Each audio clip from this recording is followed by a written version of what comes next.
Opening credits. A Chance to Love. A Single Mother's Second Chance Contemporary Romance. By Summer Cooper. Auto-narrated using Google technology. Chapter 1. I hated him instantly. Granted, I didn't really know him. But everything I knew about him already bothered me, from his censored walk to his condescending treatment of every employee he'd already met. Word had traveled fast that he was a joker. He'd only been in the building for a little over an hour, but it felt like an eternity since everyone, including myself, was tense and on edge because of his presence. I wondered if he knew he made all of us uncomfortable, but as he approached, it was clear from the look of self-satisfaction on his face that yes, he knew he made us uneasy and he was enjoying it. I watched him approach and sighed in resignation. I guess I was next. I didn't even pretend to be working. My shift was ending in 10 minutes, and it had already been a slow day.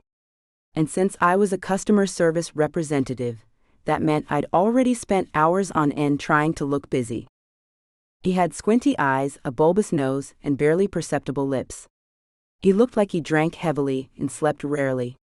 His physical appearance didn't concern me. What concerned me was the way he looked at me with that stupid smirk on his face, as if he knew a cutesy little secret about me that he just couldn't wait to taunt me about. He was just so creepy, and I could tell he was going to be a pain in my backside, but I smiled tightly as he approached, took a deep breath, and tried to fix the expression on my face so that I looked at least a little bit personable. Maybe I was wrong. Maybe he would be nice. And then his eyes fixed on my censored for a moment too long, and I groaned. I had a bad habit of giving people the benefit of the doubt and second-guessing my instincts. Terry Baxter, our new store manager, apparently didn't deserve the benefit of the doubt. And for the record, he was again looking at my boobs. Looked like I was going to be looking for a new job this evening. I was seriously kicking myself for the bad life choices I'd made that had led to me working as a customer service representative at Primrose Grocery Store and Outlet. I felt a little sad. I'd kind of liked working at Primrose. Everyone was really nice, including the previous store manager, Mr. Jeffries, who Terry Baxter was replacing. Mr. Jeffries had been fired for being a little bit tipsy on the job and flashing a customer who had become difficult and refused to leave even though the store was closing.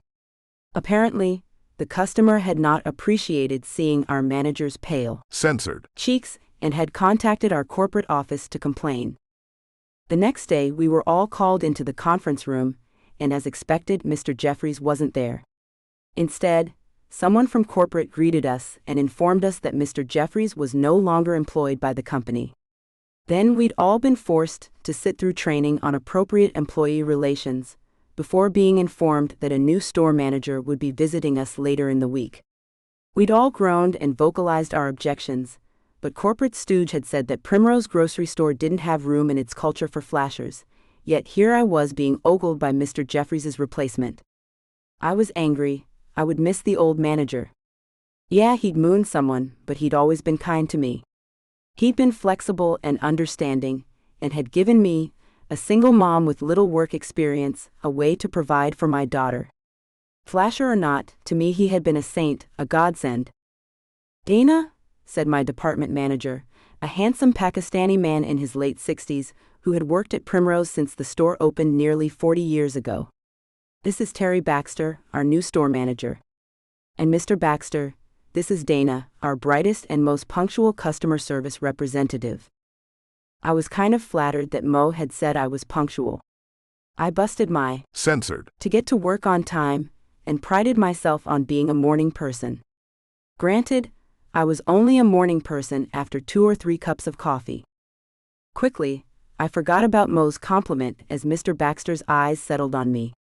He gave me a creepy little smile before extending his hand. He had fat fingers with a few open sores across his knuckles. What was he? Some sort of cage fighter at night? Or, oh God, was that herpes? Did people get herpes on their hands? I made a mental note to wash my hands a bajillion times as I let him take my hand in his. I tried to smile back, but there was no use. I had the type of face that didn't hide emotions well. Any barely perceptive person could read my emotions just by glancing at me. And I was sure my face read, "Don't touch me, don't look at me, and please don't speak to me." I pulled my hand away since apparently, Mr. Baxter was in no hurry to break contact. Mo didn't notice. He continued talking while I resisted the urge to wipe my hand on my jeans. I felt icky. Mr. Baxter will be around checking in on us from time to time, and probably talking a little bit to our customers. He just wants to get a feel for the place and our current operation. I nodded, grunted, and reluctantly tried to smile again. Mo noticed my expression and frowned a bit. Apparently, my smile was unconvincing. "Are you feeling okay, Dana?" he asked. Before I could come up with a plausible excuse for why I couldn't do anything but frown in Mr. Baxter's presence, we were interrupted. "Excuse me for a second," Mo said tightly as a group of teenagers rowdily entered the store, knocking over a patron. Mr. Baxter and I watched as Mo hurriedly assisted the fallen customer while admonishing the teens, who looked on indifferently. Once Mo was out of earshot, Mr. Baxter laughed. I barely understood a word that guy said. My eyes narrowed. And apparently, Mr. Baxter was also censored. Mo spoke perfect English. After all, he had been born and raised in Toledo, Ohio. "I understand Mo just fine." Mr. Baxter made a TSSK sound and then said, "Immigrants. I don't know why Primrose hires so many." I saw red, but managed to control my temper. My parents were Croatian immigrants. I'm a first-generation American." He wrinkled his nose in confusion. "Croatia? Where's that? Is that in Russia?" He then apparently grew bored of talking geography and glanced to where Mo was trying to appease the customer who had taken a spill. "That old fart needs to watch where she's going next time." I stiffened. The teenagers were at fault, not Mrs. Bailey. She's a pretty loyal customer, by the way. I hope this incident doesn't make her reconsider shopping here. He shrugged. Clearly, he didn't care about customer loyalty. "Aren't you sweet, Dana?" he said mockingly. "It's going to be a pleasure to work with you, I'm sure." His eyes went to travel down my body again. The nerve of the man. He didn't even try to be subtle. "My eyes are up here," I growled. God, he was sleazy. I gave up pretending his sleaziness didn't bother me. I'd resigned myself to looking for another job anyway, as soon as he had approached me. Mr. Baxter smiled. "I like feisty women." "Too bad. I'm not into pervs who abuse their power." Where had that come from? I was on a roll today. I even surprised myself. His expression instantly changed. Uh-oh, I thought. I'm about to be fired. But I wasn't going to back down. I'd spent almost the last decade of my life being a doormat. I needed to grow a backbone, starting now. His thin lips pulled back into a sneer, and he looked at me as if I were a disgusting piece of gum stuck to his shoe. Insubordination is a fireable offense. So is censored UAL. Harassment, I shot back. His demeanor instantly changed. His eyes darkened in anger and he growled, "I'd be careful if I were you." My heart was pounding, and I could feel sweat pouring down my back. I hated confrontation, but ever since my divorce, it was like I couldn't help but get confrontational. Maybe I was a bitter divorcee, snapping at everyone. But this guy deserved it. He wasn't a good person. He didn't respect me, and he'd thought that he could intimidate me. I wasn't going to let him. "I'm sorry, that took longer than expected." Mo's voice trailed off as he looked from me to Terry. I hadn't even noticed he'd come back. "Everything okay?" he asked with uncertainty. Mo was a good guy, but he hated confrontation even more than I did. There was no way I was going to get him involved. If Terry continued to objectify me, I would just report him to corporate, not that I planned to stay at Primrose much longer. Terry shot me a warning look and gave Mo a big fake smile before clamping him hard on his shoulder as if they were buddies. "Everything's fine," Ms. Dana here and I were just getting to know each other. It's Mrs. not Miss. Mrs. Dana Duran. Technically that was a lie since I was no longer married, but he didn't need to know that my husband had divorced me. And the last name was mine. My ex had taken everything else, but I was determined to keep the name. I'd earned it. I'd been a devoted wife for 7 years. Mrs. Duran then, he said through clenched teeth. You should get back to work. A line is forming. Work is what we pay you to do, right? He turned away without another word. Mo shot me an apologetic look and jogged to catch up with him. I sighed to myself, wondering what I'd done so wrong in a past life that the universe wanted to punish me by making me broke and lonely, and now I was at the mercy of a total creep. The universe just wasn't fair. Nearly a year ago, I'd been leading the perfect suburban housewife existence. I had disposable income, a 3,000 square foot home, a 3-car garage and a swimming pool. Now, at the ripe old age of 27, I was struggling financially, and I didn't know where my life was going. I lived in a tiny home with my kid that barely had a backyard, let alone a swimming pool. I rolled my shoulders a few times in an attempt to distress. I tried to count my blessings and think of all the things I was grateful for, but I was in too much pain to focus on being positive. My shoulders hurt. My back hurt.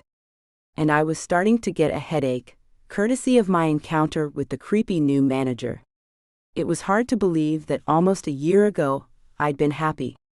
Unemployed but happy.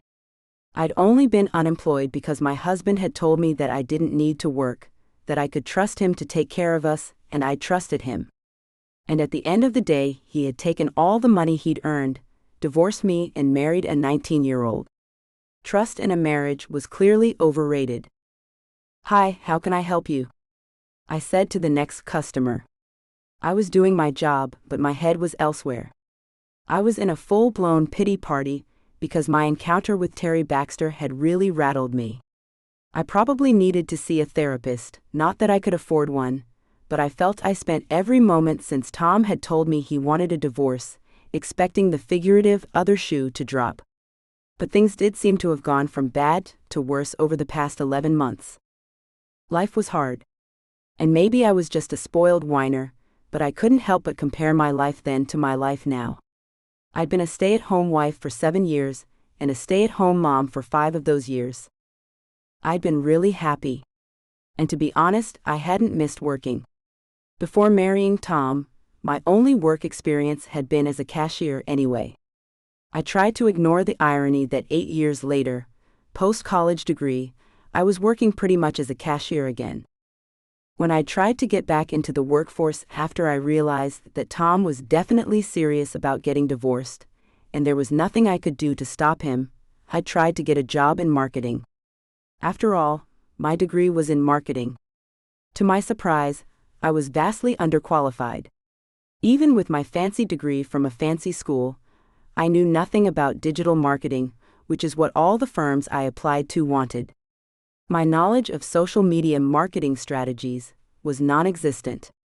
I didn't get one call back. Thanks and have a great day, I said with a forced smile as I finished up with the customer. My shoulders still hurt, and I watched as the woman I'd just helped exited the store. A family came in as she exited. It was a woman about my age, with a son around 5 years old. I could tell from their clothes and her expensive handbag and shoes that her socioeconomic status was similar to what mine had been. I figured she was another stay-at-home mom. I thought to myself, maybe she'll be lucky and her husband won't leave her for a 19-year-old. It's funny, but the way I found my first job, post-divorce, was exactly by shopping. When I tried to make a purchase on my husband's debit card and it was denied, I'd been in a Primrose grocery store and the cashier who had seen me shopping there for years had kindly mentioned that the grocery store was hiring. I guess everyone had heard I was divorced. I'd lived in a small town, and it was true that word traveled fast. Up until that moment, I think I'd still been in denial. I'd been spending money irresponsibly, as if Tom was still footing all the bills. It had been a shock when our joint account had no money in it. I'd cried then, right in front of the cashier, and that's when I'd met Mr. Jeffries, who was visiting from a store in the city. He had taken me into his office and offered to pay for my groceries, and then offered me a job. We talked forever. It turned out that he too was going through a bitter divorce. I'd still been in denial that my divorce had been anything but amicable, so I'd felt sorry for Mr. Jeffries. He, in turn, had felt sorry for me. Mr. Jeffries's wife of 34 years had left him. She woke up one day, told him that she had never wanted to get married or have kids. Mr. Jeffries recounted to me that he had stared at her in shock. Not only had they been married since their 20s, but they'd had 5 kids together. Mr. Jeffries had then told me that his wife had moved to Vegas and had become a lounge singer, and that she was really happy while he was absolutely miserable and lost without her. We'd bonded over the feeling of being lost, thrown away, and depressed. He'd hired me on the spot. That night, I packed the last of my stuff from the house I'd shared with Tom and our daughter. I'd packed my tiny car to the rooftop and had driven straight to the city. I'd rented a hotel suite at the last minute in a sketchy part of town, just so that I could figure out my next move. Through the thin walls, I could hear a couple arguing next door, and I could smell the funk of boiled cabbage in the air. My daughter had handled the move swimmingly. She was a ball of enthusiasm, even though everything in her life was changing. As she'd lain next to me sleeping that night, I'd cried silently for the life that I'd lost. I cried for my daughter, who was now from a broken home. I cried for all the things I wouldn't be able to give her. I didn't know how I would pay for our next meal, let alone her college tuition in 13 years. My parents had offered to let me live with them, but I wasn't interested. Their marriage had been more dysfunctional than mine. In hindsight, they were probably the reason I married the first man who was nice to me. My dad had been mostly absent, and my mom was a narcissist who always played the victim. I'd escaped their household and was not looking to go back. And they didn't believe in divorce. When I'd first told them what was happening, they were upset but kept pushing me to work it out with Tom. Finally, one night, I remember yelling, "There's no working anything out. He doesn't love me anymore, okay? He wants out. He just doesn't love me." My dad had scoffed, "Marriage isn't about love. It's about duty." Mom had visibly winced at Dad's words, and for the first time in a long time, my heart went out to her. She was in a loveless marriage. Maybe that's why she was so nasty to me growing up. Dad hadn't been mean, just vacant. Even when he was home, he had been on the phone with customers, or just absent emotionally. He answered questions from me with monosyllabic words, and never showed up to any of my events at school, unless his boss was going to be there too. It was no wonder that I didn't notice my own marriage was falling apart, given how my parents had rarely spoken to each other. I thought that was normal for all marriages. I thought Tom was content playing his role, and I was content playing mine. Apparently, he had wanted more. Or maybe he had just wanted younger. But who was I kidding? Tom hadn't been very interested in me since we'd first gotten married. The first 2 years of Meredith's life were a blur to me because I'd been so sleep-deprived. She had been a colicky baby and hated bedtime. I'd had no help.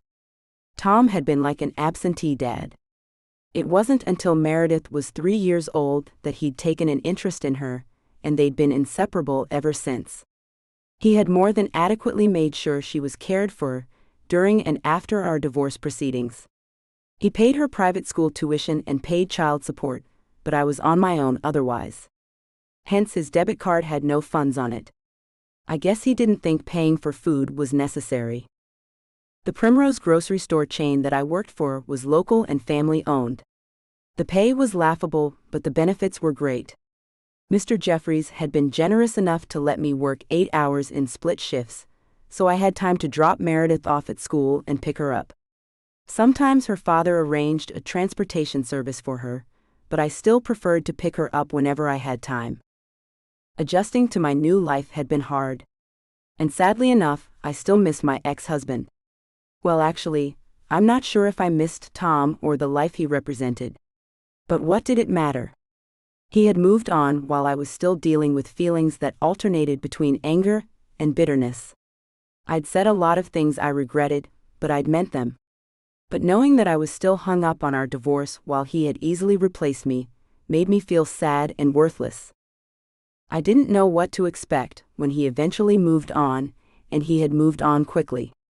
Our divorce was barely final before he married a 19-year-old blonde. I was in shock, but I'm not sure why. He was handsome. He was loaded. And everyone, excluding those that knew him really well, thought he was a great guy. A great guy that hadn't wanted me. I was angry. But I would get over it. Maybe. It had been nearly a year since my divorce, and I still hadn't gotten over it. I was so deep in thought that I hadn't noticed my shift had been over for at least 20 minutes already.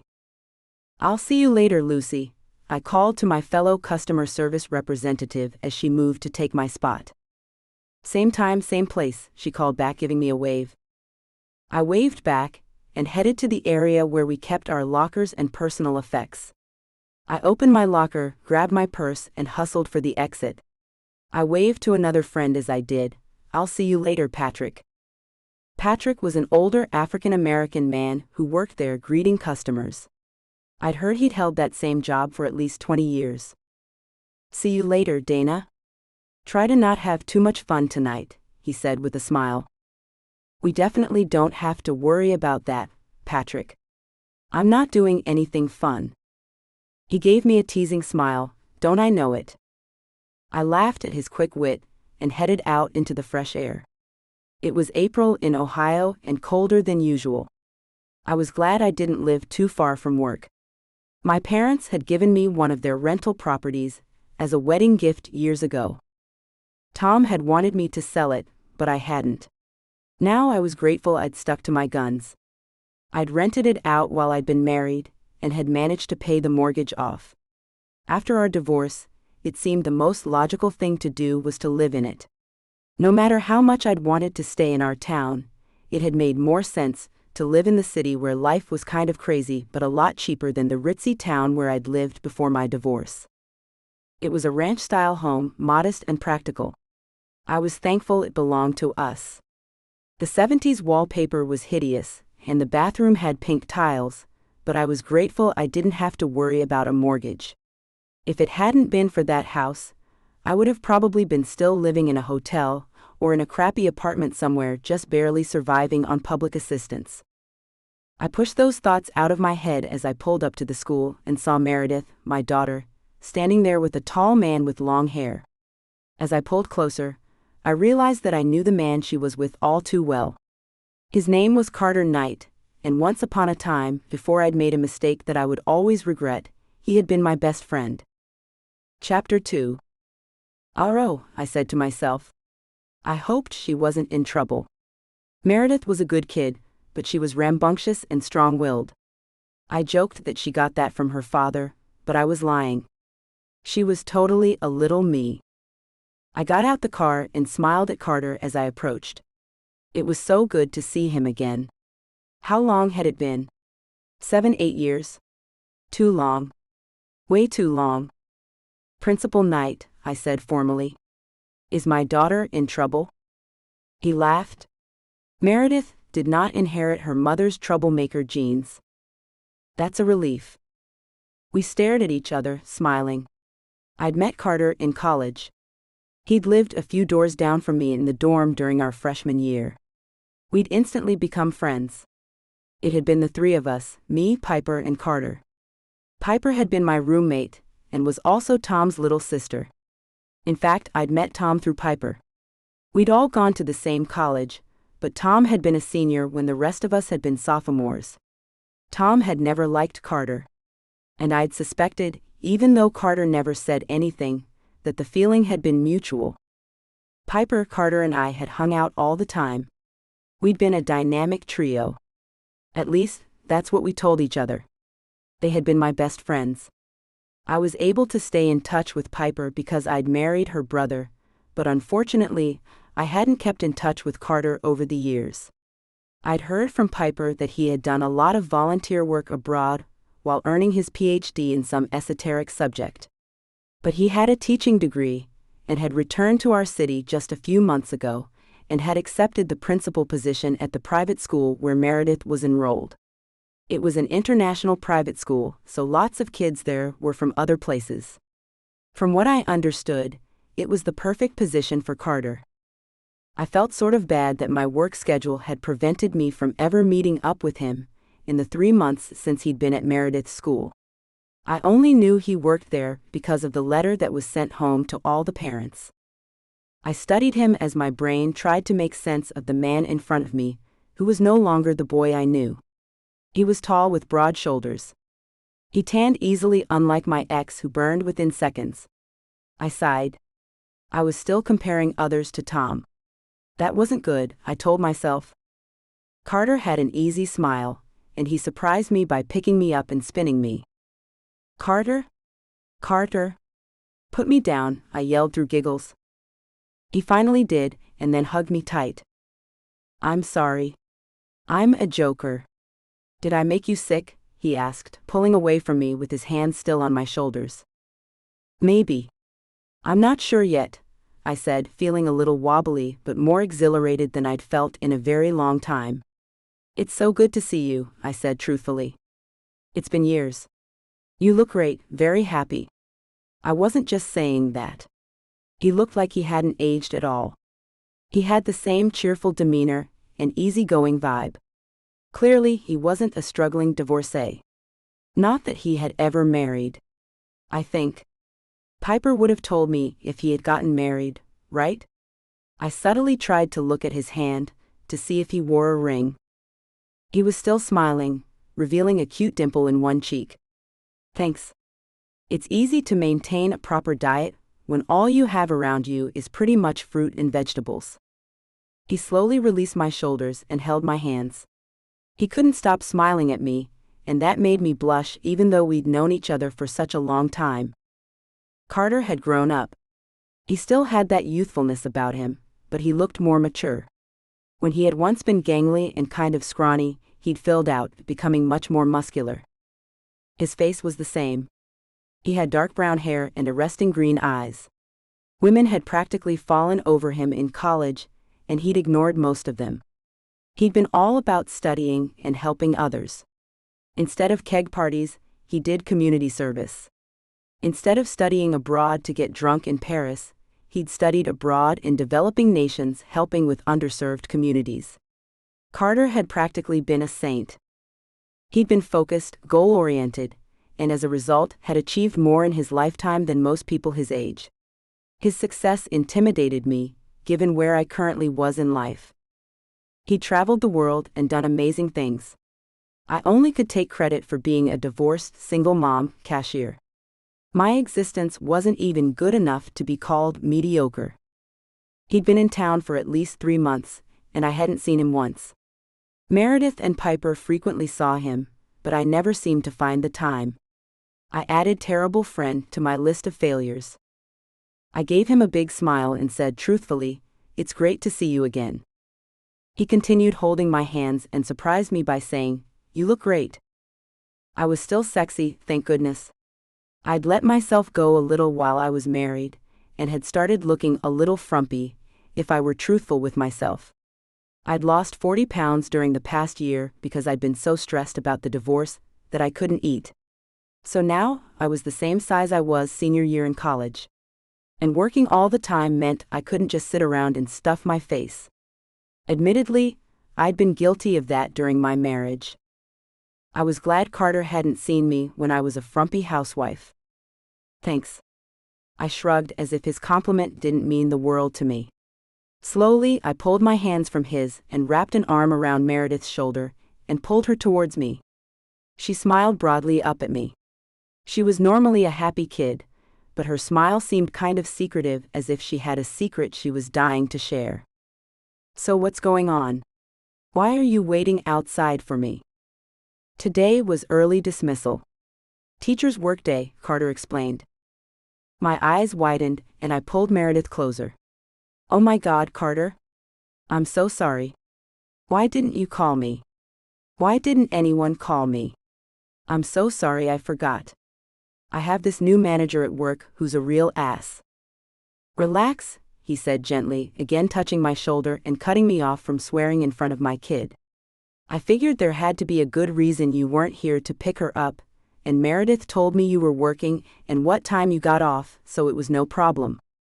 I shook my head. I feel terrible. Relax. We had fun. And you're only? He consulted his watch. 2 hours late. That's not too bad. Yeah, Meredith piped in. Danny Schultz's mom is always late. Sometimes I think Danny just sleeps here overnight. Carter frowned. Maybe I should have a talk with Danny's parents. I laughed. I'm sure she's exaggerating. Nope. I saw his sleeping bag, Meredith said with a sure nod. Maybe he was going camping. Meredith gave me a dubious look. At school? He was going camping at school? I don't think so, Mom. She had a stubborn look on her face which clearly meant that I wasn't going to win this argument, so I decided to not even try. Thanks for staying with her, Carter, or should I call you Principal Knight since we're on school grounds and all? He smiled again, and I found myself again thinking of how much I missed that smile. Stop thanking me. It was no problem. I reached out again to give him a hug, and he hugged me back. Gosh, I didn't know how much I'd missed him until the moment I saw him again. I pulled away. It's great to see you again. Maybe we'll run into each other again, but not because of a mom failure. He laughed. Yeah, that would be nice. Bye, Principal K, Meredith said as I took her hand and walked toward the car. We climbed in, and I gave a final wave to Carter, who stood there watching us drive away. He waved back and then started toward his car. I looked back at him, and noticed that Meredith was staring at me from the backseat of the car. She still had that silly smile on her face. What? I said. What's the big secret? Mom? Yeah. Was Principal Knight your boyfriend? What? I sputtered. No. We were just friends. Buddies. Just like you're friends with Danny Schultz. I'm not friends with Danny. He just sits next to me at school. Okay, well, a long time ago, Carter, Principal Knight and I were really good friends. We went to school together. Like elementary school? I smiled and shook my head. No. Just college. He's really nice. Was he really nice in college too? I nodded. He was always a nice guy. The nicest guy, actually. Are you guys still friends? I think so. We just fell out of touch. Because you married Daddy? I shrugged. Could I really blame my marriage for falling out of touch with friends? Sometimes life just takes people in different directions, hun. I got married. Carter went to China, or Cambodia. Somewhere. People just fall out of touch when they get older. Well, Principal Knight is nice. You should be his friend again. She paused and then her eyes grew large in sudden excitement. I know. What? You should invite him to Auntie Piper's birthday party. Damn it, I mumbled under my breath. Mom, don't say bad words. Of course she'd heard me. Sorry, I mumbled. I'd completely forgotten about Piper's party. It was this weekend. I didn't have a gift, and I didn't have anything to wear. Piper had been working out of the country for the past 2 years, but before then, her birthday parties had always been a huge affair. We need to find Piper a gift. I forgot to go shopping. We should. I didn't have a chance to finish my sentence because I heard a loud sound that sounded like a gunshot, and then, the unmistakable sound of a flat tire. Greet, I groaned, doing my best to pull over to the side. Traffic wasn't too heavy, but I wasn't the best driver. In fact, driving sort of scared me, and I tried not to do it too often. I thought it had too many unknowns, and I was right. A flat tire was definitely proof of that. I wondered if I had a spare in the trunk. I didn't think I had a spare in the trunk. If I did, I didn't put it there. Tom had always taken care of all the car stuff. The car I was driving was about 5 years old, and Tom had been the person to keep it maintained. I'd gotten the car in our divorce. I crossed my fingers a spare would be in the trunk. And then it dawned on me. I didn't know how to change a tire. I was definitely winning the Mother of the Year award. After a lot of swearing under my breath and frustration, I managed to get my car to the shoulder of the road. With a feeling of foreboding, I opened the trunk and looked inside. Nothing. Today was just not my day. Sighing, I reached for my cell phone. I would have to have it towed. I didn't know how much it would cost, but I was pretty sure it would be more than I could afford. I placed my hand on my forehead, trying not to get upset in front of Meredith, who was watching me with wide eyes. I'm going to have to call a tow truck, okay? Just sit tight. I hoped my voice sounded reassuring and confident. I didn't feel very confident.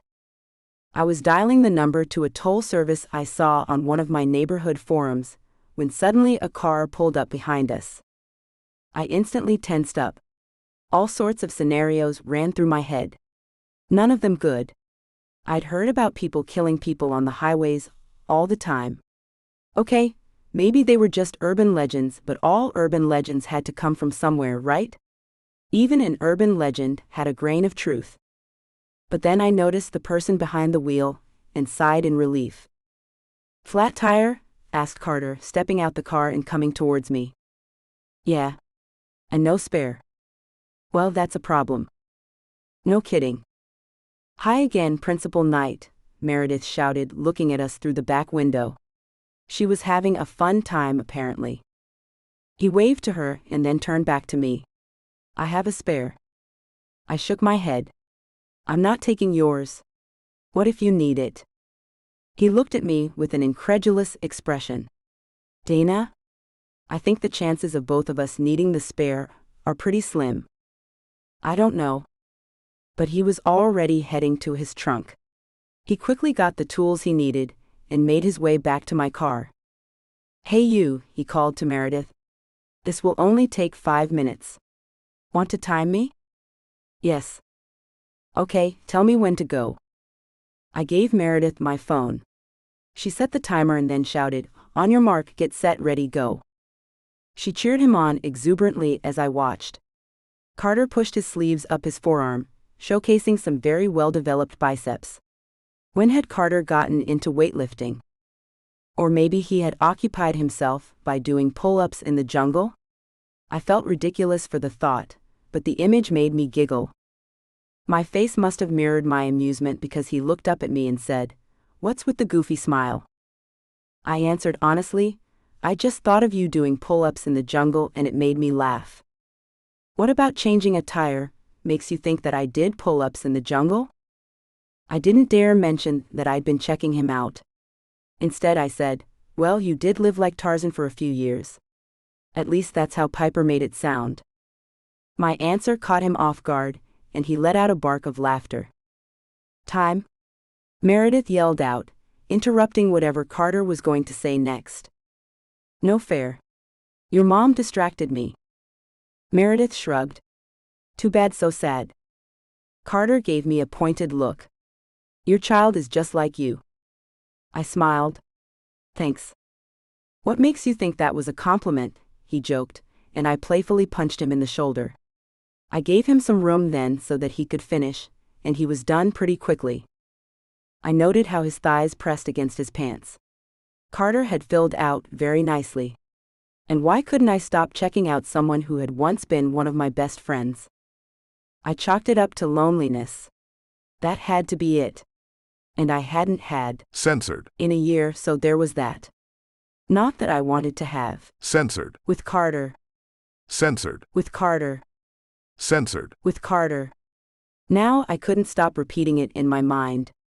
I wanted to tell the little inner monologue in my head to shut up, but it was no use. Quickly I just blurted out anything, Thanks for fixing my tire. You're welcome, he said, standing up. And then we stood there awkwardly staring at each other. I felt like I needed to thank him somehow, since he'd come to my rescue twice already. You keep rescuing me from myself, I said with a smile. Someone has to, he quipped. Gosh, he hadn't changed at all. Still funny, still handsome, still. Carter. Well, you've been a lifesaver. Maybe you can stop by one evening? I could make you dinner. That would be nice. He moved a little closer to me, and if I wasn't mistaken, I felt a little flush. What was going on? I wasn't attracted to, no, that was not okay. He was my friend. And Meredith's principal. So I'll call you. My voice trailed off as I reached for my car door.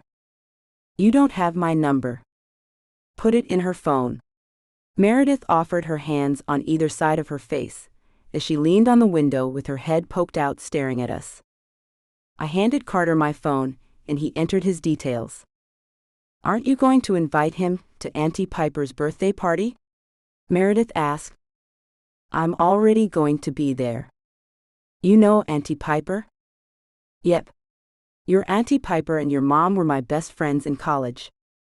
Meredith frowned as if in deep thought and then said with great gravity, if you had to choose between Censored. Mommy and Censored. Auntie Piper, who would you choose? I know I turned beet red. Carter let out a loud laugh and gathered his things. That's quite a question, Meredith. But I have a feeling that neither your auntie or your mom is interested in Censored. me. She shrugged and settled back in her seat with a smug smile. You never know. Okay, I think we're done here. I'm mortified. It wasn't like Meredith to talk about anyone. Censored.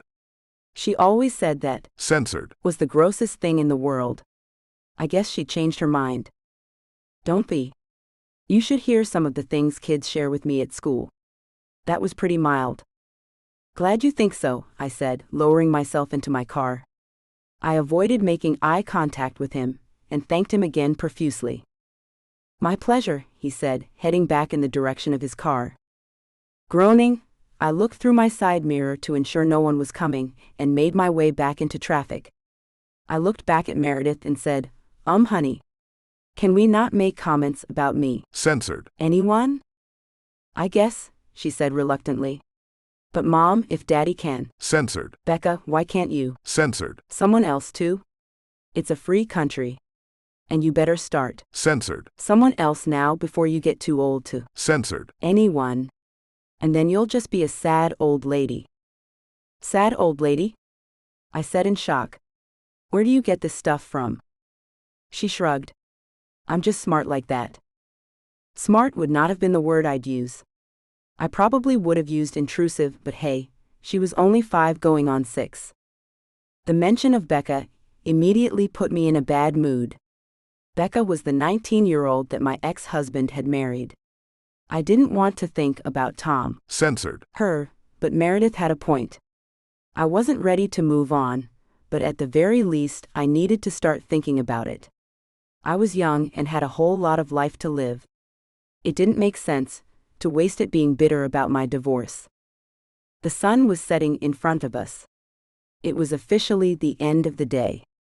Tomorrow would be better, I told myself. I would make sure of it. Chapter 3. This is going to be the best party ever, Meredith exclaimed as we made our way down the street to Piper's house.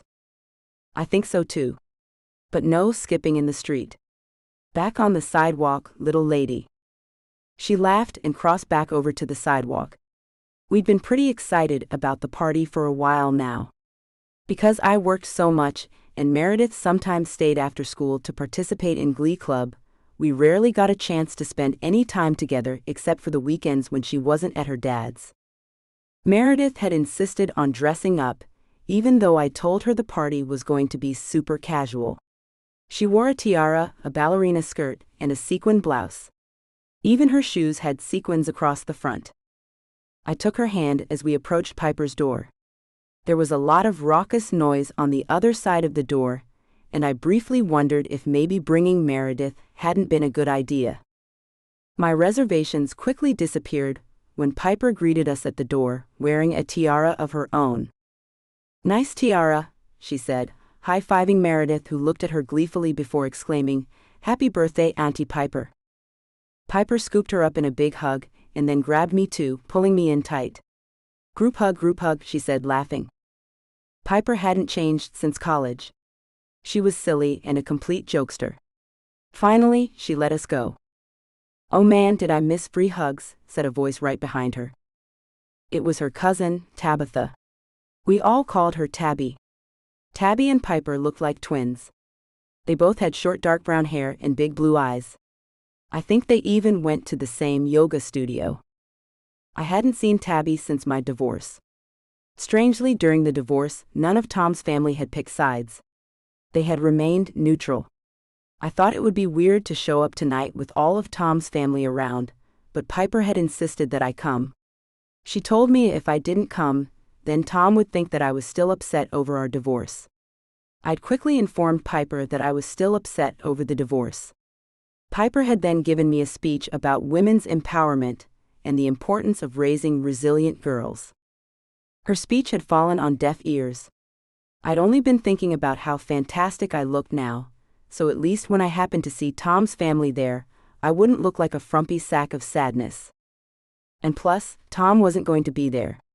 Meredith had told me he was going to be out of town. He was taking his new wife on vacation to Hawaii. How nice for them, I'd thought bitterly. I'd then smiled secretly to myself, as visions of their plane disappearing in the Bermuda Triangle danced in my head. And then I remembered that Bermuda was in the Caribbean, and Hawaii was in the Pacific, so my fantasy of them getting eaten by the Kraken as they traveled to some romantic destination most likely wouldn't happen. It wasn't until my divorce that I realized how unforgiving and vengeful I could be. Tabby embraced me, and then Meredith. "It's so good to see you guys. How's everything going?" She looked a little uncomfortable with the question, but I wasn't. I had an answer prepared that I'd rehearsed lots of times to save face. "Great. Enjoying my freedom." I hoped I sounded convincing. Tabby looked relieved. "Being married really is a drain.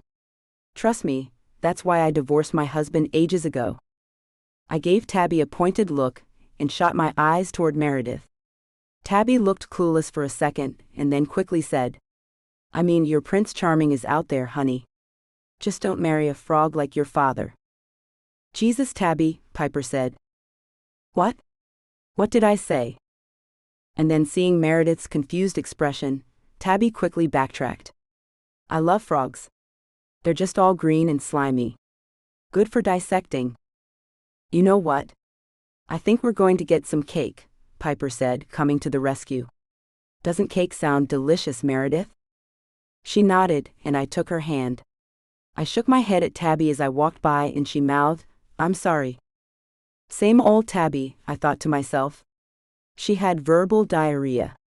Sweetest woman, but she didn't know when to just be quiet. And now I'd have to have a mother-daughter talk with Meredith, defending her father, who was the last guy they first wanted to defend right now. Gosh, maybe I should have just stayed home. "So hun, just ignore your cousin Tabby. Sometimes she says things that she shouldn't say. Just like Danny Schultz." "Huh? Danny always talks about gross things, so Ms. Weatherly makes him apologize or takes away one of his stars." I nodded, glad that she at least understood the point I was trying to make. "Well, yeah. Like that. Except that Tabby is an adult, so we can't put her in timeout." Meredith giggled. "That would be funny. I've never seen an adult in timeout before." "Well, if Aunt Tabby continues saying things that she shouldn't say, that's exactly what's going to happen to her." Meredith giggled some more, and then Tabby popped up again. She looked relieved that we were laughing. "So have I been forgiven?" she asked Meredith. Meredith nodded. "But be nice or you'll have an adult timeout." Tabby laughed, looked unsure, and then said to me, "Oh man, she's serious, isn't she?" "Like a heart attack," I said, reaching for a slice of cake and handing it to Meredith. "She's one tough cookie." Meredith greedily took the cake out of my hand, helped herself to a big bite, and then said with a mouthful, "I am one tough cookie, but I love cake." Tabby couldn't help but smile. "Yeah, you're a tough one. Just like your mom. Hey, how about after you finish your cake, I'll take you out back to see your other cousins. They're about to watch a magician." Meredith immediately stopped talking, and her eyes went wide. "Magic? Like a real live magic show? Like in Vegas?" Where'd you hear about Vegas? Tabby asked incredulously. Becca talks about it all the time. It's like her favorite place. She said she'll take me there when I turn 16. My eyes widened, and I was a second away from losing it when I guessed Tabby noticed and cut in. Las Vegas is for older people. You can go when you're 21. But Becca goes all the time. Well, Becca is just a special kind of person, I heard Tabby say as she led Meredith away. I was so busy standing there seething that I didn't notice when someone joined me. It was Piper. You okay? You're frowning. Since when does cake make anyone frown? It's a happy food. I shook my head.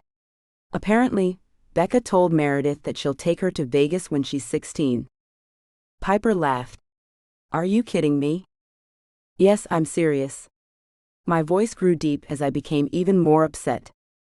Piper noticed and said, You look like you're about to explode. Take it easy. You have about 10 years until then, and by then, Becca will be older and wiser. We can only hope, I growled. Piper laughed again and said, Okay, maybe not wiser, but I'm sure she meant that she would take her to shows and fun family-friendly things.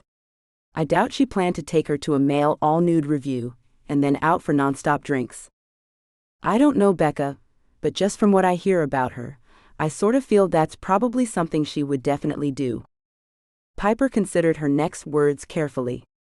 Becca is pretty much an airhead, but she's really good with Meredith. And how would you know that? My question came off as accusatory. Was my best friend hanging out with my enemy? Piper looked guilty before saying, We went to the spa together when I got back into town. I knew it was stupid, but I felt betrayed. Not only was Becca now married to my ex, but apparently she was also hanging out with my best friend. I didn't even have time to spend time with my best friend. How dare she? She has some nerve spending time with you, I growled. And I can't believe you let her spend time with you. What were you thinking? Whose side are you on? Piper held up her hands, as if trying to defend herself from my verbal assault. I'm on your side. Always have been. I never wanted you to date Tom. Remember? She was right. When Tom would run into Piper on campus, she went out of her way to ignore him. They weren't exactly close. She said that he was a joker to her growing up, and still a joker now. I'd refused to believe her. He'd been so cute and so mature. I didn't start dating him until about 6 months after we'd met, and I remember Piper saying, Oh well, I tried to warn you. He's a douchebag. You'll see. I'd ignored her warnings. Tom and I did the long-distance thing for a few years after he graduated, and once I'd graduated, we'd moved in together and gotten married shortly after that.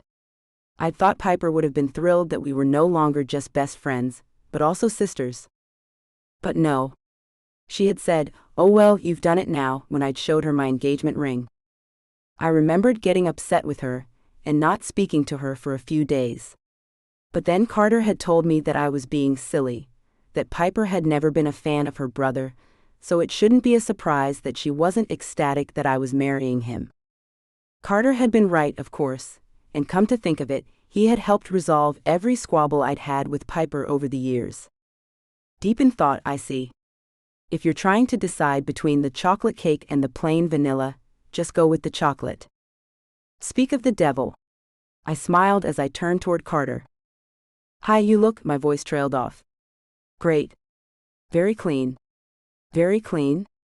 Did I just tell Carter that he looked clean? What was wrong with me? Had getting a divorce also lowered my IQ? Carter laughed and said, Thanks, I think. You look very clean too. He took a moment to study my figure, and I couldn't help myself. I did a little turn. I was wearing a stunning red bodycon dress that I couldn't fit into a year ago. It had been a birthday gift from my mom, who had a fantastic sense of fashion. Unfortunately, at the time she'd bought it 3 sizes too small. I'm pretty sure it was her passive-aggressive way of telling me to lose weight. Well, my divorce had accomplished what dieting and exercising probably wouldn't have. I was down 4 sizes, and had gotten my mom to take the dress in a little. She'd been ecstatic. Being fat didn't suit you, she had chirped happily. My mom could be as blunt as she could be passive-aggressive. Dad, of course, had also chimed in. It's like he'd waited until I was an adult to have an opinion about everything I did. She's right, you know. No one wants a wife with a double chin. You can't find a husband that way. Who says I'm looking for another husband? I'd regretted stopping by then. I should have just eaten oatmeal for dinner every night for a week to afford an actual tailor. Dad had replied, women need men. You're no different. You'll look for another husband soon enough. Mom had looked at Dad and then at me and said deadpan, women need men like I need a hole in the head. We'd shared a smile. That was probably the only thing my mom and I had shared in my entire adult life. I turned my attention back to the present, and with it, to Carter, who started clapping slowly. That is a very sexy dress. Thank you, I said, feeling like $1 billion. I was pretty plain, with unremarkable brown hair and unremarkable brown eyes. I was average height and kind of just average all around, so it was nice to feel beautiful. I hadn't felt that way in a long time. Feeling good, I chatted with Carter. We helped ourselves to some cake, and were about to take a seat when the doorbell rang. I didn't see Piper, and all the other guests that were near the door ignored it, so I made my way to it. I opened it, saw who was standing there, and closed it back forcefully, and then I walked away. Carter was apparently the only one who noticed, and he looked at me funny as I plastered a smile on my face, grabbed my slice of cake and sat down next to him. Who was at the door? Nobody. You sure? Because I thought for sure I saw. And then the doorbell rang again. This time one of Piper's friends went to answer it. I frowned. Now someone wanted to answer the door. Great. So Carter, tell me about what's going with you. Are you seeing someone? Well, actually, he started talking, but I wasn't listening. I was too tense and busy listening for the two people I'd slammed the door on. Tom's here, Carter said, suddenly stopping his story that I hadn't even been paying attention to. He was looking past my shoulder, just to the right of me. No freaking kidding, I mumbled, sinking down in my chair as if that would help make me invisible. And he's brought someone? Carter said, rising a little bit out of his chair to be nosy. His new wife, I growled. Wife? She's just a child. Carter's voice was incredulous. She's 19. Carter grimaced. Tell me she's not also his secretary? I always thought Tom was a walking cliché, but even that would be too formulaic for him, I would hope. Meredith said they met in the grocery store. Really? Carter said, sitting back and looking away from Tom and Becca. He was smiling now. Did they bond over feta? Did he sweet-talk her in an aisle surrounded by sausage and bacon? I found myself smiling as well. And then my smile faded when I heard Tabby say, Dude, your ex-wife is here. You're not supposed to be here. Tabby didn't know how to whisper. She also didn't know how to be discreet. My shoulders tensed as the whole room turned around to look at me. Okay, maybe it wasn't the whole room, but it felt like it. I'd never met Becca in person. She had been dating Tom for a few months before he married her, but in that time, I hadn't once met her. Tom had been careful to arrange that she didn't show up at any of the pickups. I like to think that I wouldn't act out if she had, but right after Tom and I separated before our divorce, I'd been a bitter, resentful person. I'd blamed Becca for our failed marriage. Tom swore that they hadn't been having an affair, and I wanted to believe him, but I didn't know if that made me naive. My shoulders were tense. My mouth was dry. I didn't know how to feel, but I hated that this was all so public. Just when I was thinking about making my way to the back door to escape the situation instead of facing it, an arm slid around my shoulders. I looked up at Carter in surprise. I thought you could use some support, he said simply. Thanks, Carter. I looked up at him and smiled. It was nice to have my other best friend back. Good evening, Carter. Hello, Dana, Tom said, standing there looking dispassionate. He was expressionless as he looked between me and Carter, but I knew Tom well. I knew a dispassionate look meant displeasure. There had always been bad blood between Tom and Carter. I never understood why. I guessed it was because they were polar opposites. Carter worried about saving the world, while Tom just wanted to buy it. Carter was about substance and leading a meaningful life. Tom just wanted to be entertained by life, and it was his motto to work hard and play hard. As I looked at the woman to his right, I realized that he probably played too hard. "Dana," Tom said resignedly, as if he never wanted this moment to happen. "This is Becca." "Becca, this is Dana." Becca wasn't what I expected. Yes, she was skinny, and she looked very young, but instead of looking like a ditzy blonde, she looked like a cartoon character. She had super curly, unruly blonde hair and large blue eyes. She looked like she should have been a Disney princess. No wonder Meredith liked her so much. She studied me as I studied her, and she was the first to reach her hand out. "It's nice to meet you, Dana." Oh, she was polite. I didn't like that. Now I didn't have a reason to hate her. I wanted her to be a joker, so that I could continue to feel like a woman scorned. "Is this your boyfriend?" she asked with a hopeful tone to her voice. I looked around, wondering who she was talking about. And then I remembered that Carter still had his arm wrapped around my shoulder. "Carter's just a friend of the family," Tom answered for me, giving Carter a long look. "Actually, I'm a friend of Dana's," Carter corrected Tom, not missing a beat. Becca's look went from hopeful to pity. Damn it, she felt sorry for me. For some reason, that made me angry. "Carter, don't be coy," I said flirtatiously, wrapping an arm around his waist.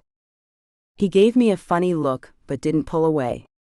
I lowered my voice and said in a stage whisper, "I didn't want to say anything, but Carter and I are dating." Tom looked like he had been slapped.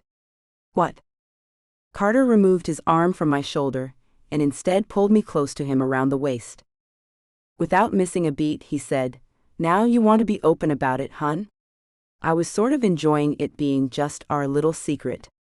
But since it's not a secret anymore, he let his voice trail off as he tucked a hair behind my ear, touching my face in the process and sending an unexpected shiver down my spine. He tilted my face up, and with confusion in my eyes, he leaned down and censored me softly on the lips.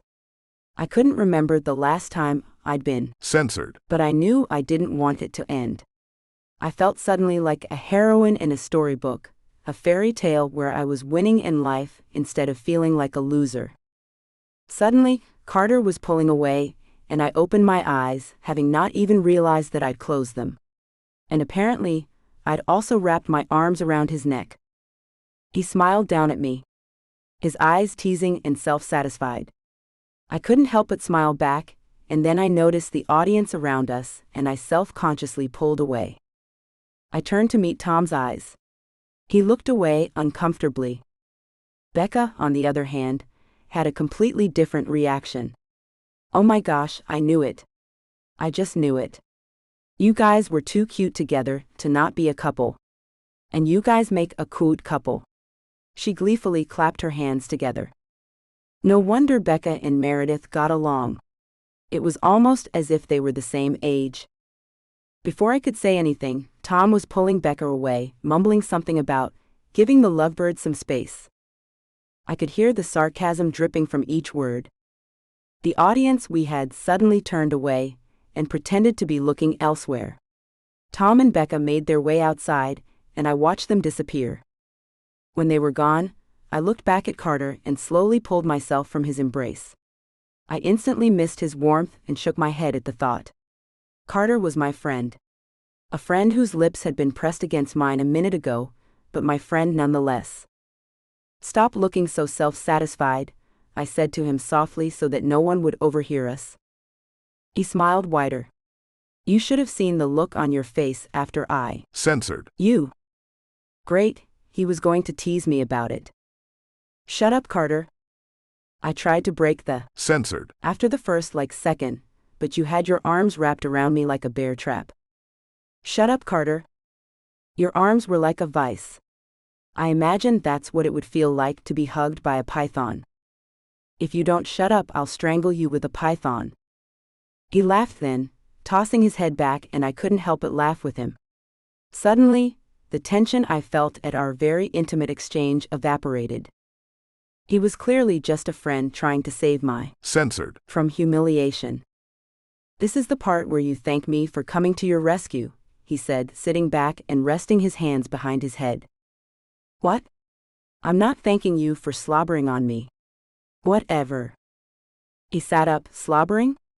Woman, that was the best Censored. you've ever had." Now it was my turn to laugh. "I don't know, it sort of felt like being licked by a puppy."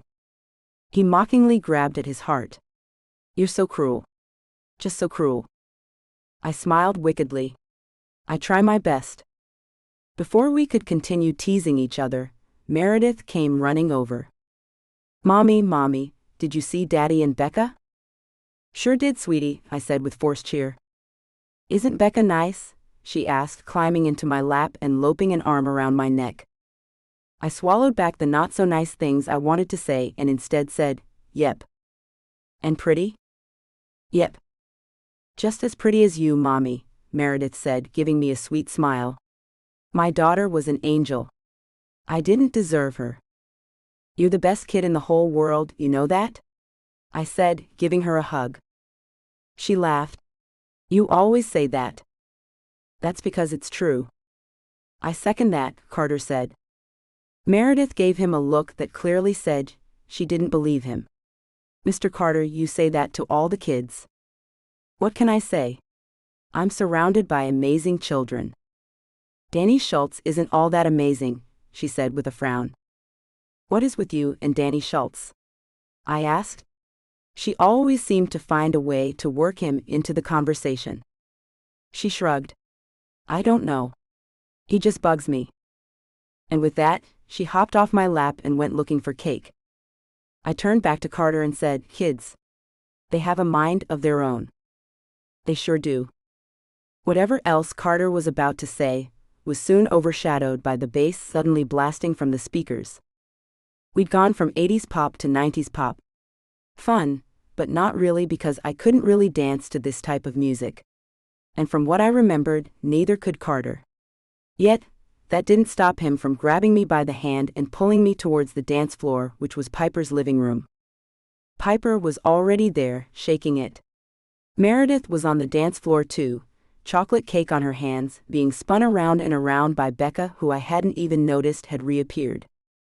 Tom was nowhere to be found, but he wasn't a dancer.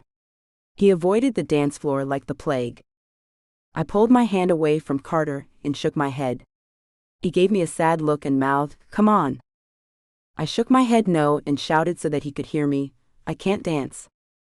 "Neither can I," he yelled back, and then he whispered loudly in my ear, "But I'm your fake boyfriend, remember? You can't leave me hanging." He had a point. He extended his hand again, and raised his brows and wiggled them at me. He was so silly. I giggled, feeling as if we were in college again. "Come on, you know you want to." Shrugging, I let him take my hand and together we made our way to the dance floor. We did a weird two-step, and a lot of punching the air. Meredith watched us, running into us every now and again. The magician, meant to be entertaining the kids, was also on the dance floor tossing fake handkerchiefs at people while bouncing around. A few kids joined him, and suddenly it felt more like a mosh pit instead of a house party. At one point, a little kid ran right into my Censored. sending me flying towards Carter. He caught me easily and said with another stupid grin, "You just can't resist me, can you?" "You're ridiculous," I said, but I didn't pull away as he wrapped his arms around me and just held me as we rocked back and forth to the music that had slowed in tempo just a little. Companionship was something I hadn't really had with Tom, I thought, as Carter held me. And I hadn't made any friends while being married to Tom. It had been a lonely existence, I realize now. If it hadn't been for Meredith, I probably would have been depressed. But thinking back, I had been depressed. I was an emotional eater, and had a tendency to eat my way to feeling good. That probably explained the extra 40 pounds I'd gained while married. I realized that I'd lost part of myself when I'd been married, the part of me that had been a great friend. Carter and I had been so close in college. He and Piper had meant the world to me, and I'd let my marriage to Tom change that relationship. I'd let my marriage to Tom change me. I rested my head against Carter's. Censored. And thought of how good it felt to be there. As usual, Carter had come to my rescue. And after struggling to make it on my own, it kind of felt good to have someone come to my rescue. The song stopped, and I reluctantly raised my head. I'd expected to look up at Carter and see the same teasing look he had given me earlier, but no. This time the look he gave me was something else, something I couldn't identify. But it was gone quickly, and he reached for my hand, which I gladly let him take. There was tension now between us that hadn't been there before. I didn't know what to say or how to ease it, so I tried a lame joke, "You're still the worst dancer in the room." He laughed lightly, but he looked lost in thought. "Not much has changed over the years." "I don't know." "You've changed." He looked pensive. "You think so?" "Yeah," I said, suddenly feeling a little shy around him. I didn't understand why. I noticed then that we'd migrated towards the buffet table, and he was still holding my hand. I pulled away and he looked down and said, "Oh, sorry. Are you crushing on my hand or something?"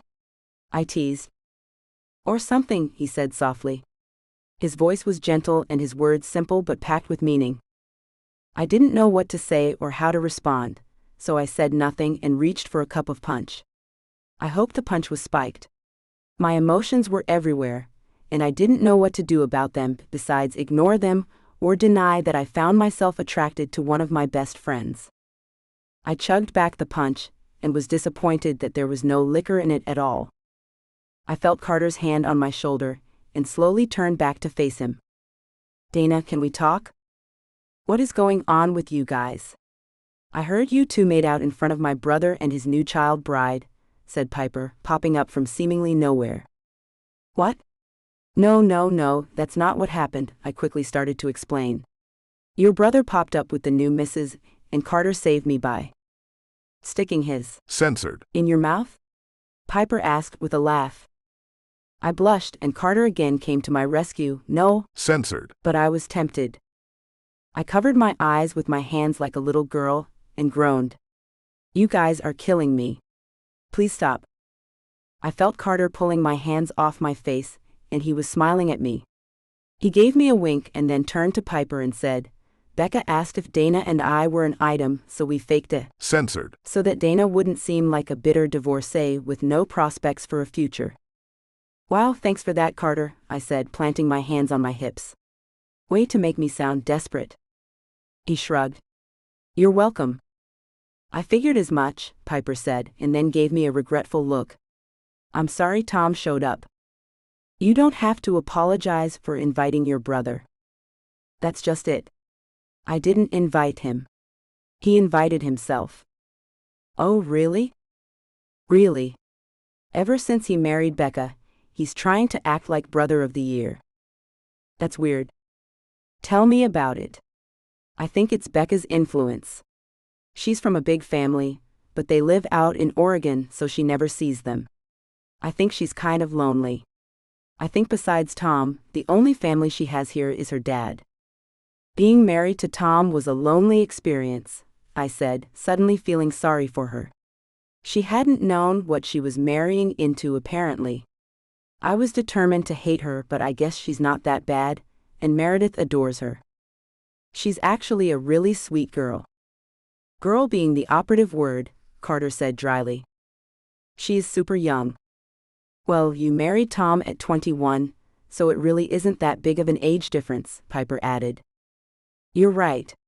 Tom had married another doe-eyed hopeful. Typical." I wasn't ready to keep singing Becca's praises. After all, she was my replacement. She might be lonely, but she was living a life of luxury while I was just busy trying to stay afloat. She was living my old life, and that still made me feel a little jealous. I hadn't reached the point yet where I was nonchalant about my divorce. The pain was still there. Still raw. I'd had my life snatched away from me, and now someone else was enjoying it. Well, kind of enjoying it. I didn't want to think about my ex anymore, so instead I changed the subject. Where have you been, birthday girl? This is your party, but I haven't seen you since you let us in. She sighed heavily and leaned against the buffet table with a faraway look in her eyes. I've been trying to get the magician's number. I frowned. Why? Do you owe him money or something? Don't you normally have to pay for those types of freelancing services up front? Not his business number, silly. I already have that. His personal number. You're interested in the magician? Carter said, unable to keep the incredulity out of his voice. I'm not sure why he was so surprised. Piper had a way of dating outcasts, weirdos, nonconformists, and hippies. They were her favorite. So how many magicians have you dated in the past? 4? 5? I asked. I wish, she said with a wistful look. Not one. I was on this website for people who live off gigs. So there I was looking for caterers when boom, the site suggests that a magician would be the perfect party favor. So I clicked on it. Carter snorted. Of course. Shut up, Piper joked before continuing. Anyway, like I was saying, I clicked on the ad and this gorgeous man wearing a magician suit pops up on my screen. And not only was he cute, but crazy inexpensive. She leaned forward and motioned for us to do the same. You guys, I think I might be in love. When he arrived, he did this magic trick where he found a bouquet of roses behind my ear. Is that not the sweetest thing you've ever heard of? He's a magician. That's what they do. They pull things from behind your ear, Carter said, not sounding impressed. Yeah, coins and stuff, but these were roses. Fresh roses. She looked from me to Carter. Come on, you guys, it means something. Yeah, it means that he probably lost his bouquet of fake roses, I said dryly. Piper rolled her eyes, grabbed a pretzel from the table and tossed it into her mouth. She wasn't even done chewing, as she said to us. You two suck. Like a lot. I need new friends. You love us, Carter said, also helping himself to pretzels. She grinned. You're right. And I've missed you guys. It's so good to be home. And it's so great that we're all here together. We haven't all lived in one place since college. Piper had joined the Peace Corps right after college. She had served in Bolivia, and then made her way around Latin America for 5 years, working with various nonprofits and NGOs. Now she was running a very profitable translation services business online, so she had finally decided to come back home. It's funny that both my closest friends had traveled the world and lived in different countries, leading exciting lives, while I hadn't even held a job in nearly a decade. Suddenly, I didn't feel so hot. And then I felt ridiculous. They were my friends. And it had been me who had let that friendship falter. Piper had invited me to join her on a trip, or to visit her countless times, even before Meredith had been born. I declined them all. And then afterward, when she and Carter would meet up somewhere in a foreign country, they always tried to convince me to come visit, and I never did. I understood that life sometimes happens. Sometimes friends fall out of touch. But we hadn't fallen out of touch. I hadn't prioritized my friendships, and had been lonely as a result. You know, we should all get together for lunch. Tacos Tuesday like we used to do? Carter asked with a smile. I was about to groan and mention that salsa gave me bad heartburn now, but I didn't want to sound like the old lady I felt I was. You're on, I said. You in, Piper? Yep. The magician appeared not so magically next to us. My time's up, but I don't mind sticking around. Off the clock? Piper asked flirtatiously. Anything for you, birthday girl, he said with a charming smile. I looked at Carter and he looked at me. The other two were too into each other to notice as we slithered away. Well, he seems nice. Carter shrugged. Better than her falling for a clown. Agreed. The noise level of the party had increased to a kind of deafening roar. I think I need a little air, I shouted to Carter. Me too, he said, tucking my elbow in his and leading the way. I didn't know Piper knew so many people. There were at least 30 people there now, and only a few faces I recognized. I shouldn't have been surprised because, as they say, Piper never met a stranger. We made our way to a little bench in her front yard, and I sat down. Carter stayed standing and leaned against a tree. Surreptitiously, I looked at him. I remembered back in college how I would be stressed out about exams, and he would take me to go get a burger and watch some wacky foreign film. And I thought about how he always let me hang out with him and his parents whenever family day happened on campus. My parents had always been too busy to show up. And the one time that they did show, they spent most of their time criticizing me for some imaginary slight. Carter's parents had been the exact opposite of mine. His parents, although divorced, were a unified front. They were super supportive, and both had remarried, so their partners were also pretty great. For family day at school, Carter never had to worry about who wouldn't show up. Both sets of parents with their new spouses always did. I joked with Carter that his two sets of parents seemed more like polygamists than anything else, since they all got along so well. Carter had said it had taken years for them to reach that point. I'd marveled at them, not knowing that years later I would be struggling to do the same. I wasn't at the point yet where I could happily hang out with Becca and Tom and not let it bother me. Just thinking about co-parenting made me exhausted. I stretched and let out a big yawn. Suddenly, I was tired. Getting tired? I shrugged self-consciously. Yeah, kind of. Who was I kidding? I could barely keep my eyes open. It was time to go. I think I've had enough partying for one night. I should go find Meredith. My shoulders were tense again. I rolled them and reached a hand around to rub one side that was full of tension. Carter stood up from the tree he had been leaning against and came and sat next to me on the tiny bench. Turn around, Carter ordered. I did as he said and sighed when his warm hands massaged my shoulders. That feels great, I sighed. All the tension from my shoulders melted, and I leaned against Carter, my back against his. Censored. He smelled yummy. I wondered why I didn't notice before. I wondered if it was cologne or some sort of scrub that his wacky mom had given him. I knew she ran a shop on Etsy selling all sorts of all-natural organic goodies. He stopped rubbing my shoulders and then started stroking my arms.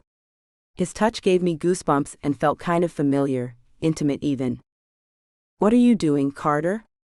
I asked softly, not moving, but feeling I needed to say something before things progressed further. Warming you up, he said, his mouth close to my ear. You have goosebumps. I shivered then a little, but not because I was cold. Carter, I started, turning to face him. Hey, Mom. There you are, Meredith said, appearing on the front porch with Tom and Becca at her side. I instantly sat up, pulling myself away from Carter's embrace as they approached. And then I remembered that I was supposed to be Carter's girlfriend. But I also didn't want Meredith to think Carter and I were an item. Confused, I just sat there, trying to figure out what to do next. Carter made it easy for me by letting go of me and standing up. He took my hand and helped me up too. Meredith grinned when she saw us together. I knew you liked my mommy, she said, giving Carter a wide smile. I guess I didn't have to worry about her reaction. Tom again looked at us as if he wanted to punch Carter in the face. Jealous much?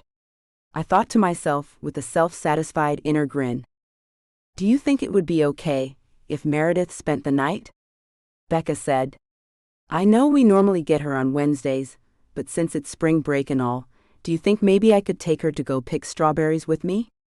My mom and I used to do it when I was a kid, so I thought she might like to go too. I wanted to say, aren't you still a kid? But instead I looked at Meredith, who had her hands folded together as if she were begging while she beseeched me with her eyes, saying, Please, please, please. Sure, I said, who can resist a face like that? But what about a change of clothes? Becca waved her hand in reassurance. Oh, she has a full wardrobe at our house. With lots of tiaras, I made sure of that. She took Meredith's hand, and the two looked at each other like they were best of friends. And that's when it hit me. I didn't need to be worried about Becca and Meredith's relationship. It was totally different from the relationship I had with Meredith. It was almost as if they were sisters, strangely enough. I mean, hey, they were close enough in age to be related. I bent down and Censored. Meredith on the head, and she hugged me tightly. Have fun, sweetheart. I'll pick you up tomorrow evening. Sound good? That sounds great, Mom. I'll save you some strawberries. Please do, I said, straightening up. Tom didn't say a word during the whole exchange, which was fine with me. The less I had to talk to him, the better. In fact, I figured maybe I would just contact Becca instead when I needed to discuss anything that had to do with Meredith. It would stop me from being a joker to him if I just didn't have to talk to him. Maybe I would eventually get to the point that Carter's parents had. Except I didn't have anyone, but Tom did. I wondered if that would change anytime soon. Bye, Mommy. Have a good night. Bye, Principal K. Principal K? Tom asked. Carter's the new principal at Meredith School. They sent out a notice. Him, was all Tom said before turning away from us.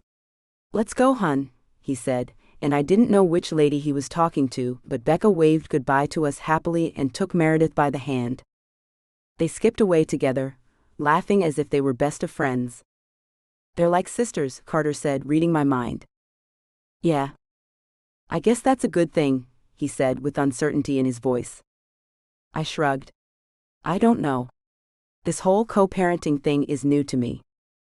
Considering that you divorced recently, you're doing a pretty good job. Really? You think so? Well, you're not shouting at each other in public or repeatedly taking each other to court, so yeah. I winced. Sorry. I guess you experienced a lot of that. He shook his head.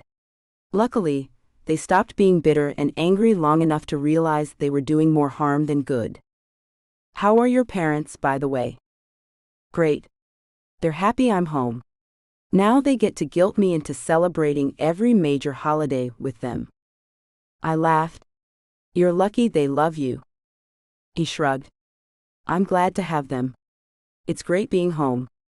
I've missed them. I've missed Piper, and of course I've missed you. I missed you too.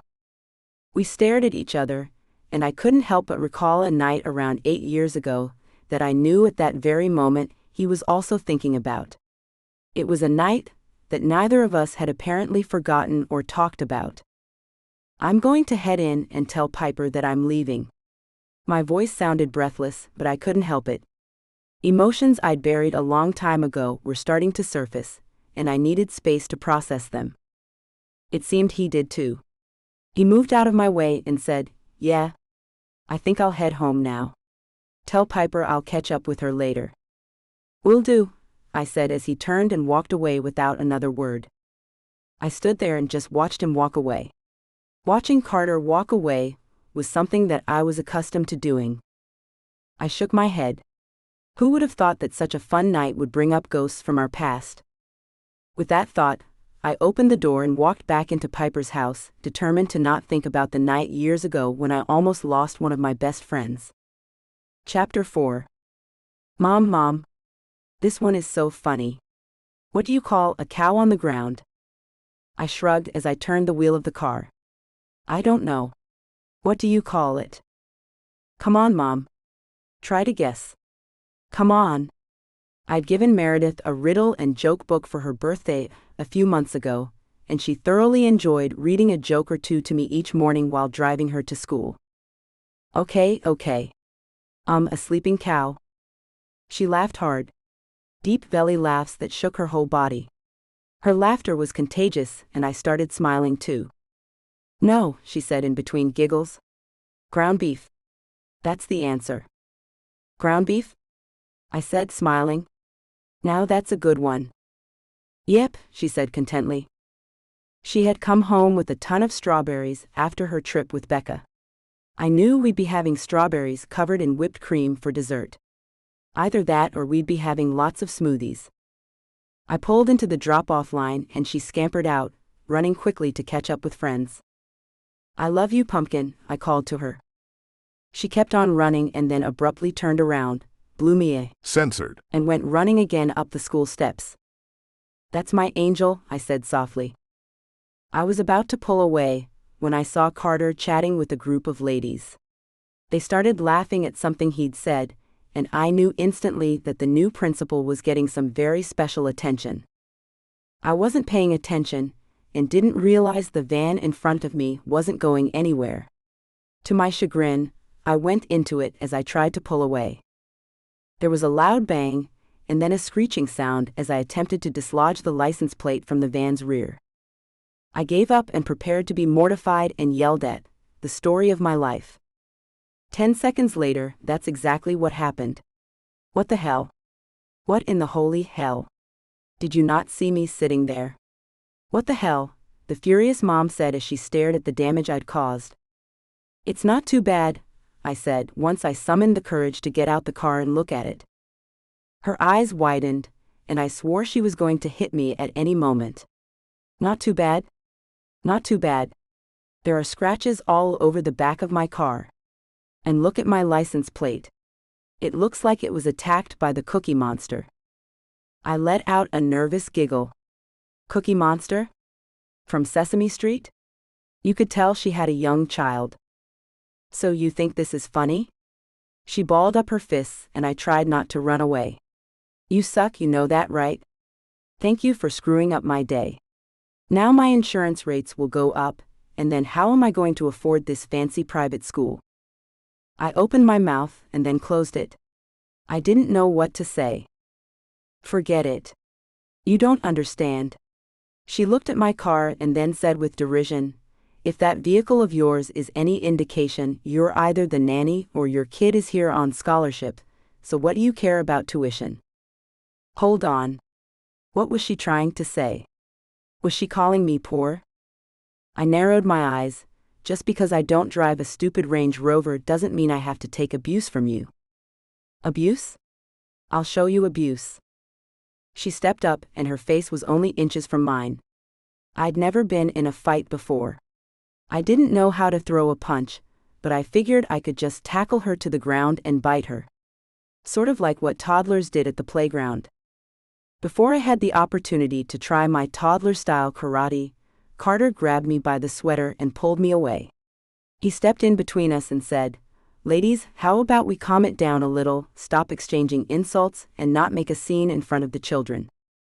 "She started it," I yelled like an elementary schooler. "What? Cow. You hit my car." My mouth fell open and I pointed at her and then looked at Carter. She said the B word.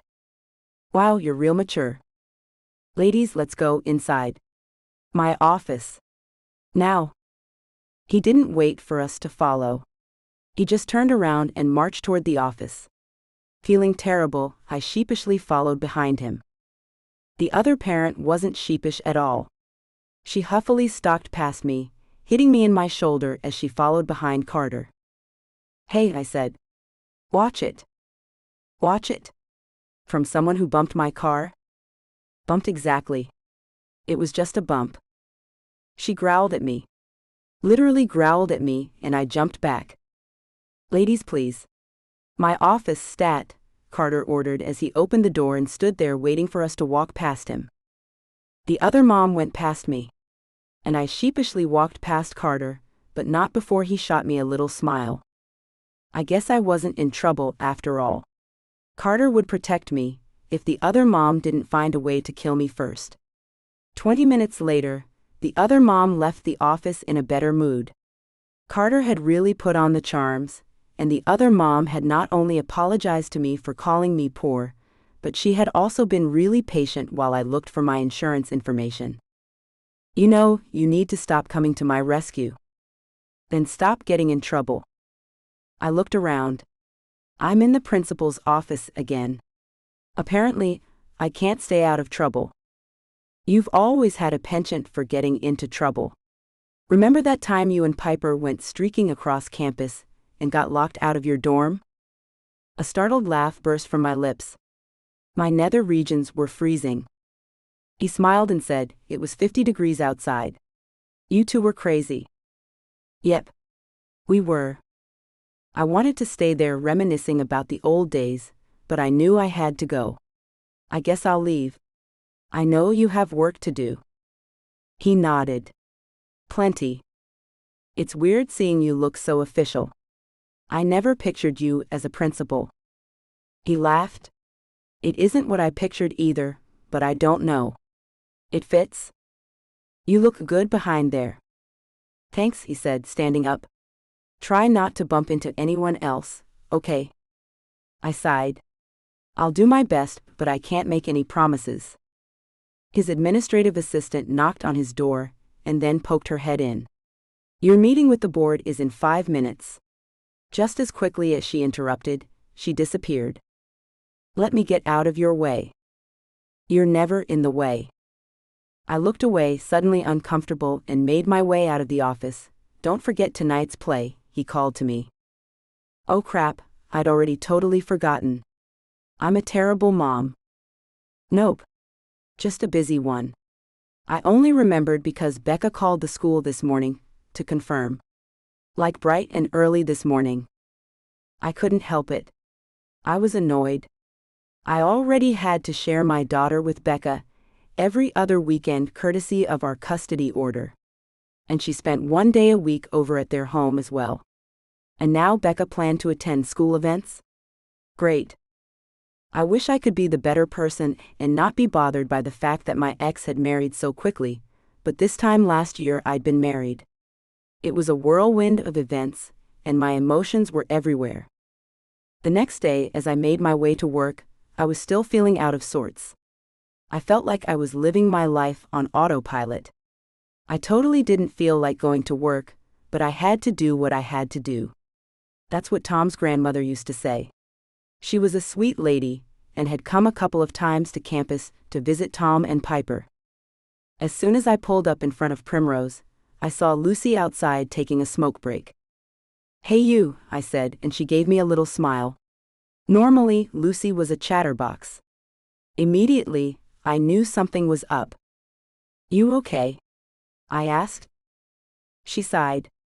Our new boss is being an ass. With a sigh of resignation, I said, What's going on? What did he do? She shook her head. He's just being nitpicky about everything. He's making us clock out just to use the bathroom. And if we even go a minute over our lunch break, he issues a formal write-up.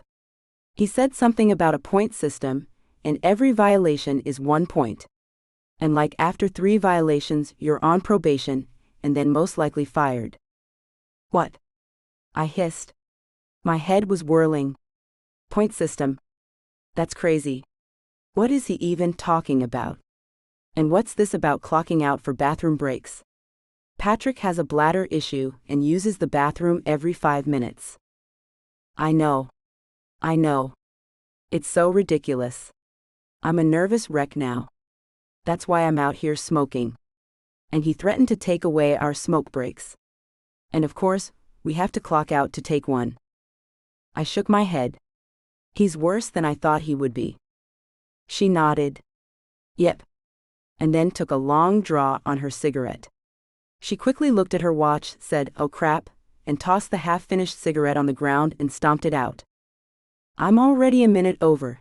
She hurried past me and I followed her inside. As soon as we turned the corner, Mr. Baxter was there waiting. He had a smug look on his face. Your break ended 2 minutes ago, he said to Lucy.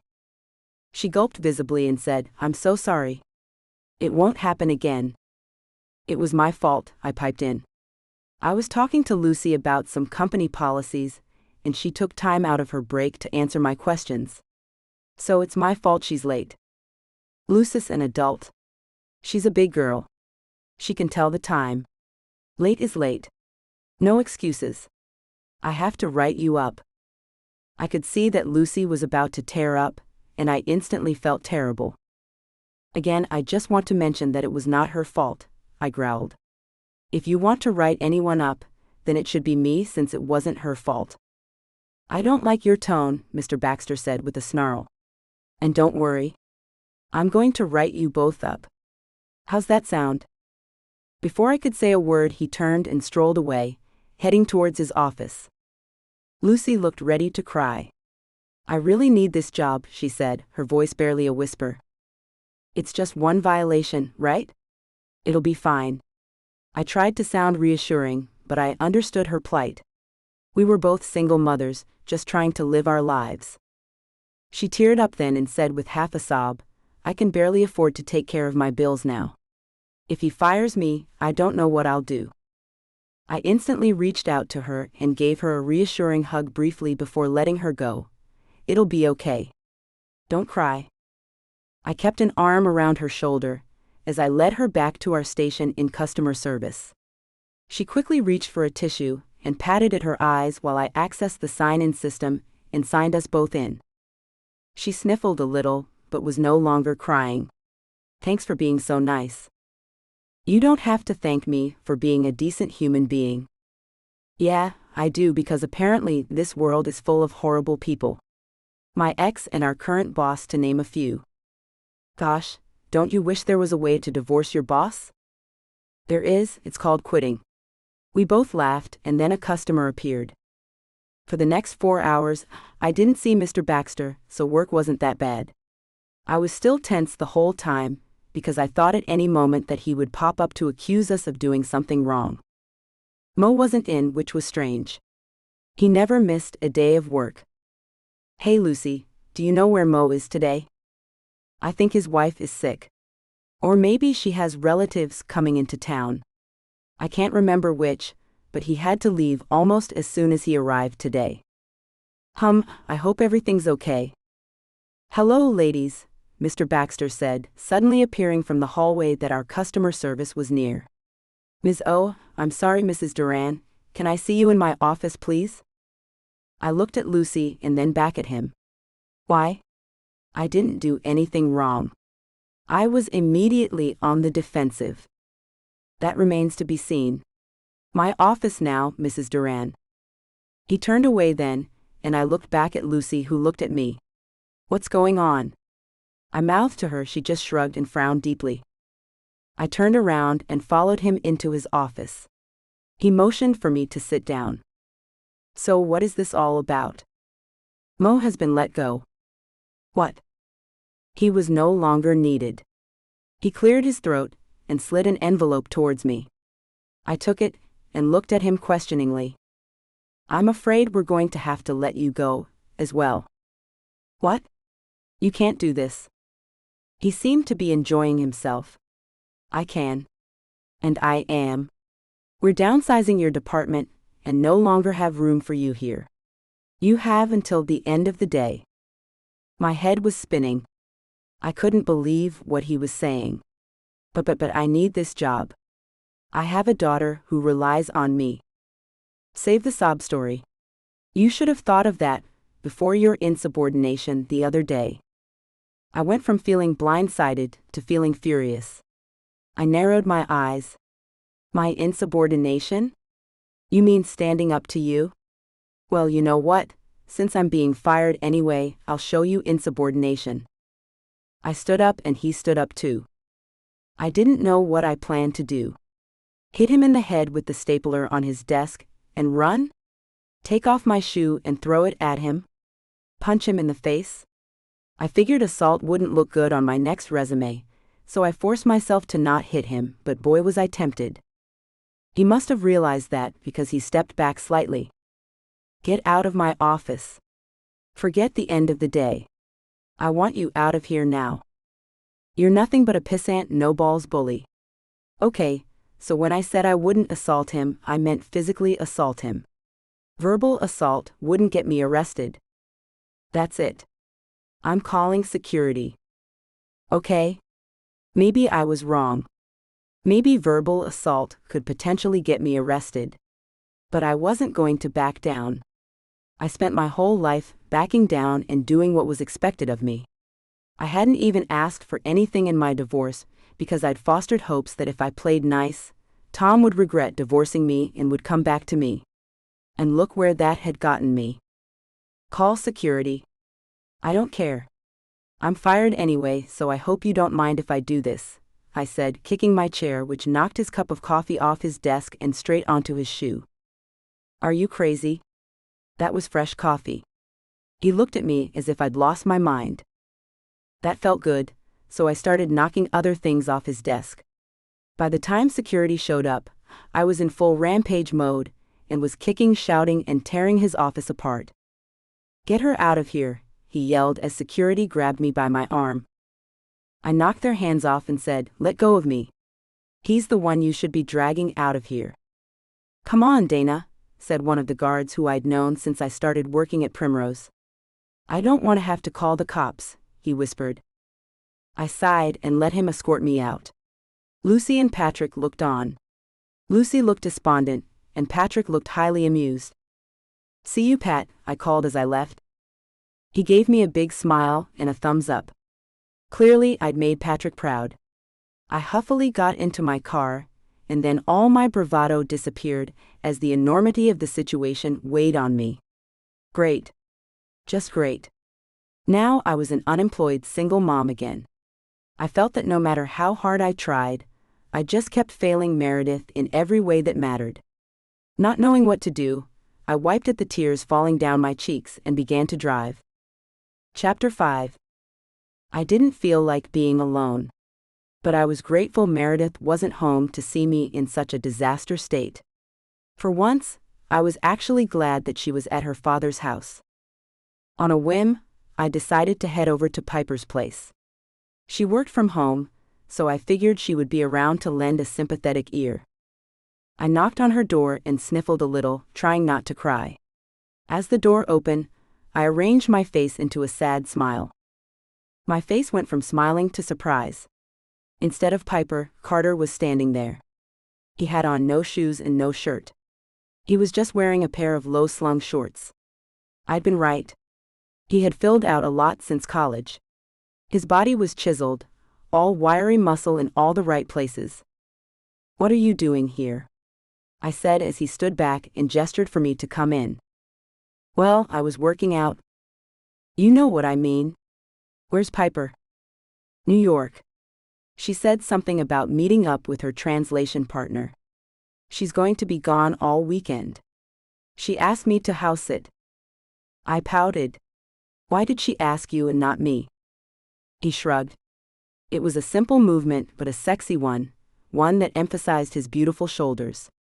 He crossed his arms across his. Censored. "I don't know, maybe because you have a kid and you work weekends." I plopped down on the couch and sighed deeply. It's Tom's weekend and I'm no longer employed. Not that Piper knows that, since I was just fired like 10 minutes ago. "Fired?" he asked, sitting down next to me. I nodded, and the tears started to flow freely then. Carter pulled me into his arms and just let me cry. I wasn't good with change, and I felt overwhelmed by all the topsy-turvy ups and downs I was enduring lately. Life was being so cruel. Just when I thought I'd my footing, I would slip up and fail again. I was sick of it. "I feel like such a failure," I mumbled into his shoulder. "You're not a failure. Tell me what happened." I told him everything. He listened while I kept my head pressed against his. Censored. "Your boss, sorry former boss, is just a terrible person. That wasn't something you could control." I pulled my head up and sniffled. "I know. But still, I feel like I'm failing Meredith. I want so much more for her than just this," I gestured aimlessly. "You know?" He shook his head. "No. I don't know what you mean. She's happy. One of the happiest kids I've ever met. She's resilient, that's all. Stop underestimating your parenting skills. Yeah, some people are just naturally resilient, but you played a pretty important role in making her feel loved and secure. And you shouldn't underestimate that." I shook my head, unconvinced. "You don't understand." "Really?" His reply was sharp, and I wanted to bite my. Censored. Carter had also been a child of divorced parents. "I'm sorry, I didn't mean that." He shrugged. "It's okay. Divorce sucks no matter how old you are, but trust me when I say Meredith is fine. She's thriving." "Thanks for that," I said, suddenly feeling a little uncomfortable being so close to Carter. I could smell him. He smelled so nice. He reached out and slowly touched my face. You're too hard on yourself. I nodded. I know. I just feel all this pressure to get everything right. I just don't want to think that I'm ruining her life. He shook his head again. Not a chance. Anyone who knows you is blessed to have you in their lives. You're easy to love. Carter was so sincere. I knew he meant every word he said. When he looked at me, I saw how his eyes were full of emotion. In college he'd always kept things friendly, but his look today was different. Underneath it was a layer of censored and tenderness I couldn't ignore. He wanted me. But what would be our excuse this time? We didn't have a reason to fake a relationship. This time there would be no excuses, no pretenses. His touch had stirred a censored in me that I'd ignored all too long. I'd convinced myself that being censored hadn't been important in my marriage, that being held and censored were for newlyweds and young people, as if I were so old. But I'd been making excuses so that I wouldn't feel bad about feeling inadequate. I wasn't feeling inadequate now. In fact, I didn't feel insecure at all. I felt bold. What did I have to lose? If Carter had proved anything to me almost 8 years ago, it was that he could be trusted with more than just my deepest secrets, but with my body as well.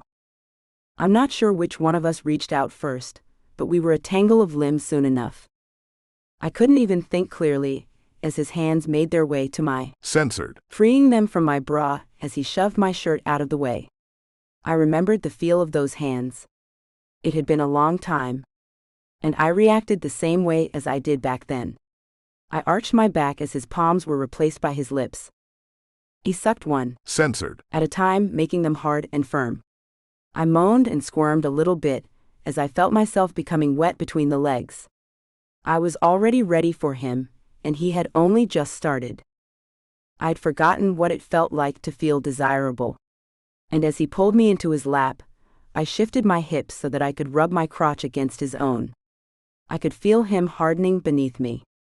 I wiggled a little more and he groaned. We made eye contact and then he said softly, "Stand up." I did as I was told, and he unzipped and rid me of my jeans. He then hooked his fingers in the waistband of my panties and slowly pulled them down my legs. I reached up as he undressed me below and took off my shirt and unhooked my bra, until I stood there nude in front of him. "You're still so beautiful," he said, reaching for me. I let him take my hand, and I expected him to tug me towards him, but he didn't. He took my hand and placed a on my palm. A gentle, loving that made me shudder. And then he did pull me closer, lowering me into his lap and my lips, my cheeks. When he reached my collarbone, I gasped.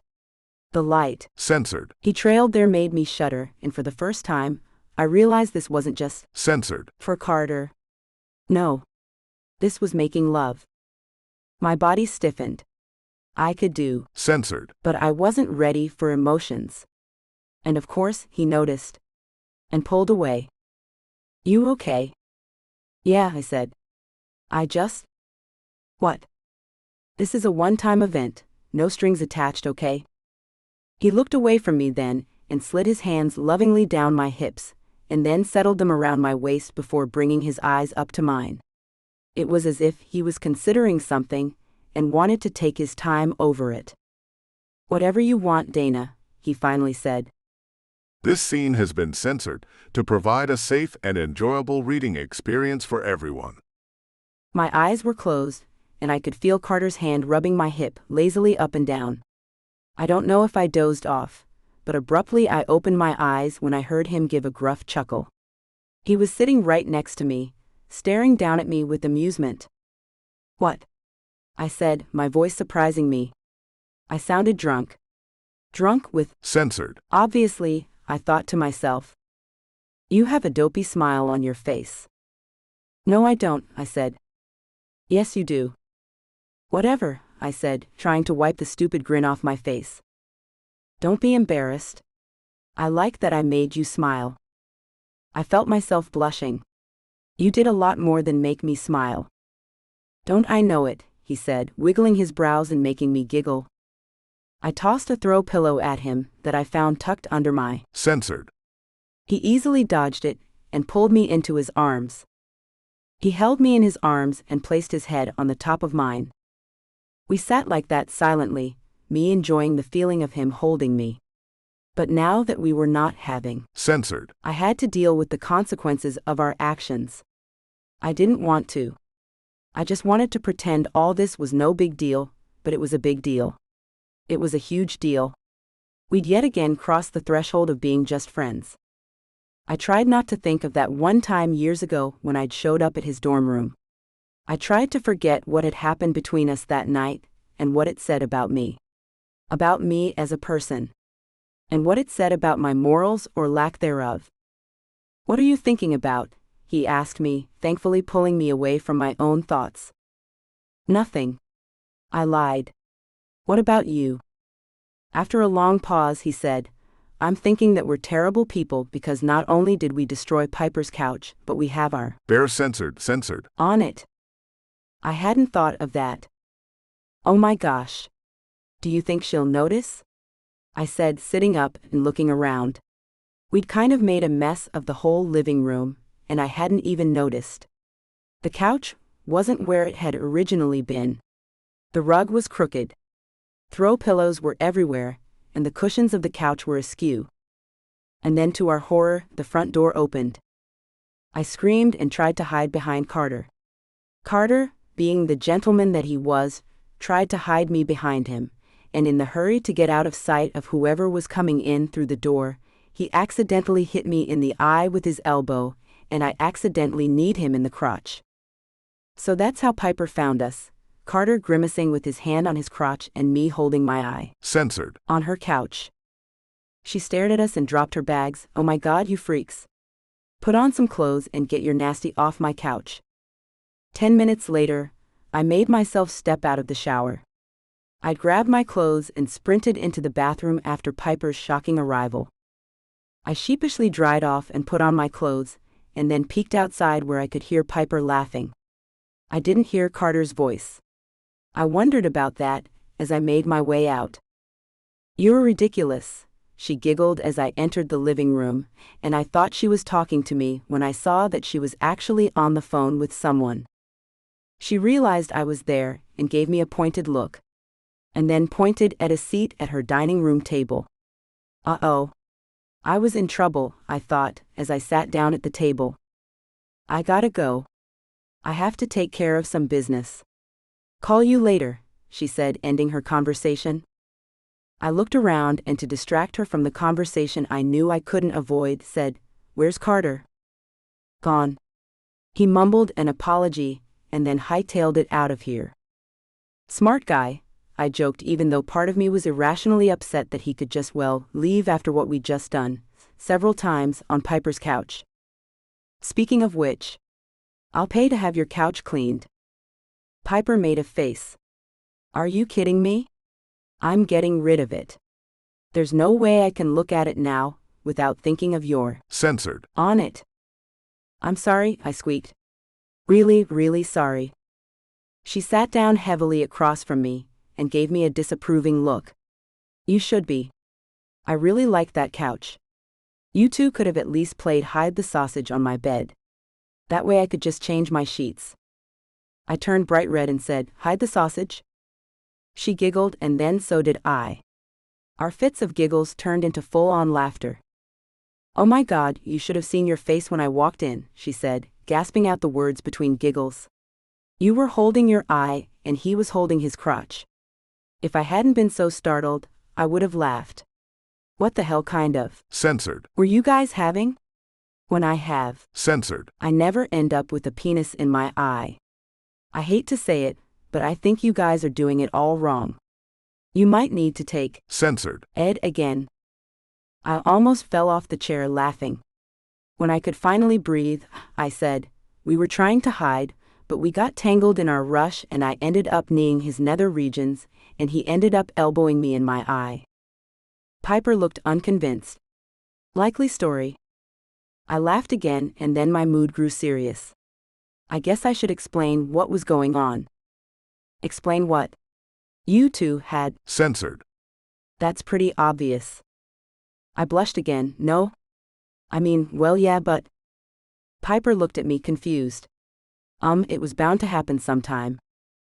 What? She looked at me again, this time her expression dubious. Carter always had a thing for you. I always thought you guys would eventually end up together. Sometimes I felt like a third wheel with you two. You guys were just always so close. What? I said again, shaking my head as if to clear it. You always thought we would end up together? But we were just friends back then, I said, and then I instantly felt bad. Piper didn't know what had happened all those years ago, and I felt bad keeping her out of the loop, but I didn't want her to know the type of person I could be. I didn't want her to know that her friend was capable of infidelity. Come on, Dana. You had to notice. He adored you. And he was Censored. When you started dating Tom. And even more. Censored. When you married him. But he came to my wedding. To save face. It would have looked bad if he hadn't shown up. And he brought a date. Of course he did. If the love of your life was your best friend and he was marrying someone else, wouldn't you want someone with you to soften the blow? I put up my hand. Wait a minute. Love of his life? You're way overthinking this, Piper. No. I'm not exaggerating. Carter's always loved you. Do you really think it's a coincidence that he came back into town after your divorce? I nodded. Well, yeah. She looked at me, as if I were the stupidest person in the world. I can assure you that Carter would have happily spent the rest of his life saving orphans in far-off places of the world, or whatever he was doing, if he hadn't heard you had gotten divorced. You're giving me way too much credit. Carter loves me like you love a friend. You know? Really? Piper said, giving me a look. So are you saying that what you and he did on my couch earlier was just the work of two friends? She had a point. I wasn't going to tell her that. It was time to avoid the subject. What are you doing home so early? Carter said you weren't expected back until later this weekend. Well, she said with a big smile on her face. Morgan is coming back into town. Morgan? My magician lover. Not that we've gotten down and dirty like you and Carter. Piper. What? Can we just pretend that what you saw didn't happen? She sighed. I'm the one that had to endure seeing the Censored. bodies of both my friends, so spare me. I grimaced. Sorry? She said as if she were a schoolmarm. You should be. My phone began ringing, and I jumped up to find it. My purse was somehow wedged under the coffee table. I gave it one hard yank and flew into the couch as I unearthed it. I dug through my purse searching for my phone, knowing that the ringing would stop in a few seconds and worried that it was Meredith. When I finally found it at the bottom of my purse, the caller had already hung up. It was a missed call from Carter. I wasn't ready to talk to him yet. I just couldn't. Who was it? Piper asked.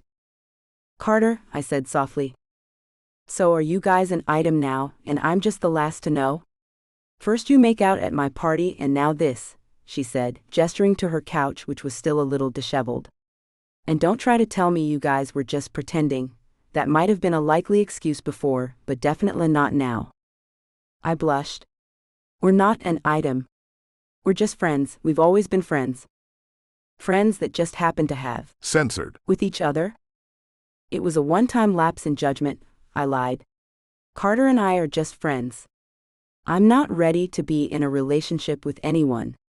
I mean, your brother really left me feeling like a nobody. Her face instantly changed. Gone was the teasing smile. In her eyes was sympathy. I'm sorry.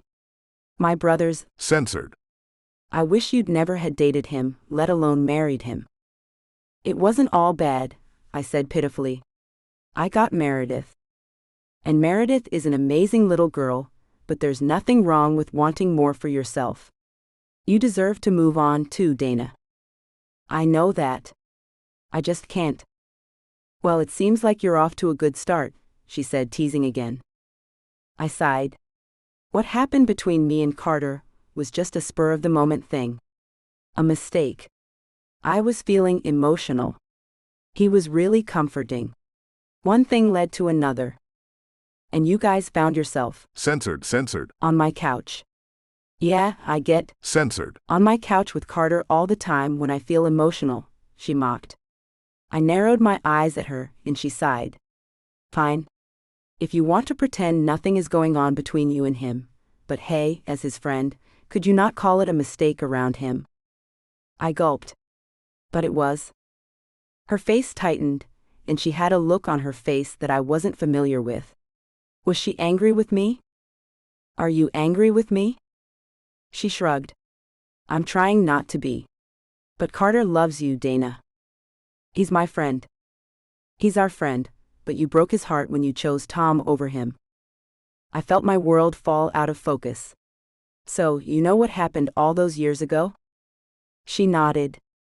I wanted to hide my face. I'm sorry. Why are you apologizing? I cheated on your brother with our best friend. She shrugged. You call it a mistake, I call it karma. What? Tom was a serial cheater. Now I was in shock. My head started to hurt, and I felt like I could barely breathe. What? Tom cheated on me? And you knew? And you never told me? I didn't know what upset me more, knowing that Tom had been unfaithful to me or knowing that Piper had known the whole time and never told me. Piper looked away. I'm sorry. I wasn't ready to hear this, and I was determined not to stick around to hear any more. I rose from my seat at the table and silently gathered my things. Dana, wait. Come on, I didn't know what to do. I knew you wouldn't believe me if I told you. You thought the sun rose and set on Tom. You wouldn't have believed me. I knew she was right. Up until he'd divorced me, I'd put Tom on a pedestal. He could do no wrong in my eyes. I'd always chosen to believe the best of him, even when he always just showed me his worst. But I still felt betrayed by Piper. It seemed like we were all keeping secrets. Piper knew about Tom's infidelity and had never told me. Carter apparently always harbored feelings for me, and I'd never told Piper that we'd slept together in college. Some friends we were. I can't talk about this now, I said as she grabbed my shoulder to stop me from leaving. Don't be angry with me. I was just a kid. I didn't know what to do. Tell me something. Was he cheating on me while I was married to him? I mean, once a cheater, always a cheater, right? She shrugged. I honestly don't know. And I swear I would have told you. Really? You really expect me to believe that? I thought you were better than this, Piper, I said, my voice dripping with animosity. I knew I was lashing out. I was angry and upset, and I felt betrayed by everyone who was important in my life. The only people I'd thought I could trust apparently kept secrets from me deliberately. I knew I had no right to fault them, but I had to direct my pain and anger towards something, and that something was actually someone. I couldn't yell at Tom or Carter, so I yelled at Piper. Like I said, I'm sorry. If I could do it all over again, I would have told you, Dana. But you were so in love with him. You wouldn't have listened to me. Her voice sounded raw, and I could tell she was getting choked up. Please tell me you understand why I didn't say anything. I just didn't want to jeopardize our friendship by you thinking I was a liar. Too late, I said with no emotion in my voice. Piper looked as if I slapped her. Hesitantly she said, Well, I'm here for you if you want to talk. I didn't say a word in reply. I just shrugged and walked away, feeling that in more ways than one, I'd lost both of my best friends in one day. Chapter 6. Mom, come on, wake up. I'm going to be late to school. I groaned as I made myself sit up. I pushed my hair out of my face and sighed, before falling back into the pillows. Mom, please, you're going to make me late and then I'll be embarrassed and sad and end up in juvenile detention because of neglect. I sat up instantly. Where had she gotten those crazy ideas from? Have you been watching TV for adults again? She shook her head innocently. Nope. Danny Schultz told me his cousin is in juvie for talking back to his parents and peeing on the neighbor's front yard. I frowned. Honey, can you talk to someone else at school besides Danny Schultz? She shrugged. Sure. But I talk to everyone. It's just that Danny is never boring. You got that right, I mumbled to myself. His mom is a parole officer. She gives sandwiches to criminals, and sometimes she lets the really nice ones sleep on her couch. Now I was definitely awake. No sleepovers at Danny's place. She giggled. Oh Mom, you're so silly. Dad would never let me go on a sleepover at a boy's house. No way, no how. The way she said it was adorable, but at the mention of her father, I instantly became furious. After Piper's confession, I went from thinking of Tom as the one who got away to the one who could have possibly given me an STD or STI, whatever the kids called sexually transmitted diseases nowadays. I figured I'd been lucky all those years that my gyno recommended I get tested for everything, even though I'd reassured her that I could completely trust my husband. Joke's on me, I could trust him as far as I could throw him. That a-hole. Let's get you dressed, I said, climbing out of bed and pushing thoughts of Tom way out of my head. Meredith looked at me as if I'd lost my mind. I'm dressed, Mom. I finally took a good look at her and realized that she was right. My phone rang and I looked to see who was calling. It was Piper. It had been a few days since the incident at her house, and I was steadily avoiding her calls as well as Carter's. I was irrationally furious with Piper. And when it came to Carter, I didn't know how I felt, so I was avoiding his phone calls too. All right, kiddo, apparently you're more of an adult than I am. Teach me your ways, I said, bowing to her. She laughed. You're too funny, Mommy. But now's not the time for jokes. We have things to do. Get dressed. Fast. She gave me a sweet smile and headed out. I stood there with my mouth agape, and then laughed. Who was this bossy elementary schooler, and what had she done with my sweet daughter? Bemused, I did as I was told, and then together we headed to the car. I was asking her about her class project when she cut me off saying, Why aren't you answering Auntie Piper's calls? She's called you like 6 times and you haven't picked up. Aren't you guys friends anymore? Best of friends? I looked at her through my rearview mirror and instantly felt terrible. Her voice held so much concern. My heart went out to my considerate, thoughtful, sensitive daughter, who was a way better person than I ever would be. Instead of her learning from me, it would serve me well to learn from her. Her viewpoint of the world wasn't necessarily innocent, but she was a practical person who didn't hold grudges or harbor any ill will towards others. While I'd spent the past year bitter and angry, she had gracefully accepted that her life as she knew it was changing, but instead of being angry and uncompromising, she had tried to make the best of out a less than desirable situation. At that moment, I knew I had to do better. So far, the only thing I managed to accomplish was to alienate one of my best friends, ignore the other, and get fired. What type of example was I setting for Meredith? I was a mess. My life was a mess, and it was all because of my choices. I vowed from that moment on to make better choices. Beginning now. You know, you're amazing, I said to her, totally off topic, but I wanted her to know how special she was to me. She grinned. So are you, but you're trying to change the subject. Gosh, you're a smarty pants. Just like my mother, she said in a sing-song voice. I guffawed. How could I be in a bad mood when I had such a great kid? Well, Auntie Piper and I had an argument. About what? Yikes. I didn't know how to answer that one. What should I say? Well, your father cheated on me for years and I knew nothing about it. But it's cool, we're even since I cheated on your father with the guy who is now your principal. Nope.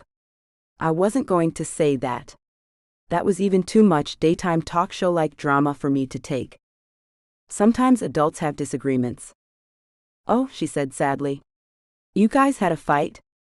Her voice was so sad. I instantly rushed to reassure her. No, just a little fight. About something that happened a long time ago. If it happened a long time ago, then why are you still mad now? I sighed to myself. Again, Meredith was wiser and a better person than her mother. Why was I angry with Piper? I could lie to myself and say I was unhappy with her because she had lied to me by omission, but nope, that's not why I was angry. It was what she said about me not believing her. She had been right. I'd convinced myself that every piece of evidence of Tom's infidelities had all been in my mind. The text messages he received when we were together. The excuses for why I could never visit him at his apartment. There had been so many red flags and I'd ignored them all. Well, all but one. And the one I hadn't ignored had directly led me to finding solace in Carter's arms. But now I wondered if Tom's infidelities had just been my excuse to run to Carter. I didn't want to think too deeply about that, and instead focused on Meredith's questions. Sometimes adults do really stupid things. And you made me realize that being mad at your Auntie Piper is really stupid. She nodded like a sage satisfied by a deduction her student had made. Exactly, Mom. So just tell Auntie Piper you're sorry for being mad, and then everything will be okay again. You think so? I said, needing reassurance and laughing at myself from getting it from a 5-year-old. Mom, it's Auntie Piper. She's like the nicest person in the world, Meredith said, rolling her eyes as if I were the stupidest person in the world. You're right. And I don't think she's mad at you anymore because if she was mad at you, she wouldn't call you all the time. I laughed. You're so smart. You know that? Yep. You tell me that every day. We pulled up to the drop-off line, and I was careful not to hit anybody this time. I waved goodbye to her as she climbed out the car. Have a great day, sweetheart. You too, Mom. Have fun at work. I tried not to grimace at her parting words. I hadn't told her that I'd been fired. I knew she would worry about me, and I couldn't have that. I was scared that Carter would be waiting for me, and plan to ambush me and force me to talk to him in the drop-off line, but he was nowhere to be found. I breathed a sigh of relief and drove off. I could only deal with fixing up one relationship at a time. I would start off with Piper first and then contact Carter, I told myself. It felt good to have a plan, but my first order of business needed to be finding a job. I'd already submitted at least 50 job applications over the past few days, and I hadn't received one call back. But I knew that was the norm. I just needed to work harder or network. Whatever it was people did to find a job. I felt so foolish. I didn't even know how to find a job because my husband had just taken care of me. And once he stopped taking care of me, I had to find out how to do all of this on my own. It made me feel so ridiculous. But enough about my own insecurities. I needed to just suck it up and ask for help. I found a number to a temp agency that was hiring and immediately submitted an application online. To my surprise, I got a call an hour later. Hi, can I speak to Dana Duran? Yes, this is Dana, I said, nervously jumping off the couch where I'd been binging on Netflix while continuing to fill out various applications. I paced the floor, hoping that I sounded professional. I also happened to have a mouthful of dark chocolate almonds in my mouth. Dark chocolate was the only treat I allowed myself to have often. I told myself it was okay because dark chocolate was rumored to be healthy and, well, almonds were healthy too, just covered in yumminess. We have an administrative assistant position available in the downtown area. We're trying to fill the position immediately. If you would be interested in interviewing for it, we have a spot available for you at 4 p.m. today. 4. I had to pick up Meredith at 4. Is 4 the only time available? Hold for me. I'll check. I started pacing the floor again while I waited on the line. The hold music was 80s pop. I started singing along to Oh Mickey when the secretary came back on the line. I'm sorry, 4 o'clock is the only time Michelle has available. I had to think quickly. I chewed on my lip. Our savings were already running dry. I needed a new job, and I needed one stat, where I would have to start selling my body on the street corner for oatmeal and chocolate-covered almonds. I'll be there. Can I get the address? 5 minutes later, I was off the phone, but I had no idea what I was going to do about Meredith's pickup time. I didn't want to call Tom. And there was no way I was going to explain to Becca that I was going to a job interview. I knew she would immediately feel sorry for me and ask me if I was poor. Instead, I reached for the phone and called the one person I knew would have no problem with my last-minute request. Hours later, I pulled up to a small craftsman-style home that stood out from the rest of the neighborhood just because of its size. It seemed that the neighborhood was being regentrified. Giant townhomes that clearly didn't belong on such small plots of land dotted the neighborhood on either side. And across from the giant 3-story townhomes were McMansions. Carter's place was clearly one of the original homes, and if the outside was any indication, it seemed as if it had been recently remolded and renovated. I opened the quaint gate that was covered in lovely ivy vines, and noted the smell of midnight blooming jasmines in the air. I wondered briefly if Carter had planted them himself. There were rows of flowers on one side of his home, and it was clear that they were lovingly maintained. I didn't know Carter was into gardening, I thought, but there was probably a lot I didn't know about the man that I'd considered my best friend, and who on 2 occasions already had been my lover. I pushed those thoughts away as I rang his doorbell. It was dark, and the porch light shot on immediately. "Who is it?" I heard him call through the door before he looked out the peephole. I gave him a wan smile and said, "It's me, Dana." I heard the doors unlocking, and then finally he opened it. "Sorry," he said with a shrug. "Can never be too careful." "Yeah, an alien could have invaded my body, and who knows what would have happened if you opened the door." He laughed. "Still into sci-fi, I see." "You would be right." I looked around his home, seeking out Meredith. She passed out on the floor over there, after I won a few games of Candyland. I walked over to her. It looked like Carter had put a throw over her, and placed one of the pillows from the couch under her head. "She looks so peaceful," I said with a smile. I always smiled when I saw her sleeping. She always looked so innocent. I tried to make sure she was comfortable. I would have picked her up and moved her into the guest bedroom, but I didn't want her to wake up in a strange room and panic. I nodded. "That was thoughtful of you." He shrugged like it was no big deal. But it was. "Once again, you've come to my rescue. That's what friends are for, right?" I leaned against one of the columns in his home and took a moment to look around. He had a large fireplace that took up most of the living room. Some people might have considered the original brick old-fashioned, but I thought it looked homey and cozy. There was a fire burning and I sat down next to it and stretched out my feet. Carter joined me, and we sat there for a moment not saying anything. I started first. "I guess we should talk about what happened the other day." He looked towards the room where Meredith was, as if to make sure she was asleep. "Don't worry," I said with a wry smile. "When she's asleep, she's out. She won't overhear us." He nodded and then said, "I'm sorry for leaving abruptly." I held my hands out in front of the fire, enjoying the warmth, whilst trying to come up with something to say that felt right. But I couldn't come up with anything. "When you sprinted to the bathroom, I just tried to get out of there as fast as I could. I felt terrible." "Me too," I said quickly. "I mean, we should have never have let that happen." He looked at me quizzically. "To be clear, I feel terrible that we defiled Piper's couch. I don't have any regrets about what happened between us, do you?" I couldn't even look at him. I didn't want to hurt him, but what other choice did I have?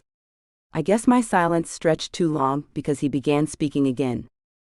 "I'm going to take your silence to mean you don't feel the same way." "I didn't say that." "You didn't say anything." He sighed. "How long are we going to do this same old dance, Dana?" "What do you mean?" I asked, not understanding him. "You know how I feel about you." I turned to look at him then, and he took that moment to take my hand in his. I stared into his eyes, clearly seeing love there.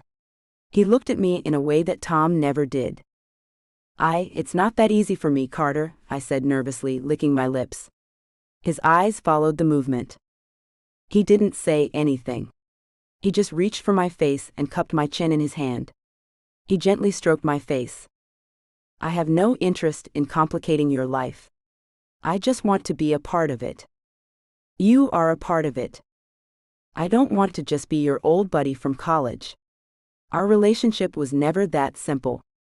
Yes, it was, I said combatively. Until I ruined things.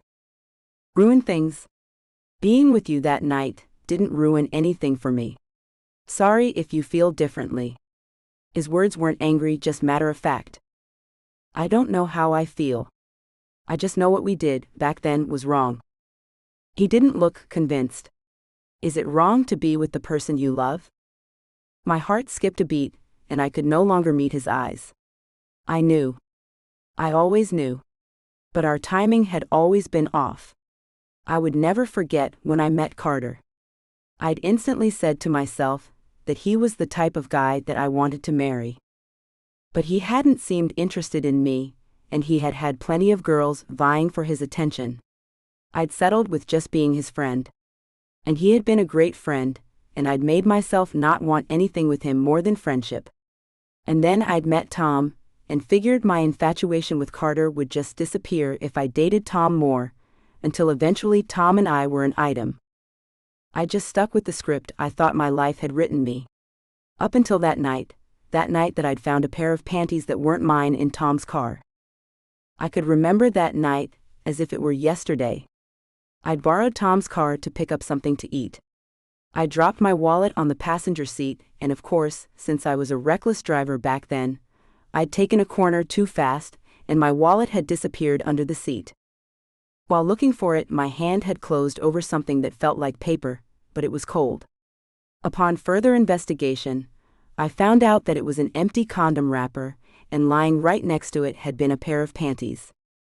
And they were definitely not mine. I'd been so upset that I'd driven like a mad woman out of the drive-through line and headed straight to the campus. I'd marched up the stairs of my dorm, threw open my door, and proceeded to scream at the top of my lungs at Tom, who had been sleeping in my bed. He had sat up, totally unaware of what was going on. But I had the evidence.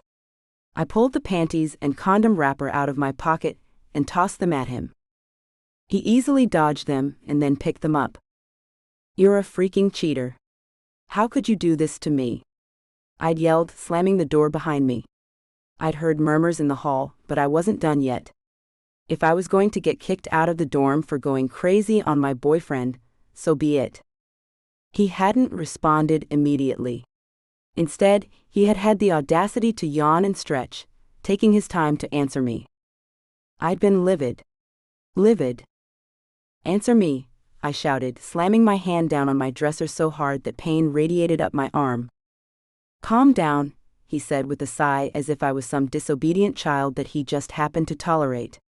I let Jeff borrow my car, and apparently he had a wild night. That's not a crime. You're a liar, I said hotly, crossing my arms. Stop the name-calling, he said.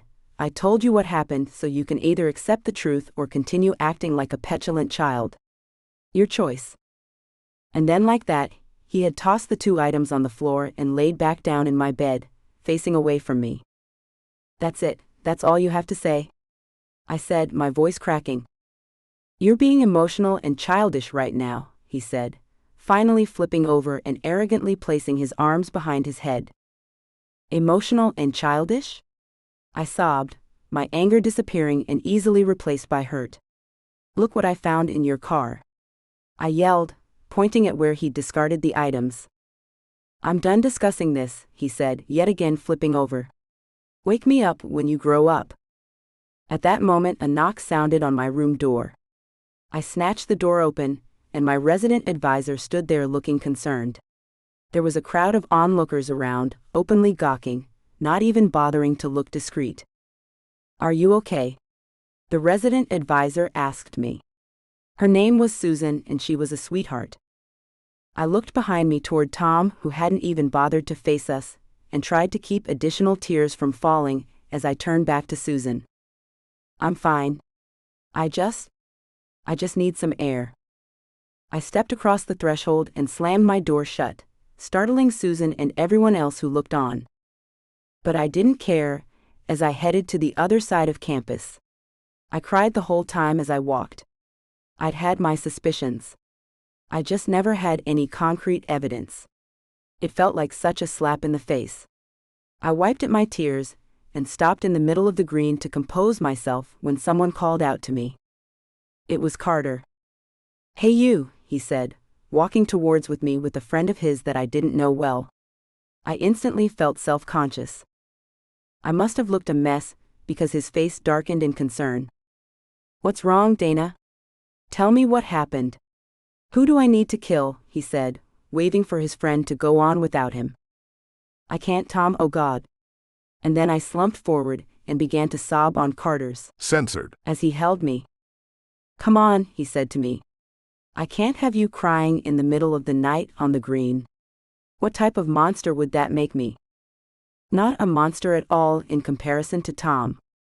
He silently took my hand and didn't say a word about my last comment. He had never badmouthed Tom, but he'd never praised him either. Their hate for each other was almost tangible.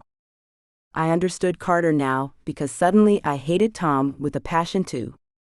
We went back to Carter's dorm room, and he'd given me a cup of hot chocolate that he found in the kitchenette.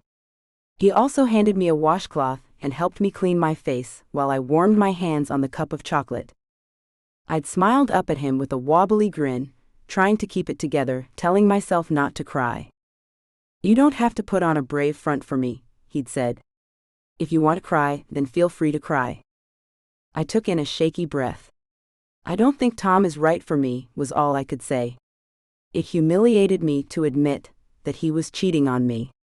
It just meant that all this time I truly hadn't been good enough for him. To my surprise, Carter said, "I'm glad you finally came to your senses. Because he's not right for you.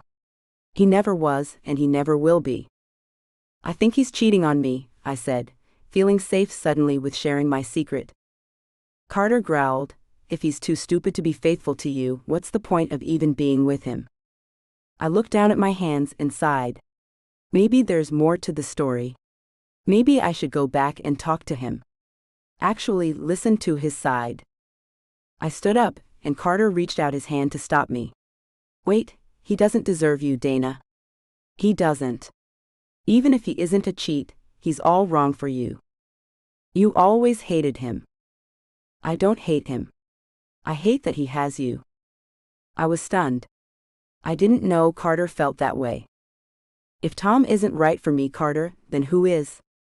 "Me," he said, standing up now and tugging me gently toward him. "Carter, he Censored. me then, stopping me from saying anything at all, and it was as if that Censored. was what my body, no, my entire being, was waiting for.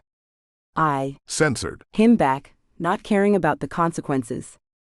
It felt right. Everything about touching Carter felt right. When he had finally broken the Censored. I just stood there not knowing what to say, or what to do. "I love you, Dana. Give me a chance to make you happy," he said, tucking a hair behind my ear. "Carter," I said hesitantly, feeling so many emotions and not able to deal with even one. I was overwhelmed. "We're friends. I don't want to ruin that."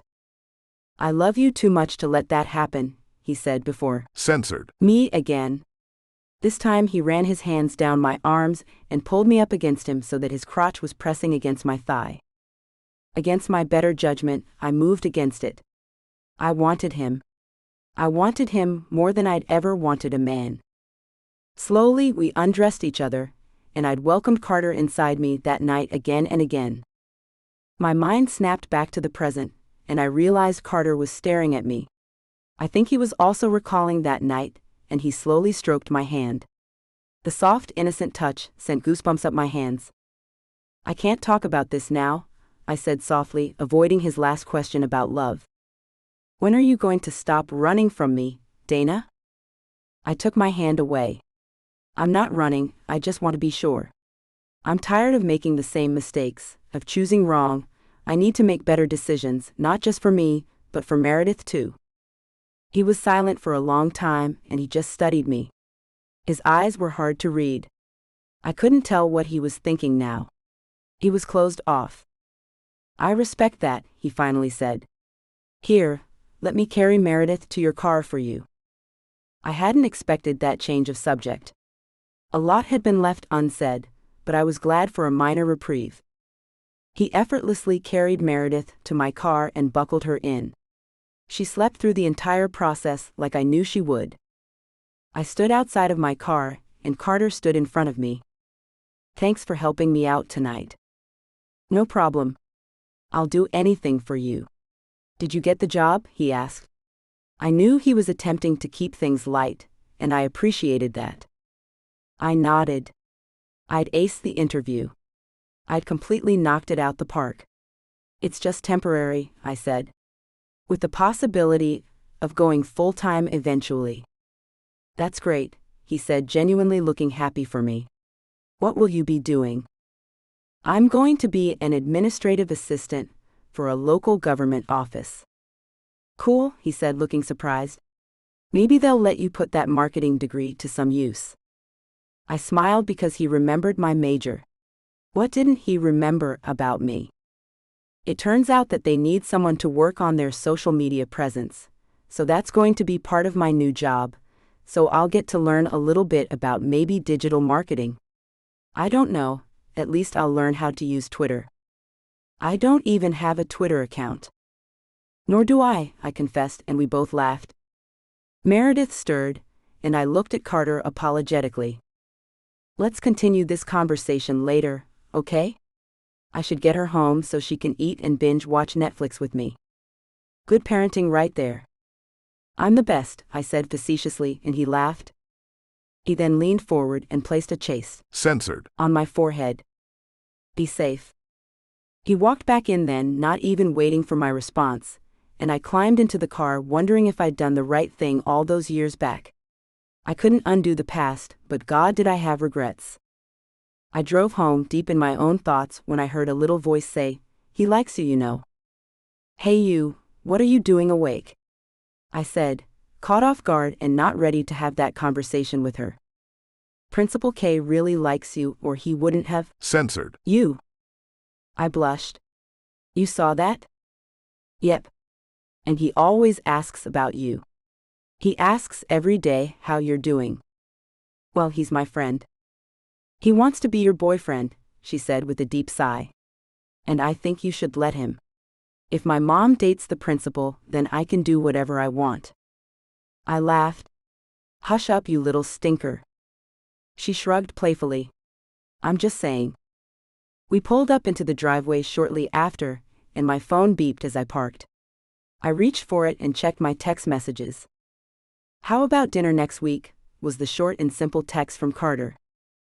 I didn't even get a chance to think about it, as Meredith said from near my shoulder. Say yes. Say yes. I hadn't even heard her unbuckle herself.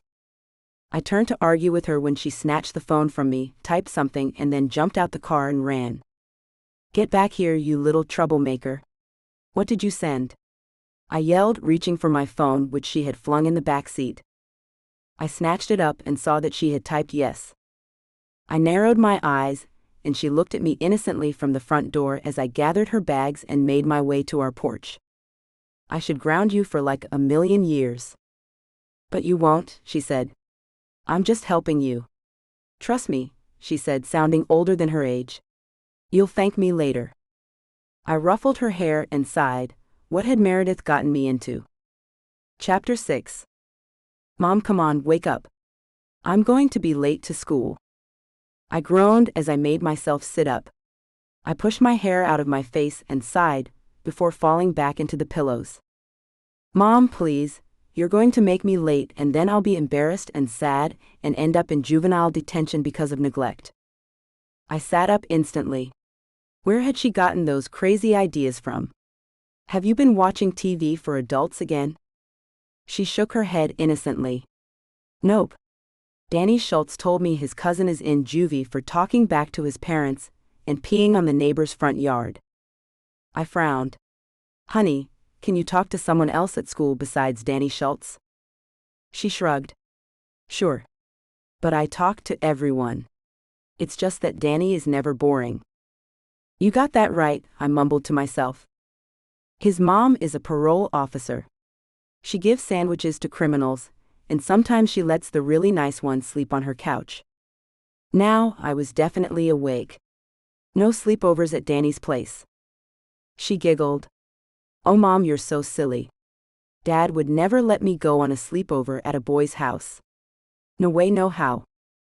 The way she said it was adorable, but at the mention of her father, I instantly became furious.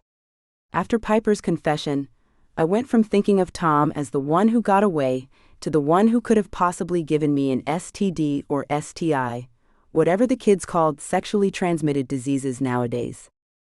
I figured I'd been lucky all those years that my gyno recommended I get tested for everything, even though I'd reassured her that I could completely trust my husband.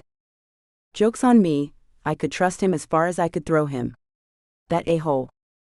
Let's get you dressed, I said, climbing out of bed and pushing thoughts of Tom way out of my head. Meredith looked at me as if I'd lost my mind. I'm dressed, Mom. I finally took a good look at her and realized that she was right. My phone rang and I looked to see who was calling. It was Piper. It had been a few days since the incident at her house, and I was steadily avoiding her calls as well as Carter's. I was irrationally furious with Piper. And when it came to Carter, I didn't know how I felt, so I was avoiding his phone calls too. All right, kiddo, apparently you're more of an adult than I am. Teach me your ways, I said, bowing to her. She laughed. You're too funny, Mommy. But now's not the time for jokes. We have things to do. Get dressed. Fast? She gave me a sweet smile and headed out. I stood there with my mouth agape, and then laughed. Who was this bossy elementary schooler, and what had she done with my sweet daughter? Bemused, I did as I was told, and then together we headed to the car. I was asking her about her class project when she cut me off saying, Why aren't you answering Auntie Piper's calls? She's called you like 6 times and you haven't picked up. Aren't you guys friends anymore? Best of friends? I looked at her through my rearview mirror and instantly felt terrible. Her voice held so much concern. My heart went out to my considerate, thoughtful, sensitive daughter, who was a way better person than I ever would be. Instead of her learning from me, it would serve me well to learn from her. Her viewpoint of the world wasn't necessarily innocent, but she was a practical person who didn't hold grudges or harbor any ill will towards others. While I'd spent the past year bitter and angry, she had gracefully accepted that her life as she knew it was changing, but instead of being angry and uncompromising, she had tried to make the best of out a less than desirable situation. At that moment, I knew I had to do better. So far, the only thing I managed to accomplish was to alienate one of my best friends, ignore the other, and get fired. What type of example was I setting for Meredith? I was a mess. My life was a mess, and it was all because of my choices. I vowed from that moment on to make better choices. Beginning now. You know, you're amazing, I said to her, totally off topic, but I wanted her to know how special she was to me. She grinned. So are you, but you're trying to change the subject. Gosh, you're a smarty pants. Just like my mother, she said in a sing-song voice. I guffawed. How could I be in a bad mood when I had such a great kid? Well, Auntie Piper and I had an argument. About what? Yikes. I didn't know how to answer that one. What should I say? Well, your father cheated on me for years and I knew nothing about it. But it's cool, we're even since I cheated on your father with the guy who is now your principal. Nope. I wasn't going to say that. That was even too much daytime talk show-like drama for me to take. Sometimes adults have disagreements. Oh, she said sadly. You guys had a fight? Her voice was so sad. I instantly rushed to reassure her. No, just a little fight. About something that happened a long time ago. If it happened a long time ago, then why are you still mad now? I sighed to myself. Again, Meredith was wiser and a better person than her mother. Why was I angry with Piper? I could lie to myself and say I was unhappy with her because she had lied to me by omission, but nope, that's not why I was angry. It was what she said about me not believing her. She had been right. I'd convinced myself that every piece of evidence of Tom's infidelities had all been in my mind. The text messages he received when we were together. The excuses for why I could never visit him at his apartment. There had been so many red flags and I'd ignored them all. Well, all but one. And the one I hadn't ignored had directly led me to finding solace in Carter's arms. But now I wondered if Tom's infidelities had just been my excuse to run to Carter. I didn't want to think too deeply about that, and instead focused on Meredith's questions. Sometimes adults do really stupid things. And you made me realize that being mad at your Auntie Piper is really stupid. She nodded like a sage satisfied by a deduction her student had made. Exactly, Mom. So just tell Auntie Piper you're sorry for being mad, and then everything will be okay again. You think so? I said, needing reassurance and laughing at myself from getting it from a 5-year-old. Mom, it's Auntie Piper. She's like the nicest person in the world, Meredith said, rolling her eyes as if I were the stupidest person in the world. You're right. And I don't think she's mad at you anymore because if she was mad at you, she wouldn't call you all the time. I laughed. You're so smart. You know that? Yep. You tell me that every day. We pulled up to the drop-off line, and I was careful not to hit anybody this time. I waved goodbye to her as she climbed out the car. Have a great day, sweetheart. You too, Mom. Have fun at work. I tried not to grimace at her parting words. I hadn't told her that I'd been fired. I knew she would worry about me, and I couldn't have that. I was scared that Carter would be waiting for me, and planned to ambush me and force me to talk to him in the drop-off line, but he was nowhere to be found. I breathed a sigh of relief and drove off. I could only deal with fixing up one relationship at a time. I would start off with Piper first and then contact Carter, I told myself. It felt good to have a plan, but my first order of business needed to be finding a job. I'd already submitted at least 50 job applications over the past few days, and I hadn't received one call back. But I knew that was the norm. I just needed to work harder or network. Whatever it was people did to find a job. I felt so foolish. I didn't even know how to find a job because my husband had just taken care of me. And once he stopped taking care of me, I had to find out how to do all of this on my own. It made me feel so ridiculous. But enough about my own insecurities. I needed to just suck it up and ask for help. I found a number to a temp agency that was hiring and immediately submitted an application online. To my surprise, I got a call an hour later. Hi, can I speak to Dana Duran? Yes, this is Dana, I said, nervously jumping off the couch where I'd been binging on Netflix while continuing to fill out various applications. I paced the floor, hoping that I sounded professional.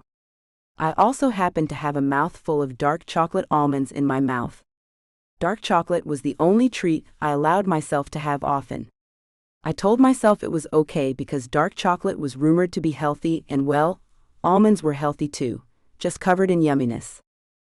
We have an administrative assistant position available in the downtown area. We're trying to fill the position immediately. If you would be interested in interviewing for it, we have a spot available for you at 4 p.m. today. 4. I had to pick up Meredith at 4. Is 4 the only time available? Hold for me. I'll check. I started pacing the floor again while I waited on the line. The hold music was 80s pop. I started singing along to Oh Mickey when the secretary came back on the line. I'm sorry, 4 o'clock is the only time Michelle has available. I had to think quickly. I chewed on my lip. Our savings were already running dry. I needed a new job, and I needed one stat, where I would have to start selling my body on the street corner for oatmeal and chocolate-covered almonds. I'll be there. Can I get the address? 5 minutes later, I was off the phone, but I had no idea what I was going to do about Meredith's pickup time. I didn't want to call Tom. And there was no way I was going to explain to Becca that I was going to a job interview. I knew she would immediately feel sorry for me and ask me if I was poor. Instead, I reached for the phone and called the one person I knew would have no problem with my last-minute request. Hours later, I pulled up to a small craftsman-style home that stood out from the rest of the neighborhood just because of its size. It seemed that the neighborhood was being regentrified.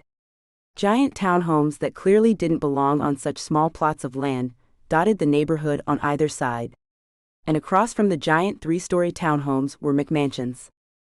Carter's place was clearly one of the original homes, and if the outside was any indication, it seemed as if it had been recently remolded and renovated. I opened the quaint gate that was covered in lovely ivy vines, and noted the smell of midnight blooming jasmines in the air. I wondered briefly if Carter had planted them himself. There were rows of flowers on one side of his home, and it was clear that they were lovingly maintained. I didn't know Carter was into gardening, I thought, but there was probably a lot I didn't know about the man that I'd considered my best friend, and who on 2 occasions already had been my lover. I pushed those thoughts away as I rang his doorbell. It was dark, and the porch light shot on immediately. "Who is it?"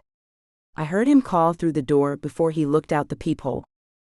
I gave him a wan smile and said, "It's me, Dana." I heard the doors unlocking, and then finally he opened it. "Sorry," he said with a shrug. "Can never be too careful." "Yeah, an alien could have invaded my body, and who knows what would have happened if you opened the door." He laughed. "Still into sci-fi, I see." "You would be right." I looked around his home, seeking out Meredith. She passed out on the floor over there, after I won a few games of Candyland. I walked over to her.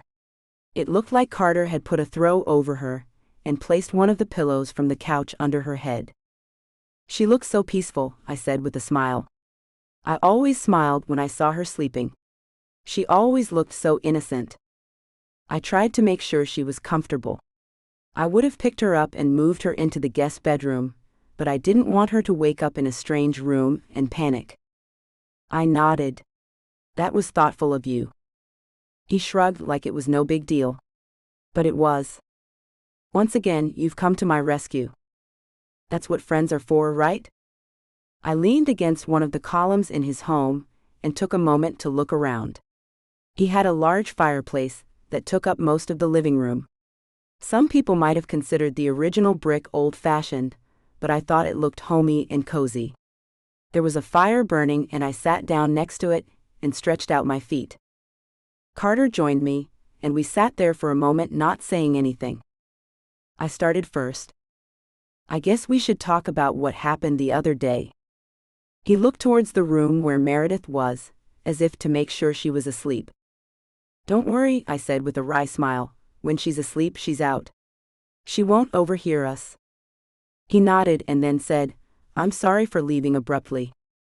I held my hands out in front of the fire, enjoying the warmth, whilst trying to come up with something to say that felt right. But I couldn't come up with anything. "When you sprinted to the bathroom, I just tried to get out of there as fast as I could. I felt terrible." "Me too," I said quickly. "I mean, we should have never have let that happen." He looked at me quizzically. "To be clear, I feel terrible that we defiled Piper's couch. I don't have any regrets about what happened between us, do you?" I couldn't even look at him. I didn't want to hurt him, but what other choice did I have? I guess my silence stretched too long because he began speaking again. "I'm going to take your silence to mean you don't feel the same way." "I didn't say that." "You didn't say anything." He sighed. "How long are we going to do this same old dance, Dana?" "What do you mean?" I asked, not understanding him. "You know how I feel about you." I turned to look at him then, and he took that moment to take my hand in his. I stared into his eyes, clearly seeing love there. He looked at me in a way that Tom never did. It's not that easy for me, Carter, I said nervously, licking my lips. His eyes followed the movement. He didn't say anything. He just reached for my face and cupped my chin in his hand. He gently stroked my face. I have no interest in complicating your life. I just want to be a part of it. You are a part of it. I don't want to just be your old buddy from college. Our relationship was never that simple. Yes, it was, I said combatively. Until I ruined things. Ruined things? Being with you that night didn't ruin anything for me. Sorry if you feel differently. His words weren't angry, just matter of fact. I don't know how I feel. I just know what we did back then was wrong. He didn't look convinced. Is it wrong to be with the person you love? My heart skipped a beat, and I could no longer meet his eyes. I knew. I always knew. But our timing had always been off. I would never forget when I met Carter. I'd instantly said to myself that he was the type of guy that I wanted to marry. But he hadn't seemed interested in me, and he had had plenty of girls vying for his attention. I'd settled with just being his friend. And he had been a great friend, and I'd made myself not want anything with him more than friendship. And then I'd met Tom, and figured my infatuation with Carter would just disappear if I dated Tom more, until eventually Tom and I were an item. I just stuck with the script I thought my life had written me. Up until that night that I'd found a pair of panties that weren't mine in Tom's car. I could remember that night as if it were yesterday. I'd borrowed Tom's car to pick up something to eat. I dropped my wallet on the passenger seat, and of course, since I was a reckless driver back then, I'd taken a corner too fast, and my wallet had disappeared under the seat. While looking for it, my hand had closed over something that felt like paper, but it was cold. Upon further investigation, I found out that it was an empty condom wrapper, and lying right next to it had been a pair of panties. And they were definitely not mine. I'd been so upset that I'd driven like a mad woman out of the drive-through line and headed straight to the campus. I'd marched up the stairs of my dorm, threw open my door, and proceeded to scream at the top of my lungs at Tom, who had been sleeping in my bed. He had sat up, totally unaware of what was going on. But I had the evidence. I pulled the panties and condom wrapper out of my pocket and tossed them at him. He easily dodged them and then picked them up. You're a freaking cheater. How could you do this to me? I'd yelled, slamming the door behind me. I'd heard murmurs in the hall, but I wasn't done yet. If I was going to get kicked out of the dorm for going crazy on my boyfriend, so be it. He hadn't responded immediately. Instead, he had had the audacity to yawn and stretch, taking his time to answer me. I'd been livid. Livid. Answer me, I shouted, slamming my hand down on my dresser so hard that pain radiated up my arm. Calm down, he said with a sigh, as if I was some disobedient child that he just happened to tolerate. I let Jeff borrow my car, and apparently he had a wild night. That's not a crime.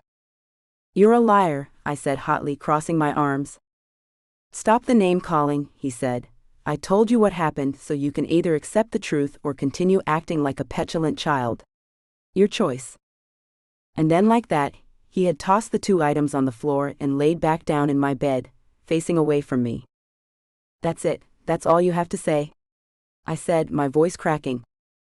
You're being emotional and childish right now, he said, finally flipping over and arrogantly placing his arms behind his head. Emotional and childish?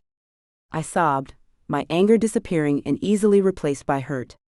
Look what I found in your car. I yelled, pointing at where he'd discarded the items. I'm done discussing this, he said, yet again flipping over. Wake me up when you grow up. At that moment, a knock sounded on my room door. I snatched the door open, and my resident advisor stood there looking concerned. There was a crowd of onlookers around, openly gawking, not even bothering to look discreet. Are you okay? The resident advisor asked me. Her name was Susan, and she was a sweetheart. I looked behind me toward Tom, who hadn't even bothered to face us, and tried to keep additional tears from falling as I turned back to Susan. I'm fine. I just need some air. I stepped across the threshold and slammed my door shut, startling Susan and everyone else who looked on. But I didn't care, as I headed to the other side of campus. I cried the whole time as I walked. I'd had my suspicions. I just never had any concrete evidence. It felt like such a slap in the face. I wiped at my tears and stopped in the middle of the green to compose myself when someone called out to me. It was Carter. "Hey you," he said, walking towards me with a friend of his that I didn't know well. I instantly felt self-conscious. I must have looked a mess, because his face darkened in concern. "What's wrong, Dana? Tell me what happened." "Who do I need to kill?" he said, waving for his friend to go on without him. "I can't, Tom, oh God." And then I slumped forward and began to sob on Carter's Censored. as he held me. "Come on," he said to me. "I can't have you crying in the middle of the night on the green. What type of monster would that make me?" Not a monster at all in comparison to Tom. He silently took my hand and didn't say a word about my last comment. He had never badmouthed Tom, but he'd never praised him either. Their hate for each other was almost tangible. I understood Carter now, because suddenly I hated Tom with a passion too. We went back to Carter's dorm room, and he'd given me a cup of hot chocolate that he found in the kitchenette. He also handed me a washcloth and helped me clean my face while I warmed my hands on the cup of chocolate. I'd smiled up at him with a wobbly grin, trying to keep it together, telling myself not to cry.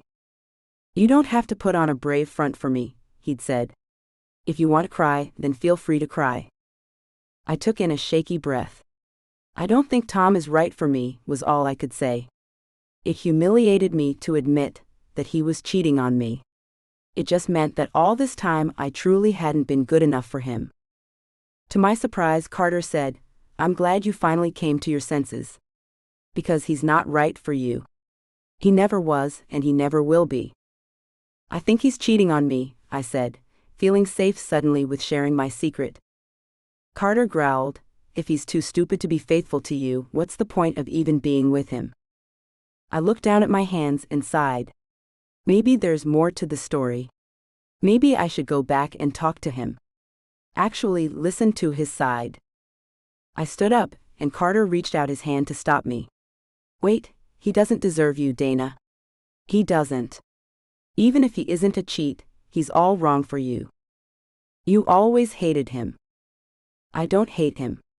I hate that he has you." I was stunned. I didn't know Carter felt that way. "If Tom isn't right for me, Carter, then who is?" "Me," he said, standing up now and tugging me gently toward him.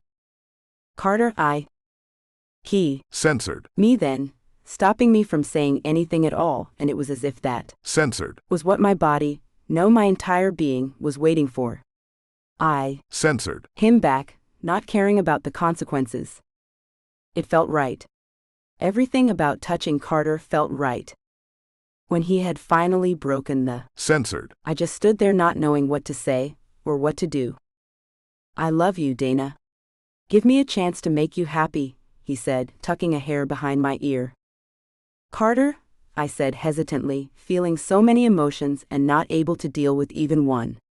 I was overwhelmed. "We're friends. I don't want to ruin that." "I love you too much to let that happen," he said before. Censored. Me again. This time he ran his hands down my arms and pulled me up against him so that his crotch was pressing against my thigh. Against my better judgment, I moved against it. I wanted him. I wanted him more than I'd ever wanted a man. Slowly we undressed each other, and I'd welcomed Carter inside me that night again and again. My mind snapped back to the present, and I realized Carter was staring at me. I think he was also recalling that night, and he slowly stroked my hand. The soft, innocent touch sent goosebumps up my hands. "I can't talk about this now," I said softly, avoiding his last question about love. "When are you going to stop running from me, Dana?" I took my hand away. "I'm not running, I just want to be sure." I'm tired of making the same mistakes, of choosing wrong. I need to make better decisions, not just for me, but for Meredith too. He was silent for a long time, and he just studied me. His eyes were hard to read. I couldn't tell what he was thinking now. He was closed off. I respect that, he finally said. Here, let me carry Meredith to your car for you. I hadn't expected that change of subject. A lot had been left unsaid, but I was glad for a minor reprieve. He effortlessly carried Meredith to my car and buckled her in. She slept through the entire process like I knew she would. I stood outside of my car, and Carter stood in front of me. Thanks for helping me out tonight. No problem. I'll do anything for you. Did you get the job? He asked. I knew he was attempting to keep things light, and I appreciated that. I nodded. I'd aced the interview. I'd completely knocked it out the park. It's just temporary, I said. With the possibility of going full-time eventually. That's great, he said, genuinely looking happy for me. What will you be doing? I'm going to be an administrative assistant for a local government office. Cool, he said, looking surprised. Maybe they'll let you put that marketing degree to some use. I smiled because he remembered my major. What didn't he remember about me? It turns out that they need someone to work on their social media presence, so that's going to be part of my new job, so I'll get to learn a little bit about maybe digital marketing. I don't know, at least I'll learn how to use Twitter. I don't even have a Twitter account. Nor do I confessed, and we both laughed. Meredith stirred, and I looked at Carter apologetically. Let's continue this conversation later, okay? I should get her home so she can eat and binge-watch Netflix with me. Good parenting right there. I'm the best, I said facetiously, and he laughed. He then leaned forward and placed a chaste Censored on my forehead. Be safe. He walked back in then, not even waiting for my response, and I climbed into the car wondering if I'd done the right thing all those years back. I couldn't undo the past, but God, did I have regrets. I drove home deep in my own thoughts when I heard a little voice say, "He likes you, you know." "Hey you, what are you doing awake?" I said, caught off guard and not ready to have that conversation with her. Principal K really likes you, or he wouldn't have censored you. I blushed. You saw that? Yep. And he always asks about you. He asks every day how you're doing. Well, he's my friend. He wants to be your boyfriend, she said with a deep sigh. And I think you should let him. If my mom dates the principal, then I can do whatever I want. I laughed. Hush up, you little stinker. She shrugged playfully. I'm just saying. We pulled up into the driveway shortly after, and my phone beeped as I parked. I reached for it and checked my text messages. How about dinner next week, was the short and simple text from Carter. I didn't even get a chance to think about it, as Meredith said from near my shoulder. Say yes. Say yes. I hadn't even heard her unbuckle herself. I turned to argue with her when she snatched the phone from me, typed something, and then jumped out the car and ran. Get back here, you little troublemaker. What did you send? I yelled, reaching for my phone, which she had flung in the back seat. I snatched it up and saw that she had typed yes. I narrowed my eyes, and she looked at me innocently from the front door as I gathered her bags and made my way to our porch. I should ground you for like 1,000,000 years. But you won't, she said. I'm just helping you. Trust me, she said, sounding older than her age. You'll thank me later. I ruffled her hair and sighed. What had Meredith gotten me into? Chapter 7. You know, we could have gone bowling or something. Nope, Carter said as he held the car door open for me. This is our first date, and I'm determined to make it as romantic and impressive as possible. What wasn't said was that I was already impressed. He had texted me back that same night, and between Meredith's ribbings, I'd found myself agreeing to dinner and a movie with Carter. I'd been nervous all week. I hadn't known what to wear or how to dress. I didn't know if I should wear makeup and perfume. I decided on both at the last minute, and I think Carter approved. Who was I kidding? I knew he approved. He couldn't stop looking at how long my legs were in my mini dress. I'd gotten it shortly after my divorce. It had been an impulse buy once I'd heard from my very innocent daughter that she now had 2 mommies. If I hadn't needed to be a functional adult that weekend Meredith had told me her dad had remarried, I would have certainly gotten drunk and woken up in my own vomit in an alley. But because I was a mom, I'd just bought some expensive clothes that I could no longer afford. I'd returned almost all of them when I'd returned to my senses, but I'd kept this one as a token of perseverance. That's what it had meant to me. And now, I was actually wearing it on a date. A date with my best friend. Who would have thought the day would come when that would happen? Well, I'm impressed so far. I shyly cast a glance in his direction. You look amazing. He laughed. I bit my lip. Sorry, if that doesn't sound like a very masculine compliment. I could say that you look handsome, but that sounds way too tame. Amazing sounds good to me. A woman has never described me as amazing before. He then winked dramatically at me. At least not outside of bed. I couldn't help myself. I laughed so hard my sides began to hurt. You're ridiculous. He smiled. Of course I am. And if that's what it takes to get you to go on date number 2 with me, then ridiculous it is. Date number 2, huh? What makes you think you'll get a second date? I don't know, I just have a feeling. I smiled to myself as I leaned back against the headrest. Ensconced in the darkness of the car, I let myself relax. It was sort of nice being courted, going on a date, having someone genuinely interested in me, and I was lucky that it was someone that was also a friend. Maybe this would work out after all. We chatted about his experiences abroad and my new job. I told him how nice the people were, and how being fired had actually been a good thing, it seemed. Yeah, sometimes you have to be forced to make a change, you know? Like your life has to be disrupted first before you wake up and realize you can do better. I considered his words and thought of where I would be if Tom hadn't divorced me. I would still be sitting at home, hungry for love, overweight, and unhappy. I could admit that now. I'd been unhappy. And maybe so had Tom. But I wasn't going to focus on my divorce tonight. I wasn't going to dwell in the past, especially when my future looked so promising. I looked over at Carter then. He paused at a stoplight and looked back at me. What? He said with a small smile. I shrugged. Oh, nothing. I'm just thinking about how much things have changed. Sometimes change is good, he said as he pulled off. I nodded. But I'm a Capricorn, so I'm not a big fan of change, and I have the bad habit of self-sabotaging.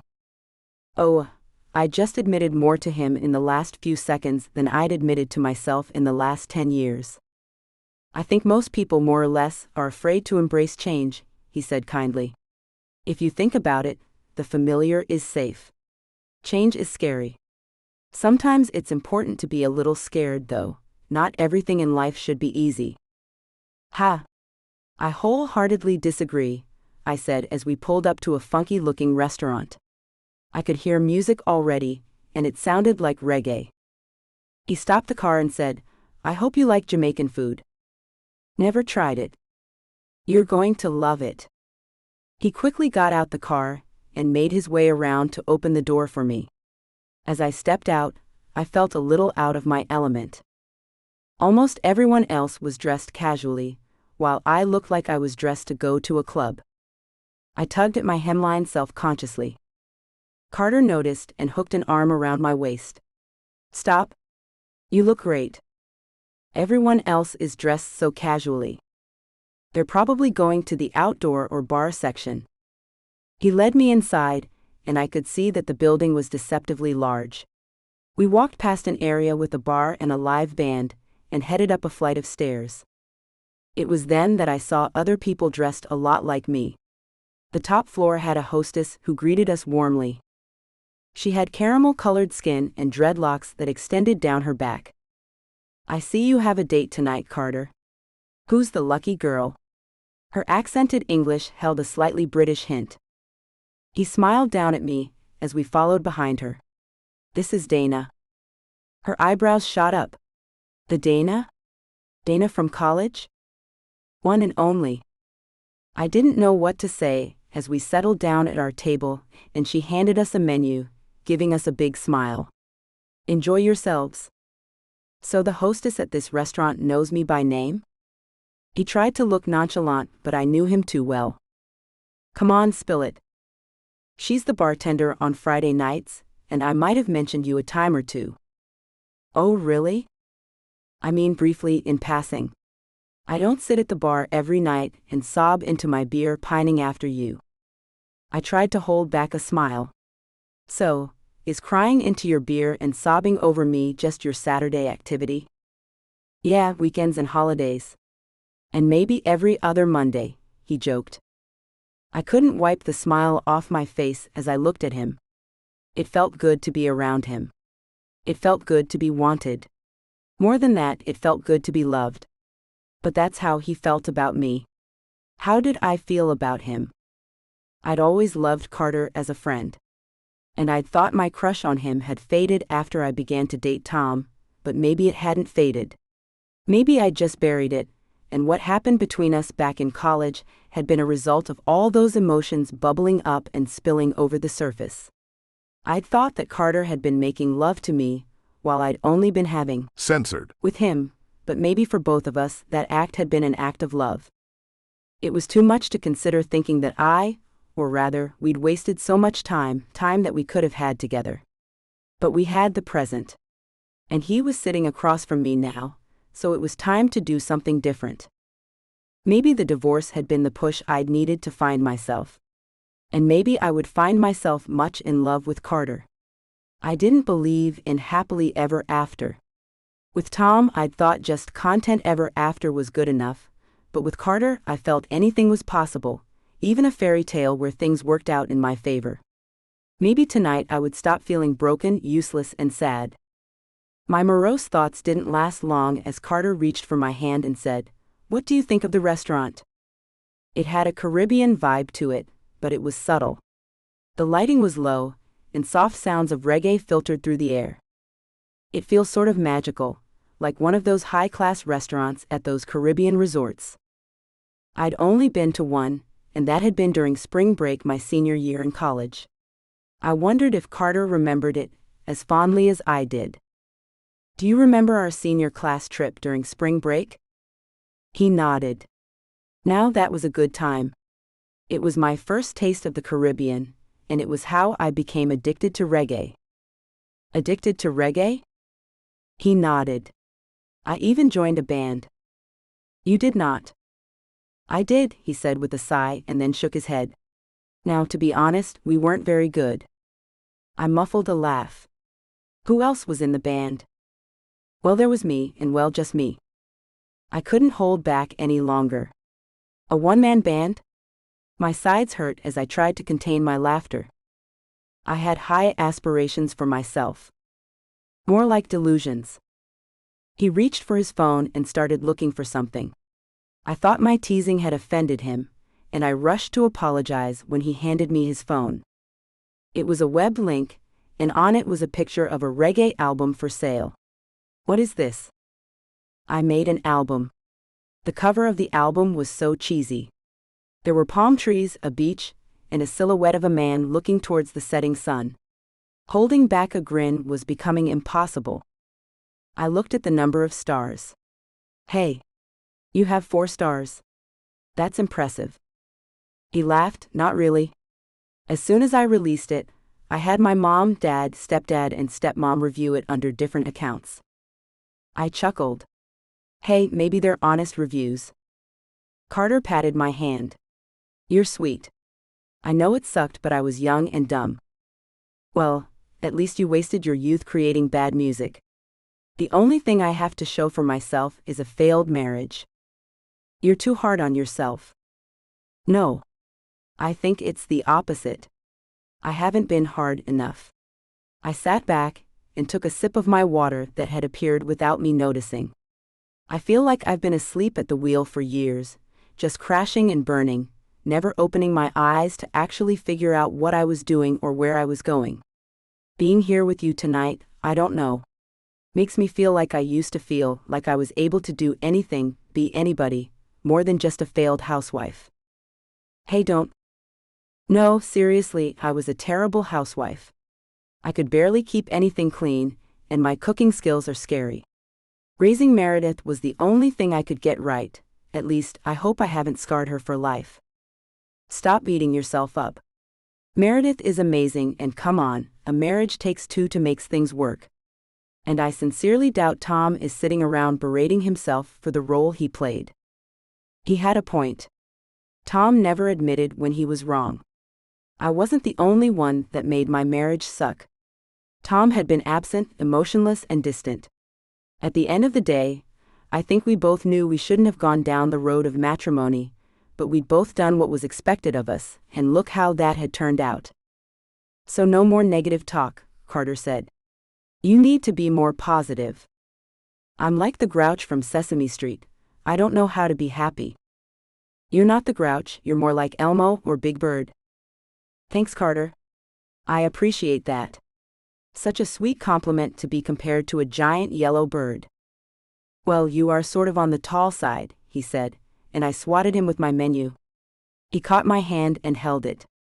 We stayed like that with our hands linked until dinner arrived. The restaurant had a seasonal menu, which meant it was limited. We ordered whatever our hostess recommended, which for us was almost everything. Oh my God, that was so good, I said, patting my stomach an hour later as I sat back against my chair. I was stuffed, and I didn't even feel guilty about it. We'd had a mix of meat, rice, and veggie dishes. The ingredients were familiar, but the spices and seasonings used transported me back to our Caribbean trip. Everything had tasted authentic and fresh, and left me wanting more, although I was stuffed. Any dessert? Anne, our hostess, asked us as she brought us the bill. Our baker is Cuban, and she makes the best flan in town. I don't doubt it, but I'm stuffed. She turned to Carter. I'll take one, but to go, he said. My eyes widened. You still have room for dessert after all that food? It was no exaggeration that every plate on our table was empty. We'd even eaten the vegetables that were supposed to serve as decorations on the plate. He shrugged and gave me a smile. I'm greedy and I have a sweet tooth. Ah, I'd forgotten about the sweet tooth. We stood up, and Anne mentioned something about dropping dessert off for Carter downstairs. I didn't think anything of it, and then he said, I hope you're ready for some dancing. I really didn't think I was. My belly was too full, but dancing was my guilty pleasure while I'd been married to Tom. To relax or to feel happy, I would dance around our living room in my underwear. But dancing had always been my escape from a tense household. Growing up, I'd participated in all the free dancing gigs that I could. In college, I'd been part of an informal dancing team and had even flirted with being a dancing major, but my mom had quickly squashed that idea. We didn't send you to college so that you could major in dance and be poor, my mom had said succinctly. And so, I just majored in marketing, but dancing had been my passion. Ironically, I hadn't pursued my passion, and I'd still ended up poor. The music was louder now, and the band was playing classic Bob Marley. The dance floor was filled with couples having a great time, and we quickly found ourselves doing the same. Even though Carter was a terrible dancer, I found myself laughing more that night than any other night I could remember. Carter was a ball of energy, so I could forgive him for all his really embarrassing NSYNC and Backstreet Boys moves. No wonder no one bought his reggae album, I thought to myself with a giggle. I tugged on his arm and shouted over the music, I need to get some water. Let's take a break. He nodded, grabbed my hand, and we made our way off the dance floor. You looked great out there. I guess you never lost your touch in the dance department. I stayed up to date by watching YouTube and dancing around my house when Tom was at work and Meredith was at school. Sounds like a good use of time to me, he said non-judgmentally, as he reached for a bottle of water and handed one to me as well. I probably should have been cleaning or cooking, Actually being productive at the time. No wonder I was such a crap housewife. Hey, remember the rule, no negative talk. Fine, I said. You were always annoyingly positive. Always being nice and trying to save the world. He nodded. That's me. I'm joking. He looked at me and smiled. I know. Someone had to be positive in our group. Piper always had her head in the clouds, you were always moping, so I was Mr. Optimistic by default. He was right. Piper had been a little bit of a space cadet, and I'd been a bit of a fatalist in college. Maybe that's why I'd married Tom. Maybe I thought I just couldn't do better. Oh gosh, maybe I was still a fatalist and didn't know it. It was time to turn over a new leaf. Do you want to head home? You look a little tired. I do have to go to work early tomorrow, I said, feeling like a drag. I wanted to stay out and enjoy the nightlife, but I already found myself yawning.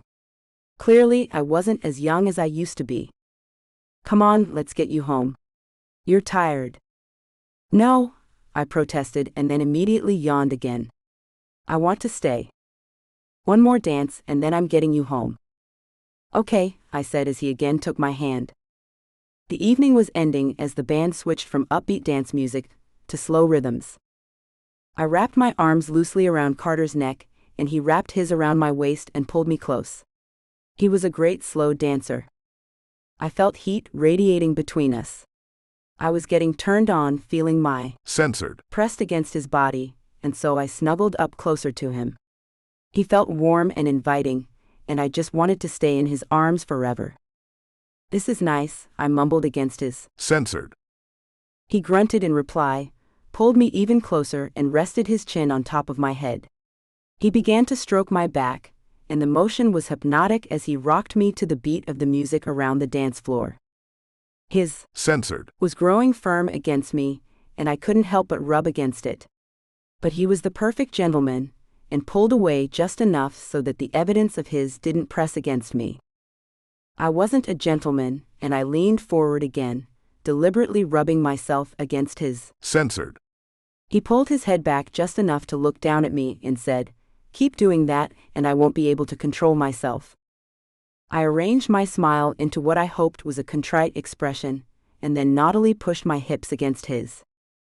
He sucked in a breath and said, "I think we should get out of here." "Good idea," I said, sounding breathless to my own ears. He took my hand and led me to the car. Ours was one of the few that remained, and he didn't even wait to get inside the car before he roughly censored me, pressing my back against the door as his lips possessively made their way across mine. While we censored, my hand made its way to his crotch, and I began to rub against his hardness, changing my grip as I stroked him through the material of his pants. His breath caught, and he bit my lower lip gently, which made me gasp.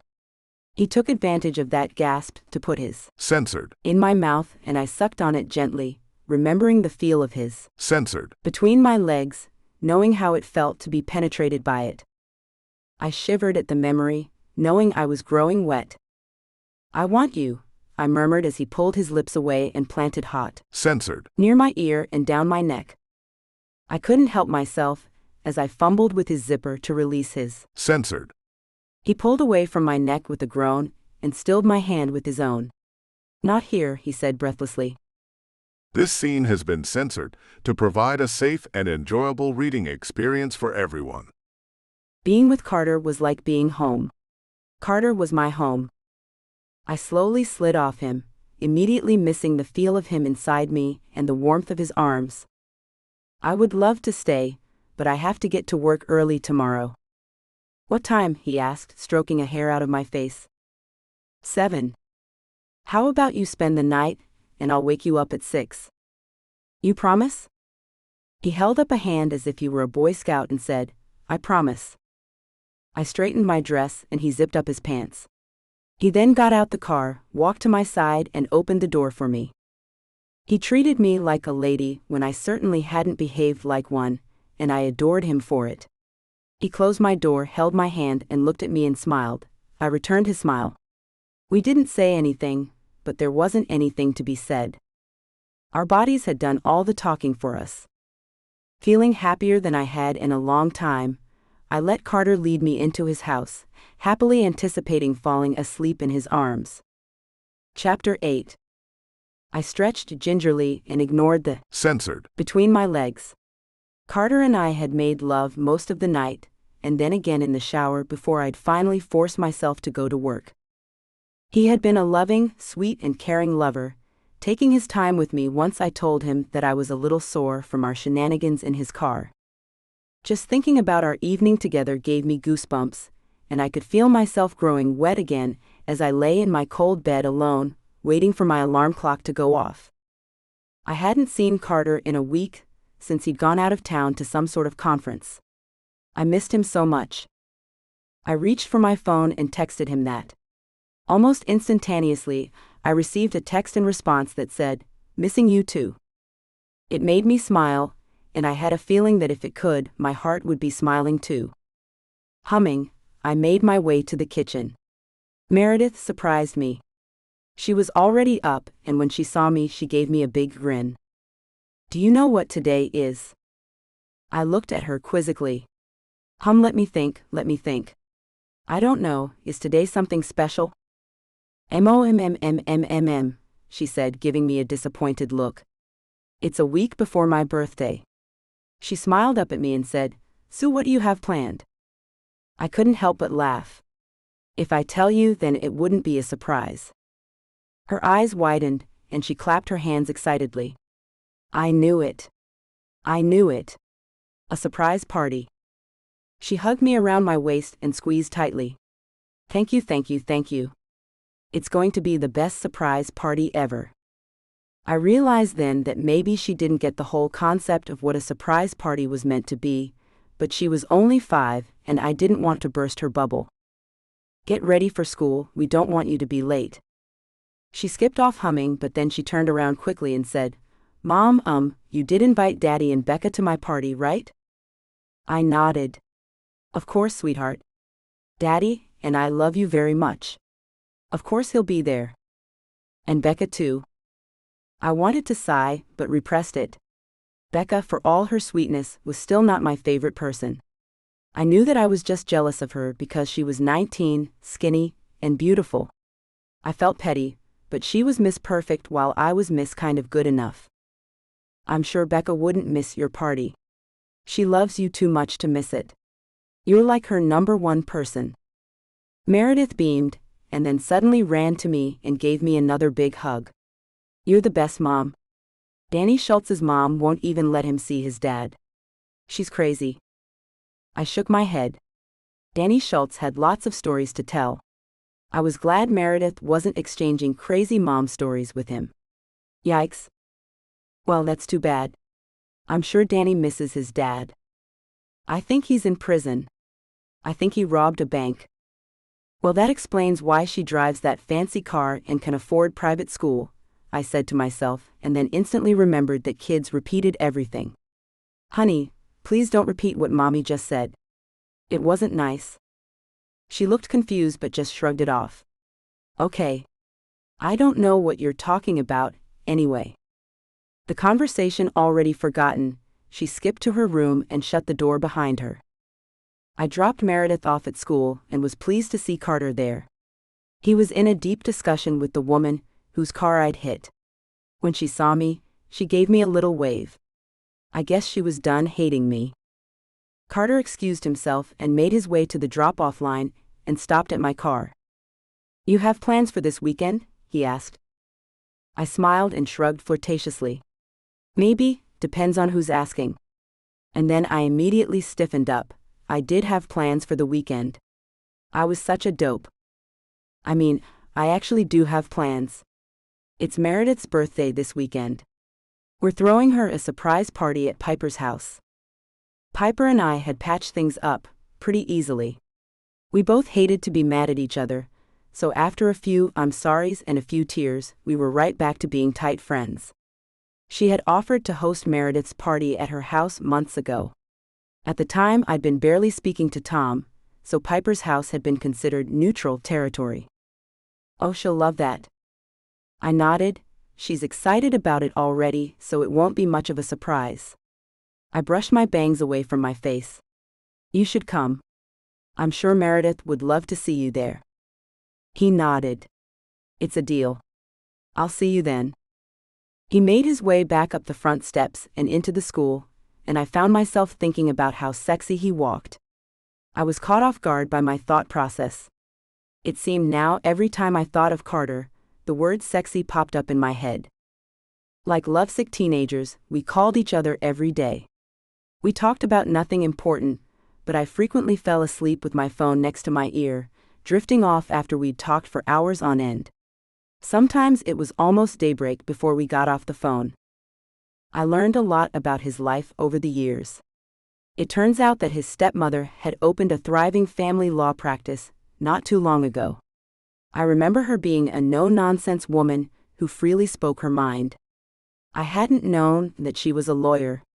If I'd known that, I wouldn't have used the last bit of savings to take Tom to court over shared custody on an incompetent lawyer that rarely returned my phone calls.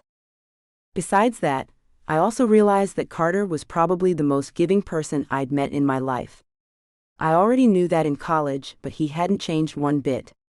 He'd spent time in Suriname, working with an indigenous population there. He'd also traveled throughout Brazil, working with teachers and students there to implement technological changes in the schools.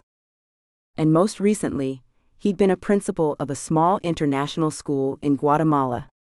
I was in awe of him. He'd done so much, and had positively impacted so many lives. He literally had made the world a better place. I was proud of him, even though I'd always known that was the type of person he was. I found myself opening up to him about a lot of things in my marriage that I hadn't shared with anyone, not even Piper. I talked about how I felt like I'd just been going through the motions when I was married. I talked to him about how I thought I might have been depressed because some days, especially the days before I was pregnant with Meredith, I'd been so unhappy I hadn't even bothered to get out of bed. And Tom had never noticed. Or maybe he had, and just didn't care enough to say anything about it. One thing was for certain, Carter cared. He wanted to know everything about my life over the past few years, the good and the bad.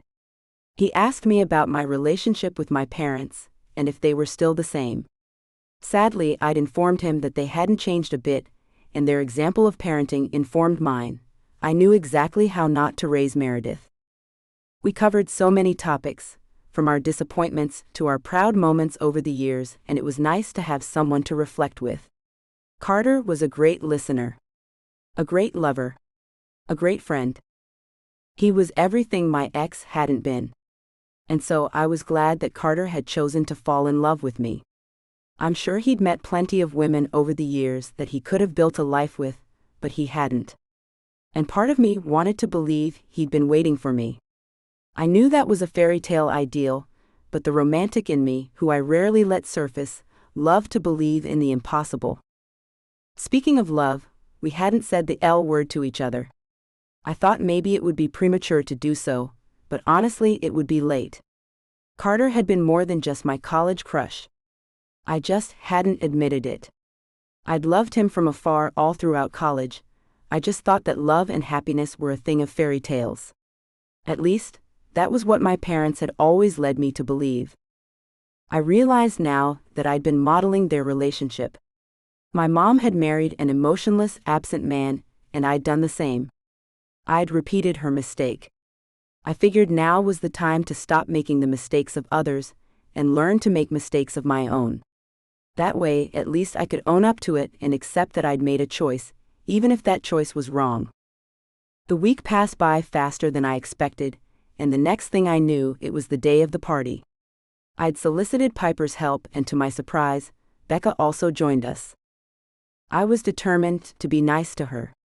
She treated Meredith like her long-lost daughter and made her laugh. I couldn't ask for anything more. "Thanks for letting me help out," she said to me as she helped hang the streamers while Piper ran out to collect the cakes and cupcakes that I'd ordered. I fought with the streamer that had gotten tangled around my arms while saying, "No, thank you for offering to help. Clearly I need it." I gave the streamer one firm tug, and it promptly fell from the ceiling, undoing about 20 minutes of hard work. Ugh, I said, pressing my palm against my forehead in frustration. Becca laughed and jumped down from the chair she had been standing on. I got it. We worked in silence, fixing what I'd messed up, until finally it was done. Not too bad, I said, looking around at our work. You don't think there's too much pink, do you? I pretended to be in deep consideration as I said, there can never be too much pink. She smiled at me, and then her face grew serious. Dana?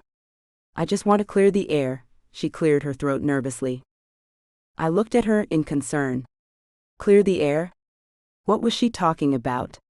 I stared at her for a second, trying to guess what was coming next but wanting to just run away and hide. Was she going to tell me off or something? I thought I'd been nice the whole time, but who knew? You okay? Everything all right? Did I do something to upset you? She nodded, then thought better of it and said, well, no. I mean, it has nothing to do with you. Now I was curious. What's wrong, Becca? I just want you to know that I was not seeing Tom while you guys were married. I would never ever do that. I swear to God. I raised my brows. I didn't know where this confession was coming from. You do believe me, don't you? She asked me, looking as if she were about to cry. Becca, me and Tom are old news. If you were seeing him while we were married. I wasn't. I swear I wasn't, she cried, tears welling in her eyes. I felt instantly terrible. Hey, don't cry. I was just going to say that I'd moved on. That part of my life is over. I don't care what Tom does or did. She sighed. Thank you. That means a lot. I just didn't want you to think I was some conniving whore. That's exactly what I'd thought she was before I'd gotten to know her, but there was no way I was going to tell her that.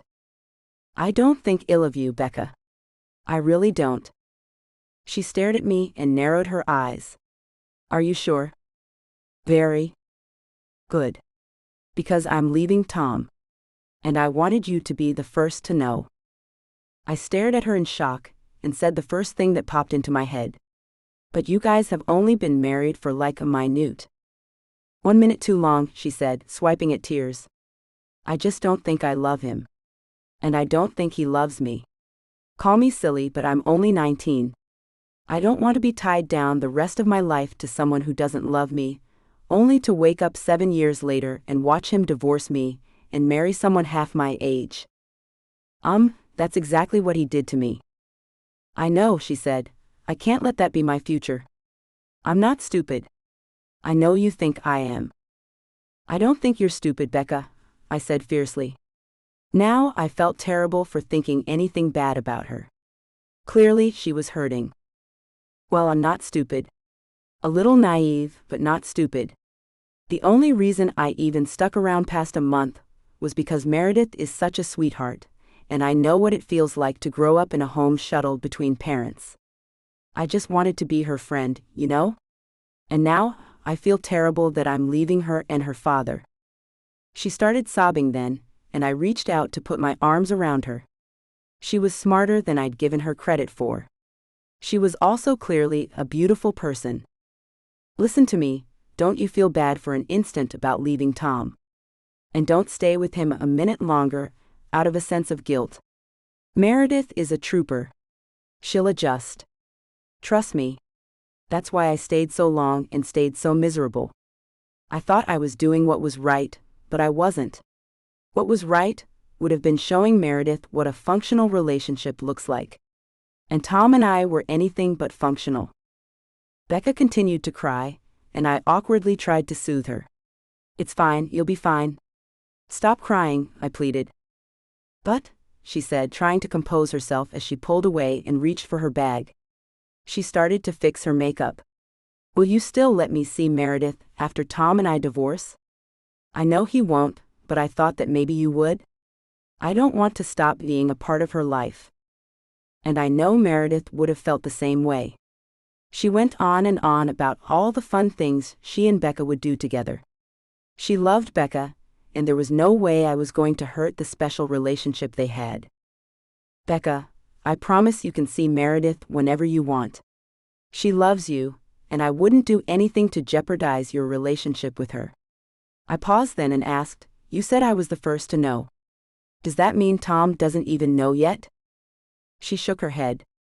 I was going to wait until tonight, after the party. Since it's your weekend, I figured it would be better to do it now so that Meredith wouldn't hear us argue. My parents argued all the time, and it was a nightmare. She shook her head. I already packed a bag. Where will you go? I said. Oh, to my dad's. He doesn't live far from here. He never liked Tom anyway. Okay. This is awkward, saying this to my husband's soon-to-be ex who technically replaced me, but if you need anything, we're here for you. She embraced me tightly in another big hug. Thank you so much. That means so much to me. I pried myself from her embrace and murmured an excuse about needing to pick up some additional things. My mind was running everywhere. I couldn't believe what I'd just heard. I wanted to immediately tell Piper, but I didn't even know where she was. I got in the car to pick up the remaining things. Becca offered to come with me, so we went together. I got to know her pretty well in the 30 minutes that we were in the car together, and I felt bad that I hadn't made an effort to get to know her sooner. But she was married to my ex-husband, so I didn't beat myself up too badly about it. So where were you raised, Becca? I'm from here. Born and raised. I haven't ever lived anywhere else, but my mom and my other siblings live in Oregon. I'm the oldest. I stayed with my dad after they got divorced. I was raised here too, well, about 40 minutes from here. Oh? Do you have family still here? My mom and dad. She looked surprised. Oh, Meredith never mentions her grandparents. I instantly felt bad. Yeah, my parents are pretty hands-off. They're not very involved in Meredith's life, unfortunately. They send birthday cards when they remember. Are they coming to Becca's party? I shrugged. Who knows? Becca frowned. I hate to judge, but what kind of people can't make the time to come to their own granddaughter's birthday party? I know they're your parents, but that's kind of harsh. I nodded because she was right. My parents are in a league of their own, that's for sure. We talked about her dreams and aspirations, and I realized that Becca was really smart and motivated. I liked her. So, how are things going with you and Carter? I figured that it wouldn't hurt to tell her. Things are going really well. I paused and then said, I always had a crush on him. We were best friends. We met in college. What? But didn't you marry Tom right after college? Yeah, but Carter was your one true love? I laughed, and I was about to brush off her comment when it hit me. Yeah, I said to her, I think that's exactly it. That's so romantic, she said. That's what I want. I want to love someone who will love me more than a year. Like forever would be nice. I laughed. Yeah, that's the goal. I wish I'd figured that out a long time ago. If I had, I wouldn't be the product of a messy divorce. Becca grew silent. Do you think our divorce will be messy? I'd already forgotten that Becca was about to be former wife number 2. Well, it's different for you. You're getting out before things get complicated. You know, before you have kids. Oh well, that part was a given. Tom doesn't want any more kids. She sounded sad. You want kids one day? She nodded. Yeah, I want a ton of kids. What's a ton? Like 5. I laughed hard. 5? Wow. Becca smiled. I grew up with a ton of younger siblings, so I'd be so bored with just one. I want a bunch of kids so that none of them are lonely. Becca, you really are a sweetheart. I swear I'm not an evil stepmother. Well, Tom is sure losing a jewel. She smiled at me. That's so nice of you to say. I mean it. And I'm glad you're going to stick around in Meredith's life. And I'm glad you found love with someone else, she said as we pulled up to Piper's house. And as we did, the subject of our most recent comment popped up. Carter stepped out of his car and pulled out a few bags, and then waved at me as best as he could. "Hey there. I brought a few more things to eat. I figured you can't have too much." He then walked up and censored me on the cheek. Upon seeing Becca, he smiled at her. "Becca, right?" She nodded. "You remembered." "Of course I do. Meredith speaks of you very fondly." She practically glowed at his compliment. "You're definitely a keeper," she said to Carter. "Definitely an upgrade from Tom," she said before excusing herself and heading back into the house. What was that comment about?" Carter said, looking confused. "Trouble in paradise?" "She's planning to leave Tom." His eyes widened. "Really? They haven't even been married a year, right? Apparently she's a smart woman who knows her worth. But still a shocker. Does Tom know yet?" "Nope. She's telling him tonight." Yikes. This is your weekend with Meredith, right? So she won't be there when Tom's world implodes around him. "Yep, it's my weekend, but Tom is going to be censored totally blindsided, I bet. So yeah, he'll pretty much feel exactly like I did." Carter shrugged indifferently. "Sucks to be him." We didn't get a chance to talk more about it, because the party quickly started. About 20 students from Meredith's class showed up, and some of them brought siblings. I was grateful that Carter had thought to bring more food. I even got to meet the infamous Danny Schultz and his mom. I was starting to think that maybe Meredith had a crush on Danny. She grabbed him by the hand as soon as he arrived, and made him shake all the gifts with her, as they attempted to guess what was inside each box. Tom showed up in the middle of the party, but I noticed Becca attempted to keep her distance. Whenever he was on one side of the room, she was on the other. I knew he was censored about it, and I could see the frown on his face. Tom wasn't a yeller. He liked to tear you down with targeted insults and the silent treatment. And I knew he wouldn't make a scene at the party, but I knew it was clear as day that Becca was avoiding being near him. What I'd thought was going to be a pretty low-key party turned into quite a huge affair. To my surprise, my parents did show up. They murmured something about being in town. I ignored the fact they were always in town and lived only 15 minutes away from where we currently lived, because I was just happy that they showed up at all. I always invited them, but they rarely showed up to any event concerning Meredith. Carter was surprised to see them as well. "Wow, I think that's only the second time I've seen them since we've known each other." "Yep," I said. "That's probably the second time Meredith has seen them in like her whole life. They're still a piece of work." I sighed and nodded.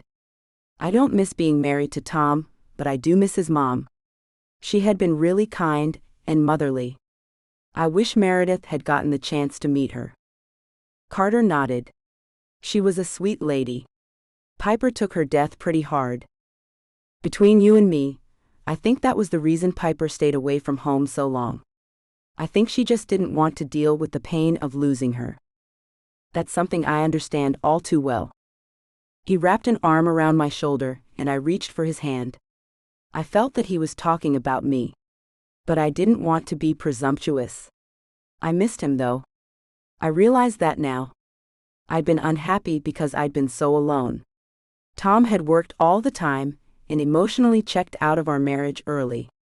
I'd done the same. I'm not sure why we'd married each other. We'd both clearly been unhappy. Carter went off to go supervise the kids in the bouncy house in the back that I'd rented. Piper had been in charge of the bouncy house at first, but she had invited her magician boyfriend to the party, so her attention had been torn. I guess now they were official. She had abandoned the bouncy house to perform some tricks for the children, so she was acting as her boyfriend's trusty magician assistant. She even had her own uniform. She looked like she was having the best time. The end of the night was approaching, and slowly the students began to go home. The parents thanked me, and Meredith was a gracious host, happily saying goodbye to all our guests before breaking down and letting out a sleepy yawn. It wasn't even 7 o'clock, but we were all tired. I had Piper take Meredith to her room for a nap while Carter helped me clean up. Tom looked on angrily. Eventually, he approached me and asked me if he could talk to me in private for a second. Carter looked concerned but didn't interfere. When we were out of earshot, Tom said, "I really would appreciate if you wouldn't flaunt your relationship with a man you're not even married to while Meredith is over here. I'm trying to raise her with morals, and watching her mom slut it up with the school administrator doesn't make a good impression." I was instantly livid. Slutting it up? First of all, you have no right to judge me. You married a teenager, Tom. Before the ink was even fresh on our divorce paperwork, you were already screwing someone else, so save your judgment. He didn't even blink. Is he sleeping over at your house? What I do in my own home is none of your business. It is my business when my daughter is involved. You really have some nerve, Tom, trying to tell me how to live my life as if you're some sort of paragon of virtue. You know Mother Teresa yourself, he snapped back. If I find out that a hole is staying over, I swear there will be hell to pay. The only a-hole here is you. And once again, you don't tell me how to live my life or what to do. I'm not your wife anymore. You couldn't control what I said and did then. You must be crazy if you think you can control me now. And instead of worrying about what's happening in my relationship, maybe you should worry about your own. I felt I'd already said too much and instantly wanted to backtrack. I didn't want him to think I'd influenced Becca's decision. And I knew Tom too well. He always needed someone to blame, and I wasn't interested in being his scapegoat anymore. Not wanting to say more, I tried to walk away before he could get in another word. He caught me by my elbow, and then I heard a voice say behind me, "Everything okay, Dana?" It was Carter. "Go mind your business, Carter. Dana and I are discussing things that don't require your input. Not that it would be welcomed anyway. I'm sure whatever you have to say to Dana can wait. Tonight is about Meredith, and the last thing she needs right now is for her father to make a scene." Tom looked at Carter with hatred. "You think you've won, don't you?" We all knew what Tom was talking about. He hated the idea of Carter and I being together. That was no secret. Dana was never a prize, Tom. She's a person, and it's about time you start treating and respecting her like one. Who the hell do you think you are? You think you can tell me what to do? You're nobody to me. He took a threatening step towards Carter. "Tom," I said, not wanting things to escalate. Carter didn't take his eyes off Tom. "Go ahead. Try it," he said, stepping up to Tom until their faces were inches away. "Still can't get over the fact that you were the loser, can you? After all these years, I bet it eats you up that she chose me over you. But what did you expect? You were some dirty, hippie wannabe when what she wanted was a real man." "Stop talking, Tom. You're embarrassing yourself," Piper said, appearing out of nowhere as she pushed Tom back, stepping in between the two guys who would have been at each other's throats by now. "You're such a prima donna. Everything has to be about you. It's like you go out of your way to ruin other people's happiness. We get it, dude. You think you're special. But you're not. You're just like the rest of us." He laughed. "Like the rest of you? Piper, you're dating a magician. Carter is a principal. How much does that pay?" "A whopping $60,000 a year. I make that in 3 months. And seriously, Dana. I traded up. I mean, have you seen how hot Becca is? She's not some broken down, overweight housewife." I flinched. "Get out." He opened his mouth to say something, but then his eyes trained on something behind us. Becca stood there with a disgusted look on her face. She didn't even acknowledge Tom as she turned towards us. "Piper, Dana, thanks for having me over. I really appreciate it. And for what it's worth, I think you guys are amazing." She turned and walked away. Tom scampered behind her and tried to take her hand. She pushed him away and stomped to the car. Words were exchanged, but I couldn't tell what was being said. And then they were gone. My mom and dad, who I hadn't noticed before, stood there silently. Clearly, They had overheard the drama. "I never liked that man," my dad said suddenly, and my mom nodded in agreement. I looked at them annoyed. "A few months ago, you guys were saying that I needed to work to get him back. That was before you proved you could take care of yourself," my mom said. Coming from my parents, that was a huge compliment. Even if it was sort of a backhanded comment. Then my mom added, "I thought you and Meredith were going to end up on welfare for sure, but you proved me wrong." "Just when I thought my parents could be kind of warm, of course," she said something like that. "Of course. Thanks for the vote of confidence." "Sure thing," my dad said, clueless to my sarcasm. "We're leaving now. Be sure you buy Meredith a decent pair of shoes with the gift card we gave her. Her shoes looked old and dusty."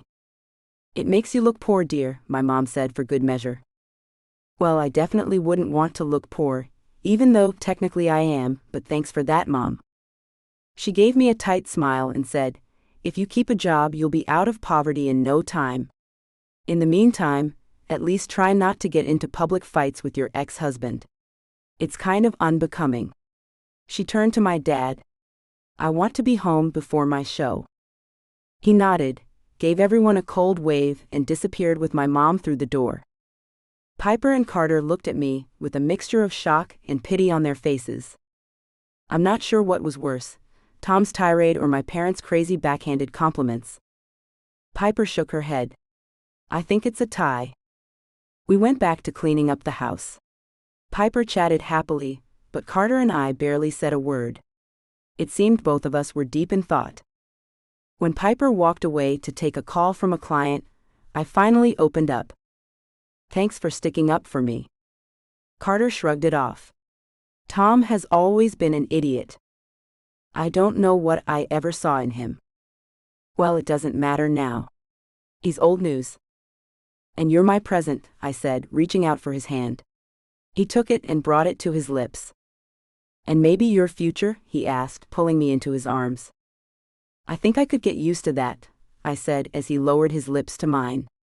It was a soft, gentle, censored, and as I pulled away, I heard a distinctive giggle. I turned in the direction of the door, and guiltily pulled myself out of Carter's arms. "Hey you, when did you wake up?" I said, trying to appear nonchalant as Meredith looked from me to Carter. "I saw you too." censored. Her tone was mocking. "Well, Meredith sighed. "You can." Censored. "Principal K all you want, Mommy. It's a free country." And then she just turned around and walked away. I looked at Carter and he looked at me and shrugged. "Should we continue from where we left off?" I gave him a look, and he instantly looked contrite. Well, it is a free country. I couldn't help myself. I leaned forward, and censored. Him catching him off guard. It felt amazing to be so in love. Chapter 9. I sat in front of my computer screen, not really seeing what was on the monitor. My mind was elsewhere. I felt like a lovesick teenager. I couldn't stop thinking of Carter. We'd gone on a couples retreat for the weekend, and I'd had the chance to meet some of his friends. A few months had passed since Meredith's birthday party, and it seemed that Becca had reconsidered the whole leaving Tom idea.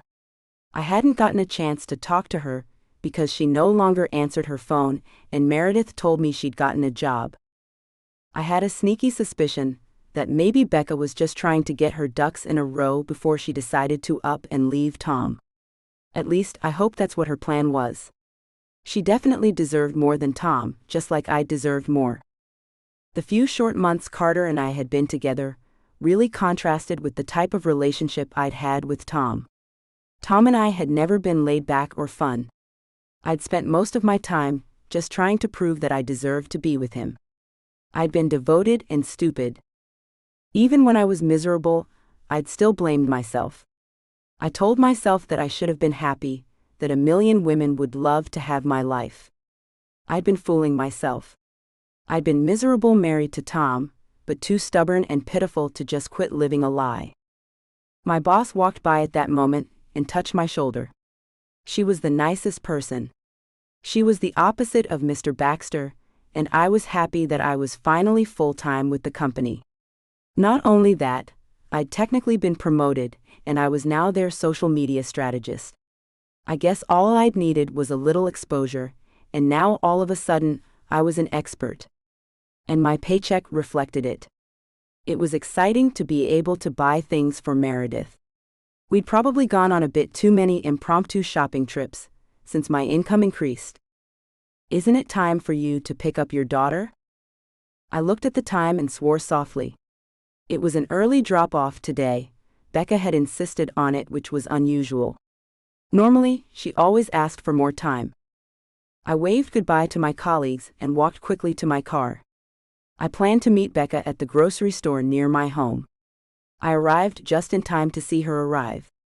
She pulled up in her little Mercedes, and Meredith hopped out. She happily walked to me and gave me a big hug. "See you later, Becca." She climbed into the car as Becca said to me, "Can I talk to you?" "Sure, what's up?" I said, stepping out of the car and out of earshot. "I'm going to do it tonight. I chickened out before. But I'm going to do it. I have a new job, and now I can support myself instead of living off my dad, which was my original plan." "Oh yeah, how's the job going?" "Oh, it's great. It's at the local community college, so I get to work in the bookstore and go to school at the same time. I start next semester. I'm kind of nervous but excited too." "Great, that's really great, Becca." So anyway, that's why I wanted to drop Meredith off a little early. I didn't want her home for when Tom found the note. My mouth fell open. "You left him a note?" "Oh yeah. I hate confrontation." She shrugged. "I'm sure it's fine." I didn't know what to say, so I just gave her a nod and wished her good luck. "Meredith doesn't know yet, does she?" Becca looked sad. I didn't know how to tell her.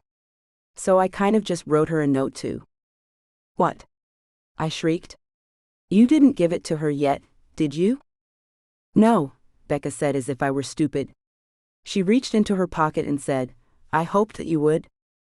She handed me the piece of paper, and I groaned to myself. Why was Becca making me do the hard part? As if reading my mind, she said, "I'm sorry that I'm making you do the hard part, but I just can't." And then she started crying, and I stood in front of her and desperately begged her to stop. "Stop crying unless you want to explain to Meredith right now what's going on." Becca continued crying. I peeked over my shoulder and said, "If she sees you crying, she'll know something's up and then things will really get awkward." Okay, Becca said, sniffling. I awkwardly reached out and hugged her. She held me like she was going to break and then said, "Thanks for everything." I gave her a stiff smile and got back into the car. "What's wrong with Becca?" Meredith asked. I sighed. "Honey, you know how much we love you, right? But sometimes adults just don't get along." "No," she screamed. "Don't tell me you're breaking up with Principal K." "What?" "No." She sighed. "That's a relief. He's a nice guy. A real keeper. That's what Auntie Piper calls him. And plus he's your friend. You shouldn't break up with your friend." "Well, I don't plan to." "That would be a tragedy." I laughed at how dramatic she sounded. And then, I remembered that I was trying to discuss a serious matter with her. "Well, I know this will be hard for you to understand, honey, and understand this has nothing to do with you, but Becca has decided that she wants to do something different in her life." "Oh? Is she going back to college?" "She should. She's really smart." Maybe, but by different, I mean I don't think she wants to be married anymore." To my surprise, Meredith sighed deeply. "I'm not surprised," she said in a rather adult tone. "Becca is like half his age. Danny already told me that his mom said it would never work out." I opened my mouth, then closed it, and then opened it again. "I got nothing," I said. "Mom, sometimes adults don't get along and they part ways. It's no one's fault." Hadn't I just told her that? "Well, that's very mature of you, but if you feel sad and you want to talk about it, you just let me know, okay?" She nodded and then said a few minutes later, "Does this mean I don't get to see Becca anymore?" I don't think Daddy will let me see her since he'll be mad at her, you know? Well, I don't know what your dad plans to do, but I know how much you love Becca and I know how much she loves you, so if you still want to spend time with her, that's perfectly fine with me. I would like that, she said softly. She's my friend. I know she is, hun. I reached for the note when I pulled up to a stoplight and scanned it quickly. I handed it to Meredith. What's this? A note from Becca to you. She read the letter as we drove home. You okay? I asked as we pulled up to the house. She nodded, and I went to the back to help her out of her car seat. She got out without a word, and I sensed that all wasn't well. I sighed. I hated Tom for all Meredith had gone through. What would you like for dinner? I asked, trying to keep things normal. She didn't answer. Instead, she ran to me and wrapped her arms around me and cried. I held her and stroked her hair. It's okay, hun. I promise you everything will be fine. I hated the pain that Tom and Becca's breakup was already causing her. I promise you, hun, that no matter what, everything will be okay. I love you. She sniffled, gave me a watery smile, and said, I love you too, Mom. I would do anything to protect Meredith, but I knew as she held me tightly and continued to cry that some pain I couldn't spare her. And with tears in my eyes, I promised to myself that I would do anything in my power to never make her cry. Chapter 10. My phone was ringing. I only realized that after I fell out of my bed, blindly reaching for it. I couldn't tell the time, but I knew it was before 7 since the sun was just starting to rise. Hello? I said sleepily. You cow. What? I said, pulling the phone away from my ear and looking at the number. It was my ex. You think you won, don't you? You filled Becca's head with bullshit and now she's gone. I was now wide awake. If Becca decided to leave you, that had nothing to do with me. Trust me, you're reason enough to send any woman running for her life. Goodbye. I hung up the phone and shook my head.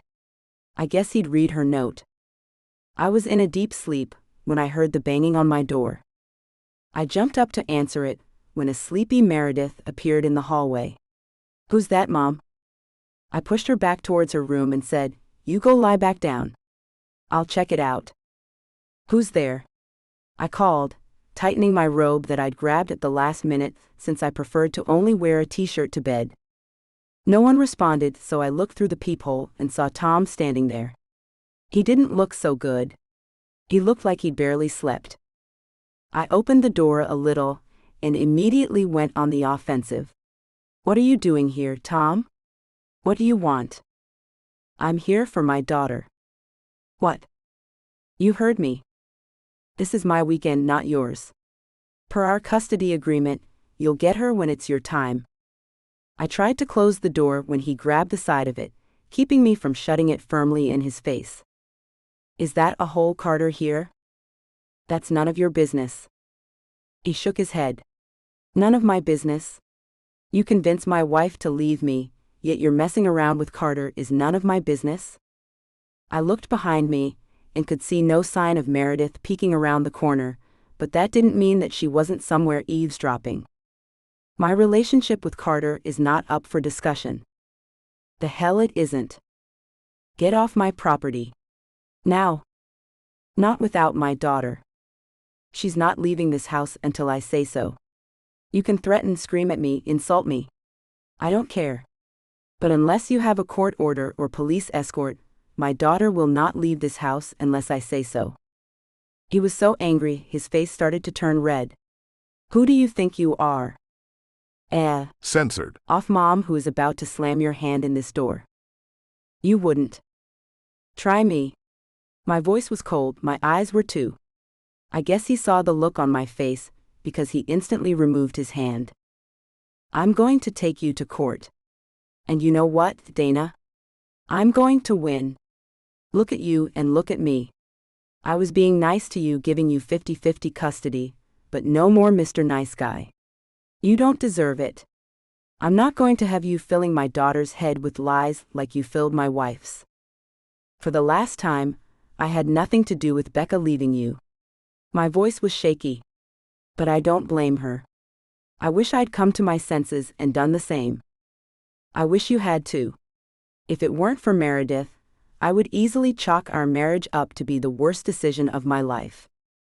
My face flushed with anger and I growled, "Funny. I'm sure Becca would say the same thing about you." It was his turn to turn red. He seemed ready to blow a gasket. But then Meredith peeked out the door from around me and looked up at Tom. "Daddy, what are you doing here? And why are you yelling at Mom?" He took a step back and composed himself. "I just missed you, sweetheart, that's all. I just wanted to check to make sure you were okay. I'll come get you tomorrow, okay? We'll go to the zoo." I looked down at her. "Go on back to bed. I need to speak to your father in private." She looked between the two of us, and then made her way back to her bedroom. I didn't want to risk her overhearing us, so I stepped out of my drafty house in my bathrobe and faced my ex. "I don't know what you think I told Becca, but I assure you, her decision to leave you was all hers. I've had nothing to do with it. Becca loves Meredith, and it tore her up to make the decision to leave her." Tom's eyes narrowed. "So you did talk to her about this?" "Only with regards to Meredith. That's all I needed to know. I'll see you in court." He didn't say another word. He just walked away. My heart was racing, my palms were damp, and I was already tearing up. I took a deep breath and wiped away the tear that had escaped. I was strong. I wouldn't let him threaten me, I told myself, and then tried to muster some composure before I went back inside where I knew Meredith would be sitting eagerly waiting for me. I opened the door, locked it behind me, and then looked into my living room. To my surprise, Meredith wasn't there. She was in her room. I thought she went back to sleep, but then I could see her eyes were open and she was staring blankly at the ceiling. "You okay?" I asked. "I'm fine." "Okay, if you want to talk. Is Daddy going to take me away from you because Becca left?" "No, honey, no," I said, crossing over and sitting down next to her on the bed. I took her in my arms, and she seemed to be shaking. I realized then that she was holding back tears. "Daddy is just angry. He'll be fine. Everything will be fine, you'll see." "I don't want him to take me away from you," she said, her voice catching on a sob. And just like that, she started to cry, hard. Her tears ran freely, and I held her tighter and didn't know I was crying too until my tears dampened her hair.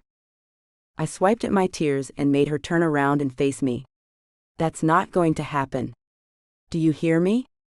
I'm not going to let your daddy take you away from me. I'm still going to see you every Wednesday and every other weekend." She didn't look convinced. "Daddy's rich and powerful, we're kind of poor and well, kind of poor." It saddened me that she already knew how this world worked. "I'll use every drop of money I have to be sure it never comes to that. I promise you, Meredith, your daddy will not take you away from me. Not in a million years." She seemed reassured then, and laid her head on my Censored. I rocked her back and forth like I'd done when she was a toddler, and she drifted back to sleep. I'd spoke with absolute certainty, but now I was unsure. Was Tom bluffing, or was he really going to try to ruin my life over a broken marriage that was entirely his fault? 2 weeks later, I'd all but forgotten my confrontation with Tom. He had sent the maid out to pick Meredith up from our designated drop-off place, and so I hadn't seen him. I'd been both relieved and apprehensive. He always met me at the drop-off, unless Becca volunteered. I told myself that I needn't be worried. And when my weekend rolled around, I went to the drop-off station and waited intently. When he was 10 minutes late, I picked up my phone and called him. It went straight to voicemail. By 30 minutes, I was starting to worry. I called 3 more times. I sat there for an hour fretting and nervous when finally he pulled up. I sucked in a breath of relief. "Where were you? You could have at least told me you planned to be late," I said as he got out the car. Something was wrong. There was no sign of Meredith. Where was Meredith? I looked at him sharply. "Where's Meredith?" "She's home," he said, leaning against his car and folding his arms. What do you mean she's home? Why isn't she here with you? Well, it doesn't take a genius to figure that out. I'm not dropping her off. What? You heard me. You're in violation of the court order. I'm getting the court order redone, and until then, Meredith will be staying with me. You can't do that. You can't withhold my visitation rights, I said, and noticed the tears running down my face when I felt something salty in my mouth. My breathing was uneven, and it took all my inner will to not punch him in his throat. He must have realized that I was ready to explode because his eyes were cold and his tone was full of mockery and derision as he said, "What are you going to do? Call the cops? Take me back to court? We both know you wouldn't call the cops and end up upsetting Meredith, and you're too broke to take me to court. Bring my daughter to me." No. I just came to tell you to keep your eye on your mail. I want the custody order revisited, and I intend to fight you until that happens. I lost my temper and slammed my hand down so hard on the ceiling of his car that I left a dent. He didn't even flinch. I'm sure the court will love to hear about how you damaged my personal property out of spite. Why are you doing this, Tom? What do you want? Primary custody with all your visitations supervised. I felt as if someone had knocked the breath out of me. At that moment, I hated Tom with every fiber of my being. You're an a-hole and I hope you burn in hell, I growled, meaning every word. I received derisive laughter in response. There's no way I'm going to let you have primary custody. And there's no way I'm doing supervised visits. Fine. Then I guess you won't be seeing Meredith. Bring my daughter home. She is home, he said nastily. Look, Tom. You're angry with me for whatever reason, but it doesn't have to be this way. It doesn't feel good, does it, Dana? When someone takes away the person you love? I closed my eyes and shuddered. I told you I didn't have anything to do with Becca's decision. Doesn't matter now? I'll tell you what, he said with an evil chuckle. I'm willing to drop the whole primary custody thing. What's the catch? I whispered. There was always a catch with Tom. You stop seeing Carter. You can't tell me who I can or cannot date. An eye for an eye. You took away my Becca, and I'm going to make sure you and your dear Carter can't be together. So those are my terms. If you don't want me to set my lawyer on you, then you do that one simple thing. He added, and don't try to sneak around with him behind my back. I would find out. So what do you think of my terms? I turned away from him. I wanted to throw something, kick something, rip my hair out. I couldn't believe he would stoop so low. He wanted primary custody, no more 50-50. And he wanted all my visits with Meredith to be supervised. He was trying to take her away from me. Once I was behind the wheel, all I could think of was running over Tom. I drove past him, but passed just close enough for him to worry about losing his life. He jumped away, and I would have smiled if I weren't so censored, off and ready to sob. The tears came hard and fast then, and I had to pull over because I was crying too hard to see. I was shaking, and I sat there for minutes sobbing until my throat and censored hurt. I told myself to knock it off. Now wasn't the time for tears. It was time for action. I picked up the phone and called my lawyer. I couldn't afford to even pay the consultation fee, I realized once I spoke to her receptionist. What the hell am I supposed to do to see my daughter now? I picked up the phone and called Carter. Can you come over? I'll be right there, he said, not even hesitating. My mind was on the information in front of me, as I heard Carter knock on the door 10 minutes later. I'd occupied myself by looking for solutions to my issue, by Googling every family lawyer I could find. I was calling offices and most were closed.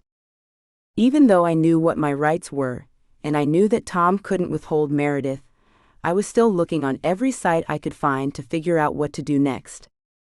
I was trying to figure out if I should call the cops to enforce the order, when I heard a knock at my door. I got up and went towards the door. I pulled the door open and immediately broke down again. Carter didn't say a word. He just held me as I sobbed on him. Whatever it is, we're going to work it out. I hoped he was right. He ushered me back into my house, and after a minute, I was able to speak. Slowly, I started telling him everything. I told him about the conversation I'd had with Becca. I told him that Becca left Tom, and now Tom was using Meredith to get back at me. And finally, I told him about Tom's ultimatum. He can't dictate who you see or what you do. As long as you're taking care of Meredith, he has no right to make demands. I know. I just don't know what to do. Do you have a lawyer? You know my stepmom would help you in a heartbeat.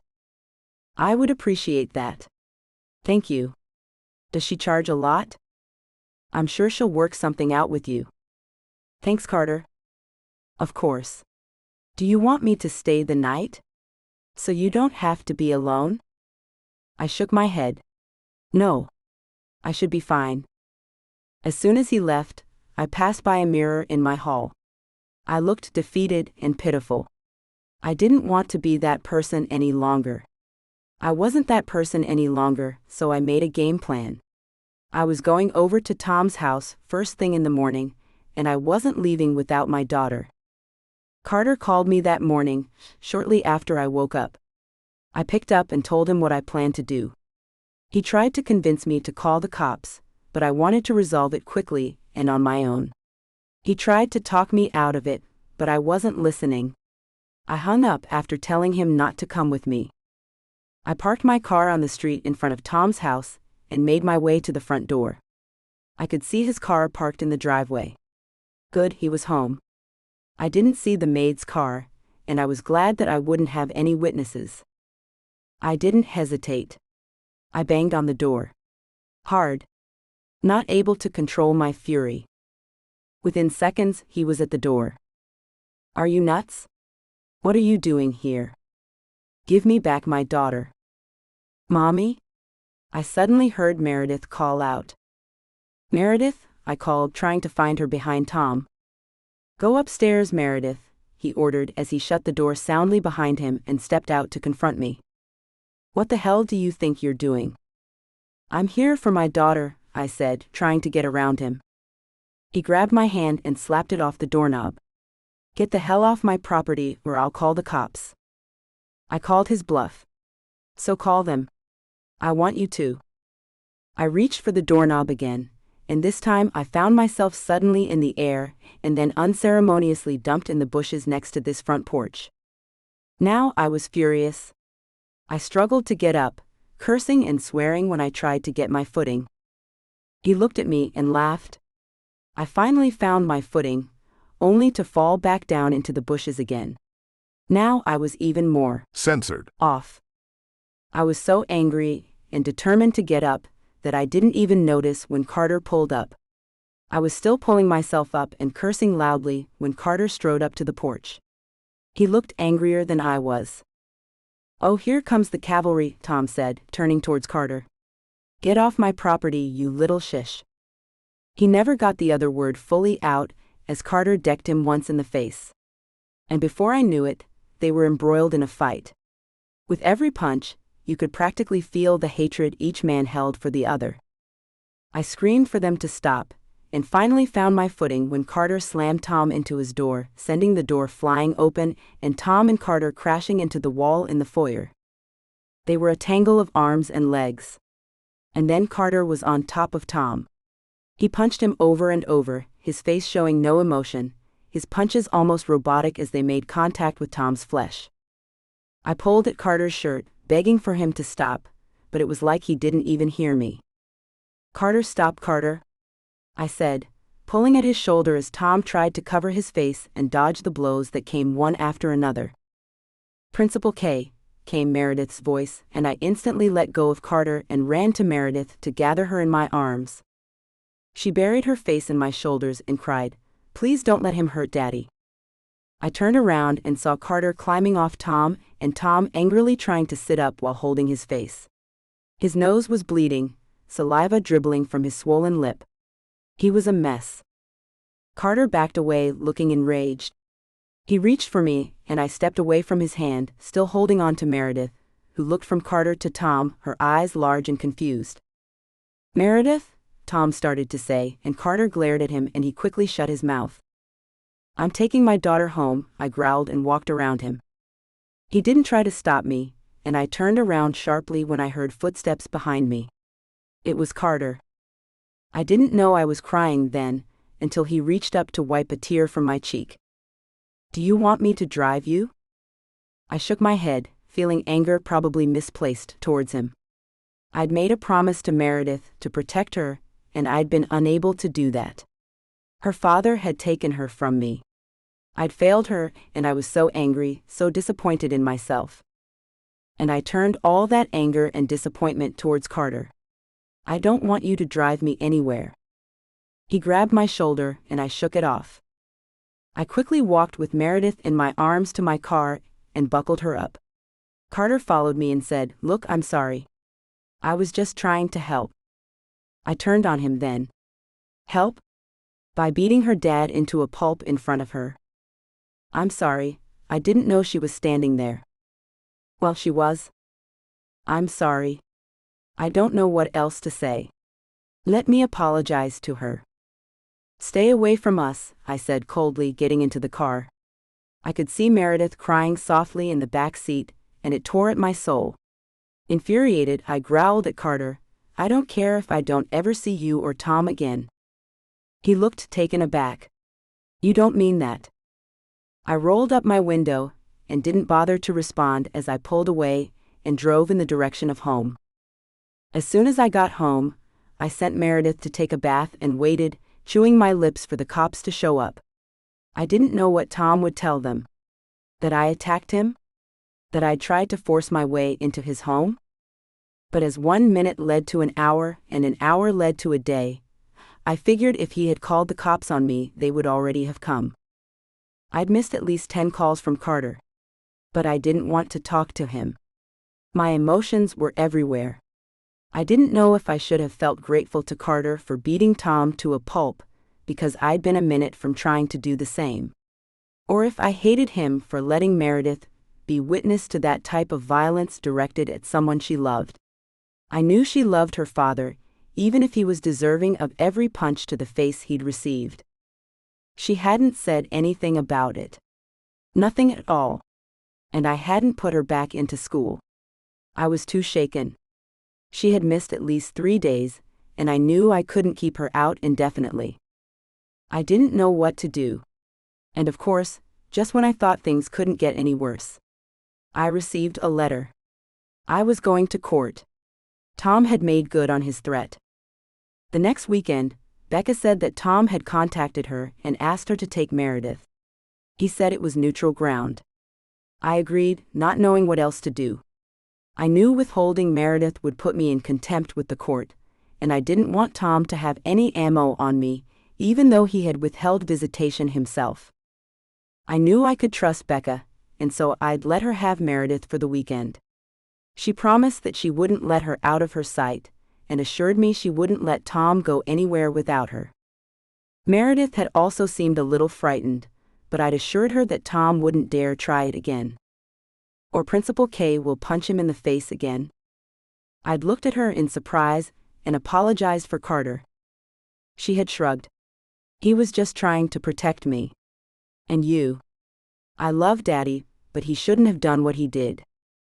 I'd hugged her and said, "You're right. But fighting doesn't solve anything." She had nodded. "Yeah, he punched Daddy pretty hard. I was scared for Daddy." "I know, hon." "Are you still mad at Principal K?" "Mad? No. I don't know. He really likes you, Mom. He just made a mistake." And that was the conversation she left me with. I didn't go home. I didn't want to be alone. I sat in my car sniffling and then called Piper. "Can I come over?" She didn't even hesitate. Of course. About 15 minutes later, I was knocking at her door. "It's open," she called. Magic Man never locked it.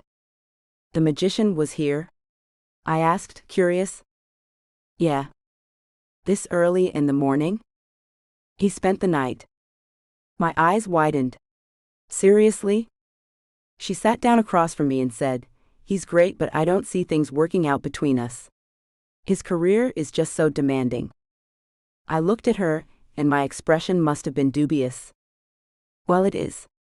He's always doing birthday parties, or traveling to one party or another. I rarely get to see him. Wow, I didn't think a magician's world was so intense. She sighed sadly. You have no idea. It's like he's a military officer, instead of just some dude who pulls rabbits out of his hat. I'm sorry, I said, trying to sound sincere, but I thought she could do better than a magician. It's okay. On to the next one, she said with forced cheer, and then her eyes grew serious. But we're not here to talk about me. Tell me what's going on. I filled her in, leaving out nothing. She was quiet the whole time and then said, I think you and Carter need to talk. I nodded. He's always hated Tom, rightfully so. Tom was always a controlling bastard. He used to hold my Barbies hostage. But he was Mom's favorite, so he never got in trouble for anything. He made my life a living hell. Ditto, I said. But holding Barbie hostage is one thing. Holding a kid from her mom is some prima bullshit. I nodded and said, and now he's taking me to court. She reached across the table and took my hand and squeezed it. If you need anything, you tell me, okay? I laughed. You know a good lawyer? I don't, but Carter does. Speaking of which, he should be here any minute now. What? I said. You told Carter one was here? I did. I hate that my two best friends aren't speaking to each other. I shook my head. Piper, I don't know. I'm just so emotional now. I'm just not ready to talk to him. Too late, she said, looking over my shoulder and through her front window. He's here. I'll give you two some privacy. She stood up, grabbed her purse, put on some sunglasses, and disappeared through her door.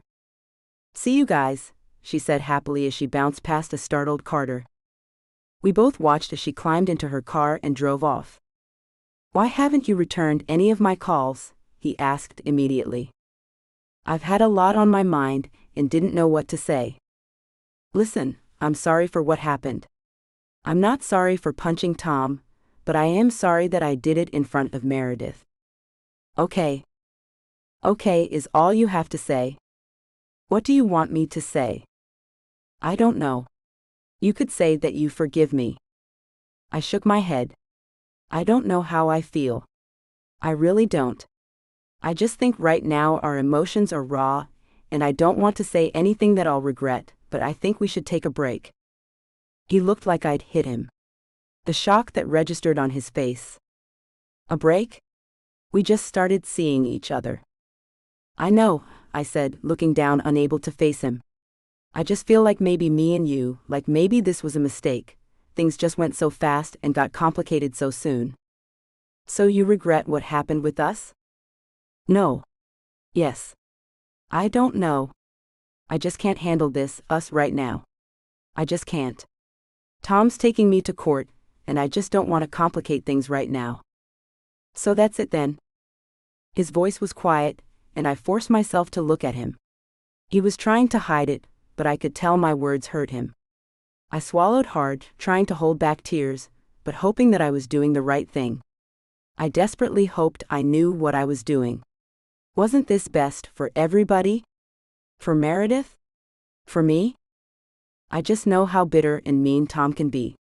I don't want him to destroy your career, and I think I'm confusing Meredith. You can stop with the excuses. I get it. He stood up. I'm just looking out for you and Meredith. You don't have to explain. I get it. His tone was bitter, and I found myself getting upset. I was feeling judged, and so I lashed out. Why are you angry with me? I'm just doing what I think is best. I'm tired of hearing the same excuse. I heard it 8 years ago, and you're using the same excuse now. I'm not sure why I convinced myself that this time would be different. I'm not sure why I even tried. You're one to talk. You haven't even been around for almost a decade. You were supposed to be my best friend, but you left. I needed you and you left. My voice cracked. And now, we were getting to the truth of the matter. I left because I couldn't stand seeing you married to him. It was hard enough to know you went back to him after being in my arms, and you expected me to just accept it. We were friends, Carter. I didn't want to mess up what we had by letting our mess things up, I said, sounding desperate. My voice was already feeling raw. Mess things up? Do you know how I felt after you literally went from my bed to seeking him out? I gulped. He was my boyfriend. What did you expect me to do? I woke up that morning and realized that I'd made a mistake. He shook his head. You considered us a mistake? Yes. I said too strongly, but my nerves were raw and my emotions were everywhere. I didn't know. I was embarrassed and ashamed about what we'd done. He stared at me in silence, and the judgment I felt made me tear up. You felt ashamed? Sorry that being with me made you feel ashamed. I didn't know you'd felt that way. He stood up and turned and walked towards the door. Where are you going? I'm leaving. I don't want to give you a reason to feel ashamed again. Carter? You've said enough, Dana. More than enough. Don't leave. But he was already gone. I put my face in my hands and tried to just breathe. But I couldn't think of anything but that night I'd slept with Carter, and then left. It had been cowardly of me. I hadn't even left him a note. I just snuck out of his bed that morning while he was in the shower, and made my way back to my dorm where I'd found Tom sitting there. He'd confessed that he'd cheated. He told me that he hadn't gone all the way with her. And of course, I hadn't believed him, but I didn't have a backbone. I'd felt guilty for what I'd done with Carter, but more than that, I'd felt guilty that all the time I'd been with Tom, I'd always been in love with Carter. And then to my surprise, Tom had asked me to marry him right then and there. He got down on one knee and proposed. And the ring had been a family heirloom.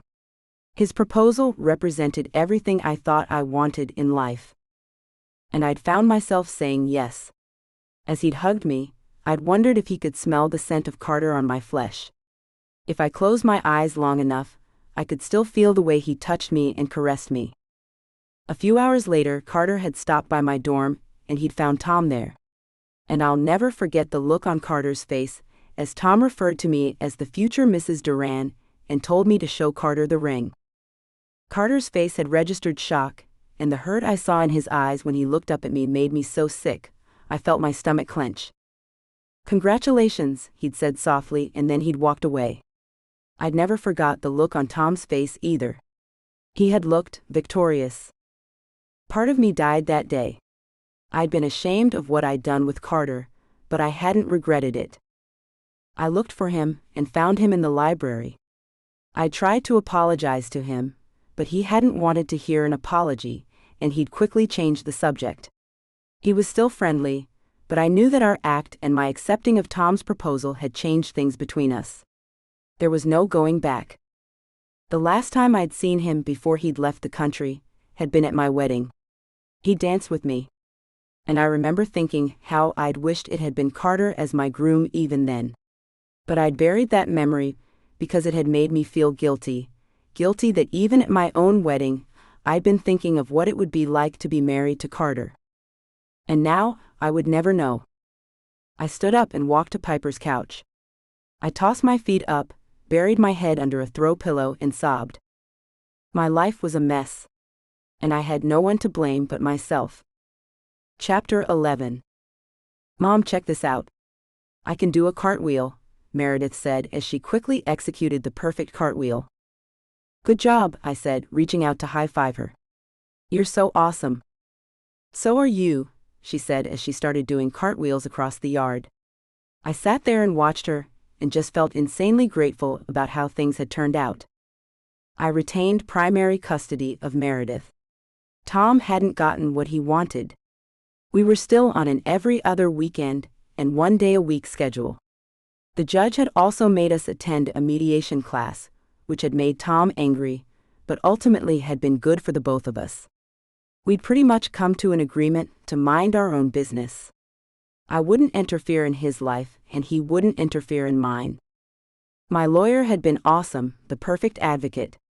If it wasn't for her, I'm sure Tom's fancy lawyer would have torn me to pieces. I had Carter to thank, but he still wasn't speaking to me. It had been 3 months since he'd come by Piper's house to see me. If it hadn't been for his stepmom acting as my attorney pro bono, I don't know what I would have done. She had called me that same day when Carter walked out of my life, and even though I'd been a mess emotionally, I'd managed to keep it together long enough to tell her the situation. She had readily agreed to help. It had been like a weight being lifted off my shoulder. But I didn't feel so light now. I felt lonely and sad. I missed Carter so much. I thought about him literally every night. I found myself daydreaming at my job, wondering what he was doing and if he missed me too. I didn't see him anymore when I dropped Meredith off at school, and Meredith had sadly informed me that he had resigned. Piper told me that he was looking for a position elsewhere. I knew I was partially responsible for that. Maybe fully responsible. He didn't want anything to do with me, so he was going out of his way to make sure he didn't have to see me, even if that meant letting go of a job he loved. When I'd heard, I'd felt so guilty. I'd summoned the courage to call him to tell him how sorry I was, but he never answered. All my calls went straight to voicemail. So I just went through the motions, glad that he had cared enough about me, even after I'd rejected him, to get me a lawyer, but at the same time so upset that he wasn't talking to me, and it seemed he never planned to again. I felt like I was missing a part of myself. I didn't know what to do. I'd shed quite a few tears, and I missed him with my whole heart. I sent emails, made phone calls, left messages with Piper to deliver to him, but there was nothing but silence. But what had I expected? He'd loved me, and had been loyal to me since we first met, but how had I treated that love? And how many times had I pushed him away? I was good at hurting him, and I didn't blame him for not wanting to be around me anymore. I was toxic. He'd only ever shown me love and friendship, and what had I offered to him in return? Drama. Shame. More drama. I guess I spent a bit too much time feeling sorry for myself, because suddenly Meredith was sitting next to me looking at me inquiringly. "You miss him, don't you?" she said softly. I knew it would be useless to be coy. There was no fooling Meredith, and it was about time that I was honest with how I was feeling, instead of pretending everything was fine. "I miss him a lot," I said simply. "Why don't you call him?" "He doesn't want to speak to me." I tried calling him. She frowned. "What did you do? Why is he angry with you? Did you yell at him for beating up Daddy?"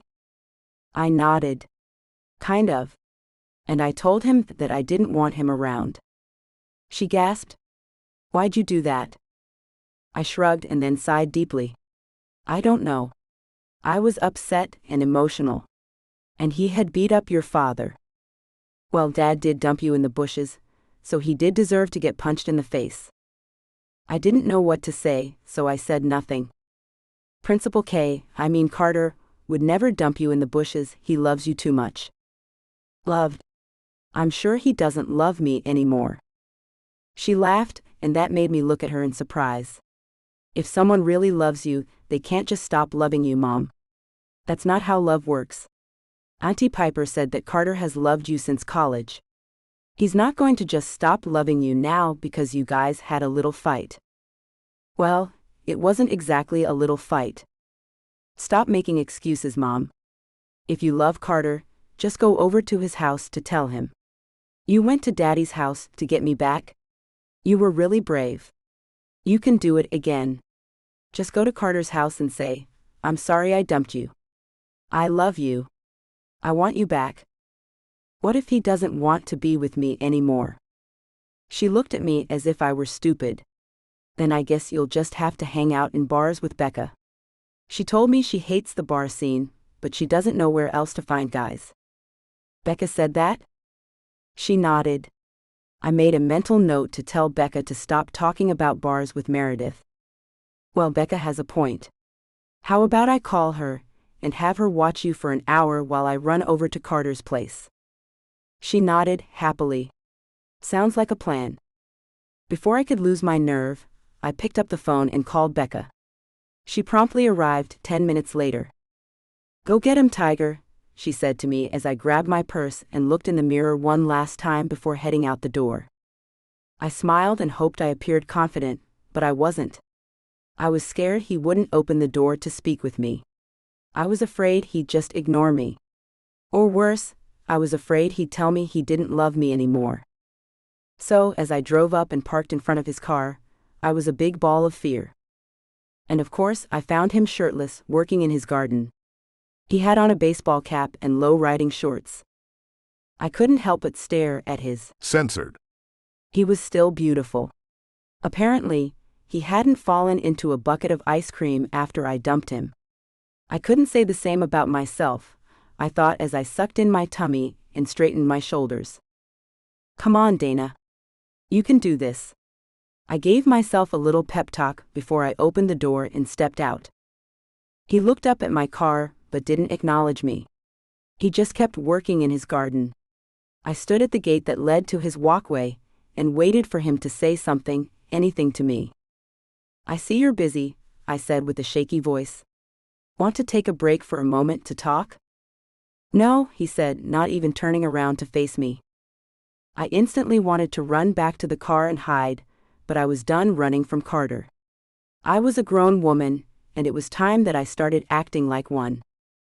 I opened the gate and walked up the walkway and stood next to him. Look, can you at least hear me out? I'd rather not, he said as he continued working. I watched how quickly his hands moved over the area in front of him, pulling weeds quickly and efficiently. While I thought of what to say, my eyes wandered over the entire garden. Everything was in bloom. I could smell the jasmines again, and he'd installed little lights around the perimeter in various sites. The sun was going down, and the lights were starting to turn on. I guessed that they were solar-powered.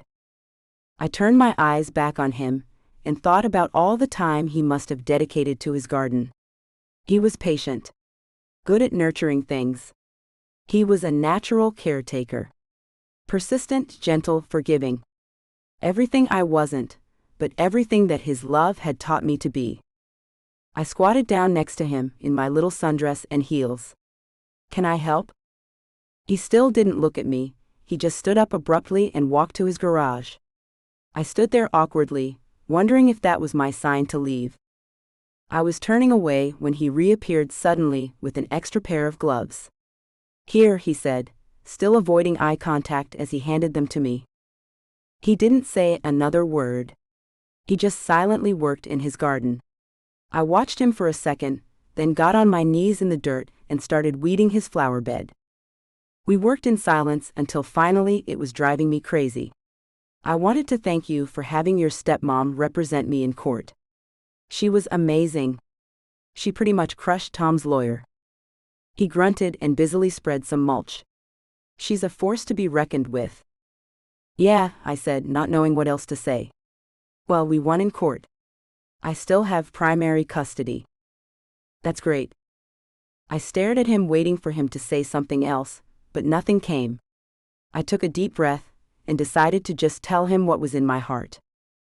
Listen, I know that I said many things that hurt you and I'm really sorry. I'm a coward, Carter. I was scared of just being happy. You know what my mom said to me once? When he didn't say anything, I continued. She said that no one is actually happy. She said we're all discontent in life, that discontentment is just the human condition.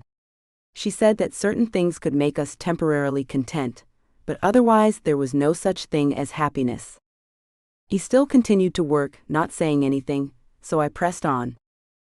I think I really believed that. I really believed that happiness wasn't in the cards for me, so every time I had the opportunity to be truly happy, I freaked out because I was so scared that it wouldn't last. I touched his shoulder and said, "Look at me." Finally, he did. His eyes were emotionless and guarded. His mouth was drawn into a tight line. Clearly, I wasn't getting anywhere.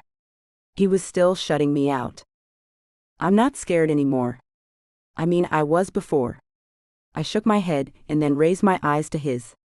But I knew all those years ago that being around you, just being with you made me happy. And I know that I want to spend the rest of my life with you, happy and secure in the fact that you love me. I want that chance, Carter. I know I probably don't deserve it, but I desperately want that chance to be happy with you again. I love you so much. My voice cracked, but I pressed on even though he continued to look at me coldly, unmoved by my words. I tried again. I love you so much. You mean so much to me, and I just want to tell you that I'm sorry for what happened 3 months ago. The things I said. And I'm sorry for what happened 8 years ago. I mean, I'm not apologizing for what we did. I'm just apologizing for how I left things, for how I hurt you. I reached for his hand and squeezed it. I'm asking for your forgiveness. And for a second, or I guess now it's a third chance. I gave a nervous laugh, and he finally broke eye contact and turned away from me and started again to work. I have to finish this. Thanks for stopping by, Dana, was all he said. I couldn't even speak. He was rejecting me. It was over. History was repeating itself. I was going to lose Carter yet again. Feeling numb, I got into my car and drove home.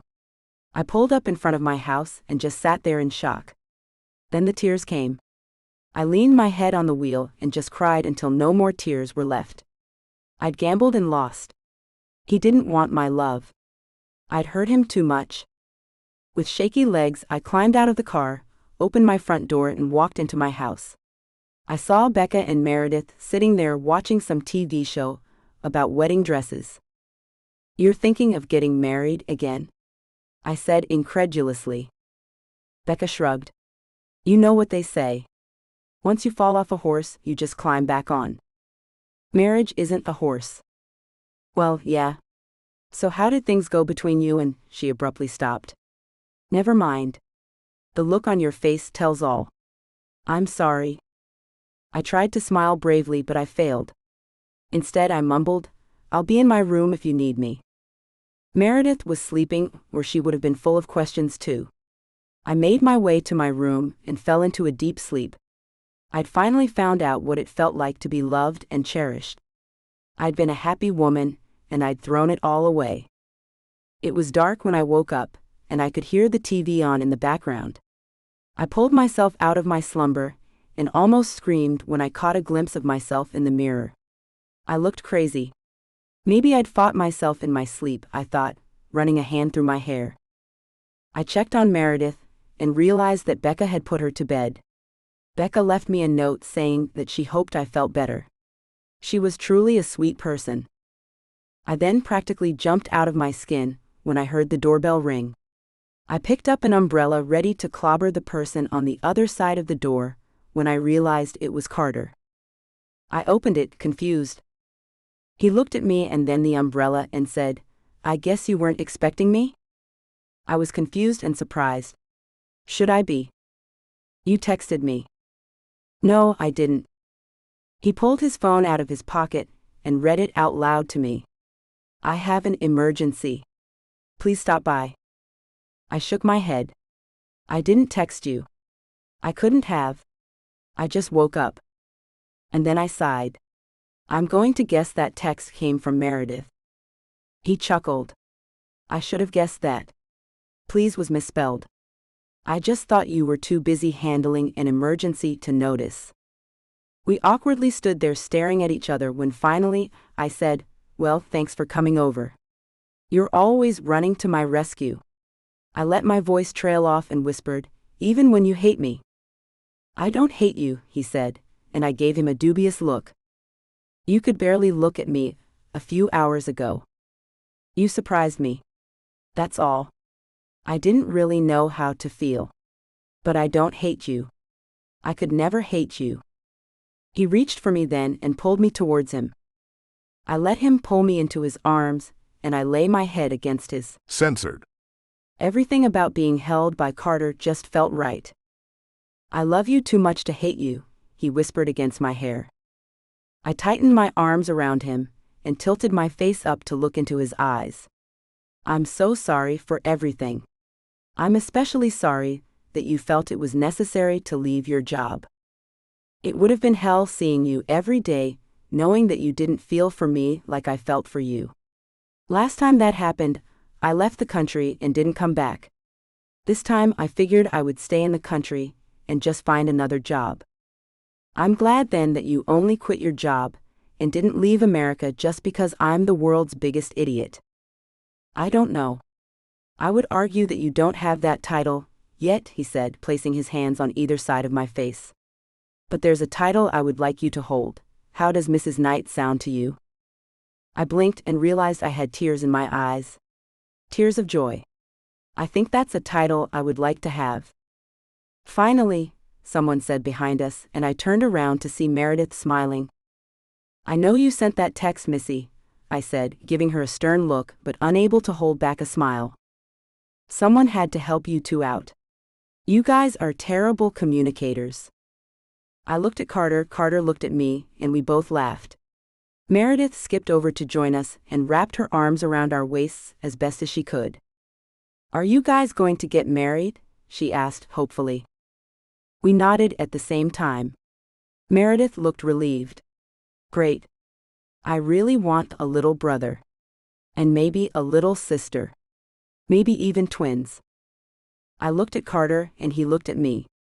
The shock was apparent on both of our faces. How about we start with planning the wedding first? Meredith shrugged. I guess, but you don't need a wedding to have a baby. She gave us a serious look and said, You guys do know how babies are made, right? Carter and I instantly let go of each other, and I knew I was turning as red as he was. How about you just go back to bed? She shrugged happily. I'm just glad I'm going to get a little brother or sister or both before Danny Schultz. His mom won't even go out on a date. Danny said his mom is afraid of her own shadow. I stifled a giggle. Good night, Meredith. Good night, Mom. Good night, ex-Principal K. Night, Meredith. When she closed the door behind her, Carter again brought me into his arms. You sure you want to be a part of all this? He smiled and censored me hard on my lips. He pulled back and said, I wouldn't have it any other way. And as we stood on my porch, holding each other, I knew then what true happiness meant. My mom had been wrong. Love and happiness went hand in hand. I was unconditionally and wholeheartedly loved by this man, and I knew that because of his love, every day of my life would be full of happiness. I love you, Carter, I whispered against his ear, but I really hope we don't have twins. He threw his head back and laughed. Even if we do, I can't imagine a more amazing person to have children with. I love you too. We stood there in each other's arms. And I knew that both of us were envisioning a future together. A future full of laughter, happiness, and plenty of love. Epilogue. Mom, take a picture of me. Come on, Mom, Meredith said, pulling at my shoulder. Give me 1 sec. I just need to get this diaper. I didn't get another word out as the diaper came flying up and hit me squarely in the face. Meredith immediately burst into laughter, holding on to her side. Oh my God, you should have seen your face. Hilarious. Meredith sighed. Next time, duck, Mom. Move on over, let me help. You go sit down. You need a break. And I'm an expert. I can change a diaper in 30 seconds flat. She did exactly that. I barely had time to collapse on the bed before she was done. Oh, my amazing girl, what did I ever do right in life to deserve you? I said, closing my eyes as I sank down into the pillows. I just needed a nap. Just 1 minute, that was all I needed. Oomph, I groaned as something that felt like a sack of potatoes landed on my back and knocked the wind out of me. Meredith laughed. Gabby, you're too funny. All my children are trying to kill me, I said with my eyes still closed, determined to get just a few seconds of a nap. Just Gabby. CJ just wanted you to change his diaper faster. I opened my eyes and the 3 of them stood there looking at me with goofy faces. My twins had just turned a year old. I had a girl, Gabrielle, and a son, Carter Jr. We called him CJ for short. CJ was pretty tame and pretty much slept and played quietly by himself. Gabrielle, or better known as Gabby, was bold, adventurous, and always getting into trouble. They all looked at me with goofy looks on their faces, and I couldn't help but smile back. "Come here, you guys." I held my arms out and they jumped into them. And that's how Carter found me when he walked into our room. "Another group hug without me?" he asked. He didn't need to say another word as they switched gears and piled on him instead, almost knocking him on his. Censored. "Whoa, whoa, whoa," Carter said, falling over as he tried to steady himself. "I guess you guys missed me?" They all nodded in unison and held him tighter. I pulled myself up on my elbows and looked at them. Who would have thought that 3 years ago my life would end up here? Carter and I had married less than a week after he'd proposed. It had just felt right. We figured, why wait? We'd already loved each other for what felt like a lifetime. He'd reapplied for his old job and was reinstated as principal at the international school. Meredith loved having 2 dads. And for the sake of Meredith, Tom was always on his best behavior. Mostly, he was afraid of Carter's stepmom taking him to court. Tom was also on his 3rd divorce, but already had a new girlfriend. Even Meredith was starting to mix their names up. Becca was still a constant figure in our lives. In fact, we were on our way to her college graduation. She had earned her bachelor's degree in record time and was thinking of continuing on to law school to study family law. Becca spent the weekends with us sometimes, and she was more like the little sister I'd never had.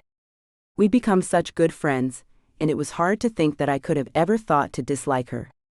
She was funny, caring, a little ditzy, but a great person. She had even become a doula, so that she could help me when I went into labor with the twins. I thought she would pass out at the first sign of labor, but she had held up even better than Carter. In fact, she'd had to give Carter a pep talk. And she'd taken care of Meredith during the time when I was in the hospital after having the twins. I had to give a lot of credit to Meredith. She was a champ, and it seemed the bigger our family got, the happier she was. She immediately accepted Carter and was terribly excited about the twins. She wasn't excited about the additional chores, but she was a champion diaper changer, and she frequently got up before I did to get the babies a bottle in the middle of the night. She was the best big sister, but I knew she would be. Carter pulled the twins off him, gave them a Censored. on the forehead, and then turned to Meredith and said, "Why don't you go ahead and get ready? I'll take care of these 2 troublemakers." "Thanks, Carter," she said before skipping away. At first, she had tried to call Carter Dad, but it had gotten awkward, so they had both agreed that Carter was just fine. He respected the fact that Tom was her father, and he didn't try to interfere with their relationship. I moved to get up, but Carter stopped me. "Take a nap. You look tired. I'll get the kids ready and then wake you up." He Censored. me softly on the lips, and my eyes closed and I fell asleep. I don't know how long I was out, but I felt him shaking my shoulder gently. "Hey, sleepyhead," he said once my eyes were open. "Put these on and meet us downstairs. We'll wait for you in the car." I looked around, and not only were all the kids dressed, but the nursery was organized, and Carter had picked out something for me to wear so that I wouldn't even need to think about it. That was life with Carter. He made everything so much easier. He anticipated my needs before I did, and I was so grateful to have such a loving partner in life. For what felt like the millionth time, I thanked Tom in my head for divorcing me. He had done me a huge favor. If he hadn't divorced me, I wouldn't be surrounded now by so much love. I took a quick shower to wake up, brushed my teeth, and then slipped into my clothes. I grabbed an apple on the way out and locked the door behind me. We were all living in Carter's craftsman-style home, and we'd made an addition to it to make room for the twins. I walked past the garden that Meredith now helped Carter with every Saturday and saw that the plants they'd planted were already sprouting. I jumped in the car and Carter gave a low whistle. "You look amazing." I feel like I was hit by a pile of bricks. "Sexy bricks," Carter reassured me as he backed out. Meredith laughed. The twins were busy playing with some sort of toy Carter gave them to distract themselves, and we arrived at the college where graduation was being held in no time. We found our seats. Piper and her latest boyfriend joined us. I think he was an acrobat or some guy she'd met while taking Meredith to see the circus. I also got a chance to meet Becca's dad. He was a nice guy, shy and a little anxious. We all sat next to each other and clapped enthusiastically when Becca's name was announced. After the ceremony, we eagerly anticipated her arrival and waited in the hall for her to appear. She came towards us a few minutes later, laughing and hugging friends. I don't think I saw her any happier. When she saw us, she squeaked, waved, and flew towards us. Her dad caught her in a big hug, and then Meredith hugged her as well. The twins followed suit because, of course, they wanted to do whatever their big sister did. "Congratulations," I said as I finally got a chance to embrace her. "Thanks for being here," she said. "It means a lot." "I'm starving," said Meredith suddenly. "Let's take this party elsewhere." "Sounds like a plan to me," I said. We wrangled the twins and put them back in the stroller. Meredith happily pushed them along, while she walked between Becca and her father, chatting. She was such a social butterfly. She loved new people. Carter slid his hand into mine, and we walked hand in hand behind our blended family. "Thank you," he said suddenly, stopping me while the others walked on. "For what?" I asked, turning to look at him. "For giving me such a beautiful family. None of this was possible without you." His eyes locked with mine, and I couldn't help but smile. I was so lucky that Carter had decided to love me. "Maybe I should be thanking you. You gave birth to twins." "You're right. I deserve all the thanks." He laughed and then pulled me close. "I love you, Dana." "The feeling's mutual," I joked, and as he laughed, I Censored. him, knowing that our lives together would be like this moment every day, full of love and laughter. About Summer Cooper. Thank you so much for reading. Without you, it wouldn't be possible for me to be a full-time author.